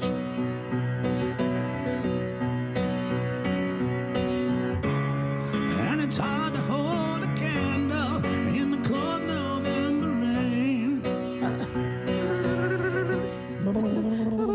All right, what we didn't listen to earlier this morning was Billy Corrigan saying To Sheila. They were buds as well. And here is a clip of that. Twilight fades through blasted Avalon. The sky's cruel touch, an aching Autobahn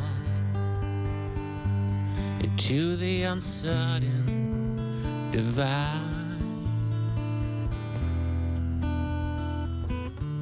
We scream into the last divide. You make me real. You make me real. Then we have a clip of Alanis Morissette, who sang the song Rest as well. We played this earlier this morning.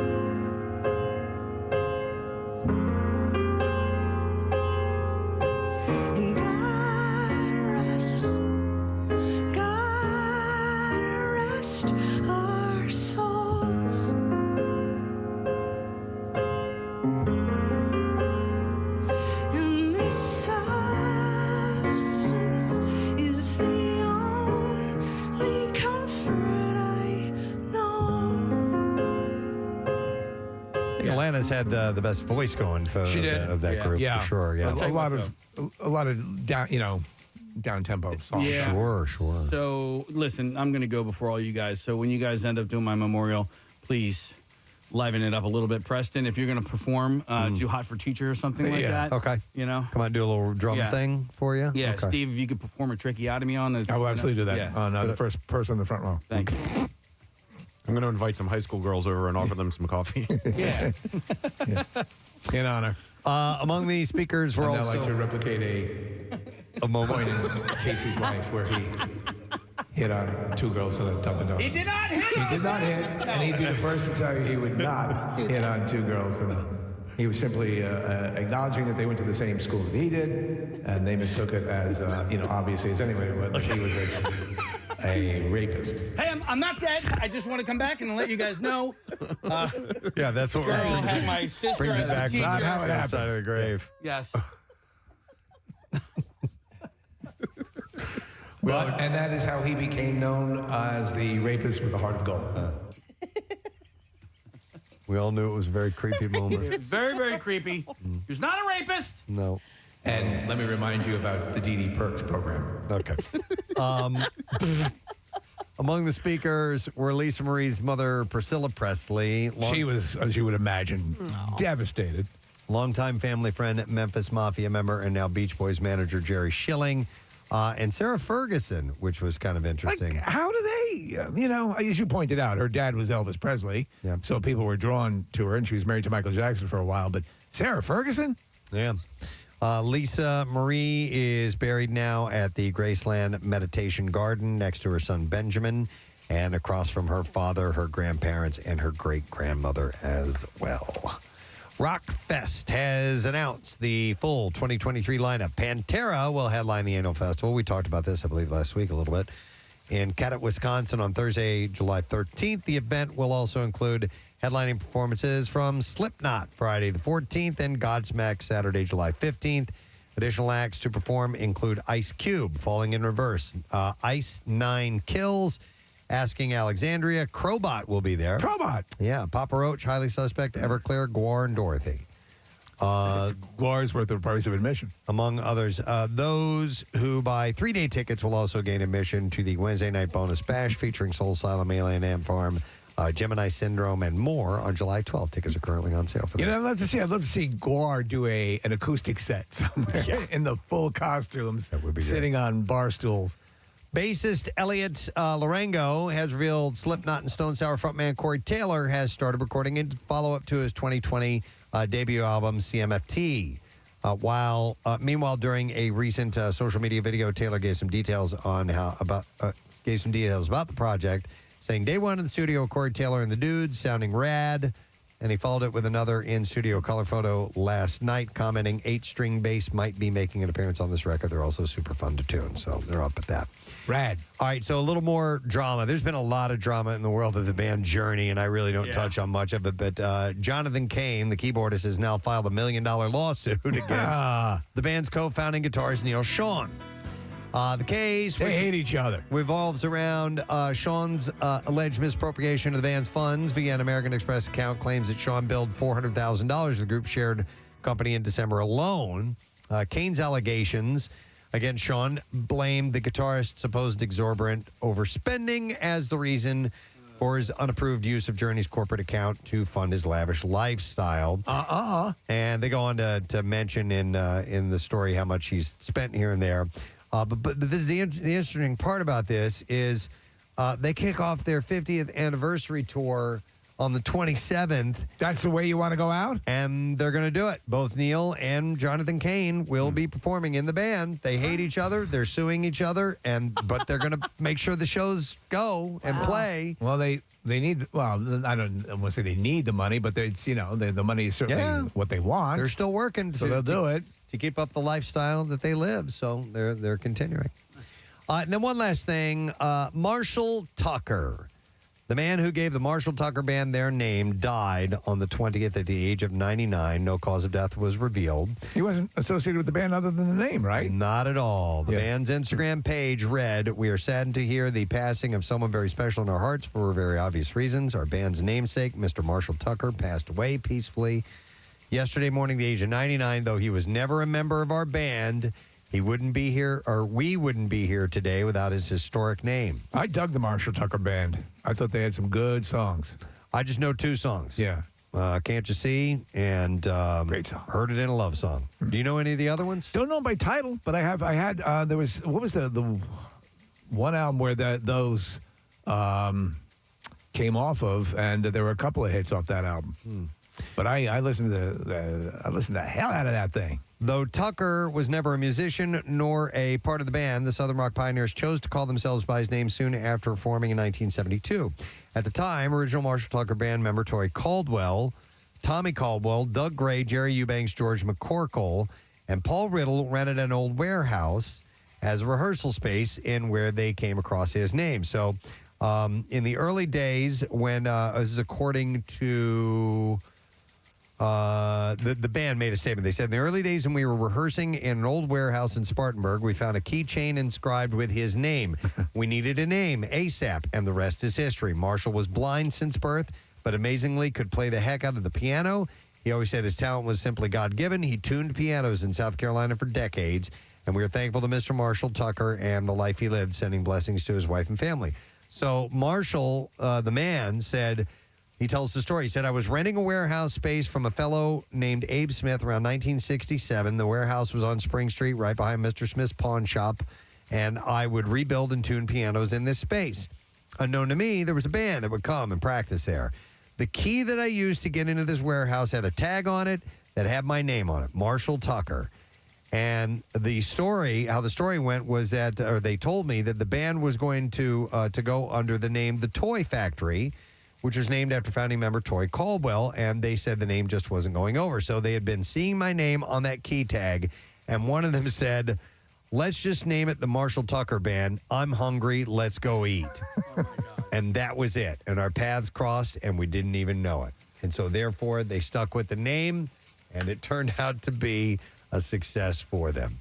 And unfortunately, Mr. Tucker passed away. That's wild that he was, tuning all those years and doing that, and apparently achieved quite a reputation. Yep, and there you go. That's what I have in music news for you. That band is going to be at the Scottish Rite Auditorium in March. Thank you for the texter who let us know that. March 10th, 2023. And so, they're still touring. 50th anniversary tour. Wow. Excellent.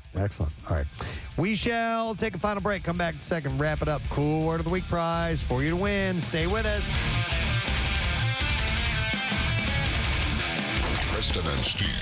On 93.3 WMMR. Well, wait till you get to the taste. Yeah. Well, hang on a second. Wait till you get to the taste because then it's inverted my perception. All right, so hang on a second. So the colored spoon was Skippy? Yes. Yep. Yeah, Okay. that All was right. Skippy. So here's I got them all wrong. I felt I got the last one right. I got Skippy right, and I'm so glad that we did this blind taste test because I'll reveal something a little bit later. All right, so I ranked as the best tasting one as number one, and it turns out that is Peter Pan. Right, which is what you said yesterday. Which is what I said, yeah. Okay. Preston, I rated as the best tasting the third, the colored spoon. So Skippy. Which is what you and I said, Steve. Yes, yeah. And I did the same thing. Yes. Okay. Thinking that the white spoon was Peter Pan, I ranked that the best. And as it turns out, it was Jif that was the best in my eyes, my mouth. And I also, I just want to point out that I also, not knowing anything, that I ranked Skippy as the worst tasting flavor. Okay. Not knowing anything. But I really thought that Peter Pan was going to be the best. And as it turns out, it was Jif. Well, let me tell you, Peter Pan, to Kathy, I think is the sweetest. Yeah, so I picked Skippy as number 1 as best tasting, and then the other 2, again, not really knowing the difference. I did not like 3 at all. That was Jif. So I went Peter Pan was number 2 for me. I believe Peter Pan does have the most sugar of all 3. Really? No, Kath, you said number 3 was Jif. Number 3 was No. I rated Jif number 3 in taste. Okay. So I didn't like the Jif. I liked the Peter Pan better. Marissa, by the way, how did our Twitter poll turn out? Because that should be done by now. It was 24 hours ago, roughly, that we did That's that. a good question. I'll pull it up right now. So she put the 3 out, and at the beginning, Peter Pan was just getting crapped on. And I took Here, a it little looks like it's up here on the screen. All right, so the results are in. Yeah, we have it. Number 1 is Skippy. Wow. Number 2 is Jif, and then absolutely way in the back distance is Peter Pan. So I'm going to say Peter Pan was my favorite of the taste. Okay. Yeah. I'm telling you, like this, just my sense of all of my senses, my smell, my taste, like it just, I knew I was going to be able to do this. Okay. Yeah, you have very sharp senses. Remember, I don't know if you guys remember this, but we did water years ago, and I was able. We said we were going to do it. Did we actually? We did it, and I was able to pick because I knew I could pick Evian out of the other bottled water, and I think the other one maybe was Poland Springs or Fiji, something like that. But I was able to do it. There's something in that Evian water that I can taste. Well, so can you just check on the back of the notion that Peter Pan, and Nick, is that what you said, that Peter Pan has the most? That's what I heard when we were talking about this yesterday, right, and so people were posting on social media. Because you really want as much sugar as you can in any product. Yes. Calorie-wise, they're only 10 apart, and the most calorically high is Peter Pan. It's got 200 calories per serving, which is 2 tablespoons, and the other 2 have 190, so it's neck and neck. About the same, yeah. But as far as the sugar content goes, it looks like they all have 3 grams of sugar. There you go. Right. Although Skippy has a little extra. It says total sugar's 3 grams, includes 2 grams added sugars. Well, what does that mean? The other ones don't have. Or wait, no, I'm sorry. Oh, yeah. They have it as well. I just didn't see They that part. all have added So sugar. it only So has they all have the same sugar. 3 grams of sugar, but with an additional 2 grams, which So- I would figure that to me is 5 grams. No, it says includes. So it's 3 not. grams not of sugar like includes 2 grams of It's sugar. not like a natural sugar. They've added it to the product. 1 gram of natural sugar, 2 grams of added sugar. So just so you guys know, Gotcha. I have, for the past year and a half, have been really paying attention to added sugars and trying not to have added sugars in my No, diet. we know that. Yeah. So, which you take your preference taste here was which one, Case? Skippy. Skip. No. It was Yeah, Jif. it was. No, it was Jif. Oh. I thought it was going to be. I thought it was Peter You Pan. wanted it to be. Okay. I If gotcha. you believe in peanut butter, Yeah. clap your hands. Right. And Casey likes to add honey to. He turned me on to the honey peanut butter sandwich, which was good. Honey's It high in wasn't- calories too. Oh yeah. But it was. I liked it. I'm not as gaga about it as you are. Are you doing it with chunky peanut butter or creamy? Creamy. Okay, you got to We try went- it with chunky. We went creamy because creamy is my preference, actually. It's the classic. Yeah. You know. Yeah. So. That seems like so much. What do you need more? Yeah. What kind of animal? But you do put jelly on peanut butter, and that's a Yeah, that's a good standard. point. So That's and a- it's that's got to a good be. point, yeah. Do you go just with as chunky jelly or sugary? That would be marmalade. marmalade? Yeah. But that's I do why- like marmalade. I do though. like marmalade. All of that stuff that this is a nice healthy breakfast, and it's only 41,000 calories. Well, so listen, it's maybe not the healthiest, but if I'm using like a good like Ezekiel bread or like Or Jebediah. or a Jebediah bread, no, but Ezekiel bread's really good. It's like natural ingredients, and if I'm using an organic chunky peanut butter and honey, I'm like that's calories or sugars or whatever aside, like that actually is all like kind of natural-ish, So I feel, Natural-ish. Well, I feel No, you're right. and I feel better about that. No, there is a mindset, and and it is a legitimate nutritionist sort of take on things. If you're going to go with the natural sugar, go with the things, substitutes and chemicals as you start to add in that stuff. Yeah. That's where you're going to come up against problems. Eat as much take in as many calories as you can in every day, and make sure whatever you're eating is absolutely jammed with sugar. And sprinkle aspartame all over it. And aspartame, absolutely. Somebody just reminded me of something. You remember that time my mom made me make her a peanut butter and mayonnaise sandwich? Yeah. And then You we found actually- out somebody had texted in just now and said that they did peanut butter and mayonnaise sandwiches, and I was like, I could barely make it for her. This is a woman I've known my entire life, and I never knew she liked peanut butter and mayonnaise sandwiches. And apparently, it's fairly common in the South. And You were very honest. You said you close fist punched her. I was close to it. I mean, like, how dare you? Ooh, it's gross. To me, that has no word. There is no place for that in my life. But some people see it as adding even more of a creamy texture to it, and that's what does it. But no, I can't see that. No. So we had the what started this off yesterday was the Peter Pan theme or the jingle. Right. And how did that go? If you believe in peanut butter, clap your hands. I don't remember that, but I do remember Choosy Mothers Choose Jif. What about Skippy? What was their Frigid Mothers Choose? Frigid Mothers Choose Skippy. But we do know Annette Funicello was a longtime spokesperson. In fact, Steve, when they did Back to the Beach, she had like jars of it, peanut butter that was the size of like a keg of beer, and the kids going, "I hate this peanut butter." So one of Skippy's slogans is "Spread on the smiles." And I don't remember Skippy that. Yippy. Oh, Skippy Yippy. 2 in the pink, 1 in the peanut. Oh, okay. No. 1 in the peanut. Okay, I wasn't aware of that. You know those things that caught on because honestly, one of the first jingles you were probably as a kid, a peanut butter and jelly sandwich is sort of a de facto sandwich. So yeah, do you remember having I don't remember if I was actually that much of a snob when it came to peanut butter when I was a kid. I just got what I got. I think it was probably we just always had Peter Pan. Yeah. So that was my peanut butter, and I didn't really turn my nose up to other peanut butters, if I recall. I used to do at Whole Foods. I used to do the where you just grind up the peanuts, and that's what I would make Jace for lunch. And no, listen, he had it for years, and he loved it. And then somebody gave him Skippy peanut butter, and he was like, "I don't want that other program in fine fashion. Stone Temple Pilots and Interstate Love Song. Preston C program about 10:45 a.m. on what turned out to be an unexpected snowy Monday, at least for a little while. It's stopped in our area as of now, but I'm sure it's swirling around, in and around, all over the place. So just heads up on that. It's got a nice little peek into what winter could be. Hopefully won't be overly snowy, but it's been good so far. think there's enough to do a snowball fight. Yeah, I think we can get out there and maybe chuck some around a little bit. There'd be a lot of rocks and pebbles in it. Yeah, I think so. I would take this time to thank guests on the program, but it's just been you and us. So thank you for contributing and being part of the program today. That's really all we need. Yeah, that is.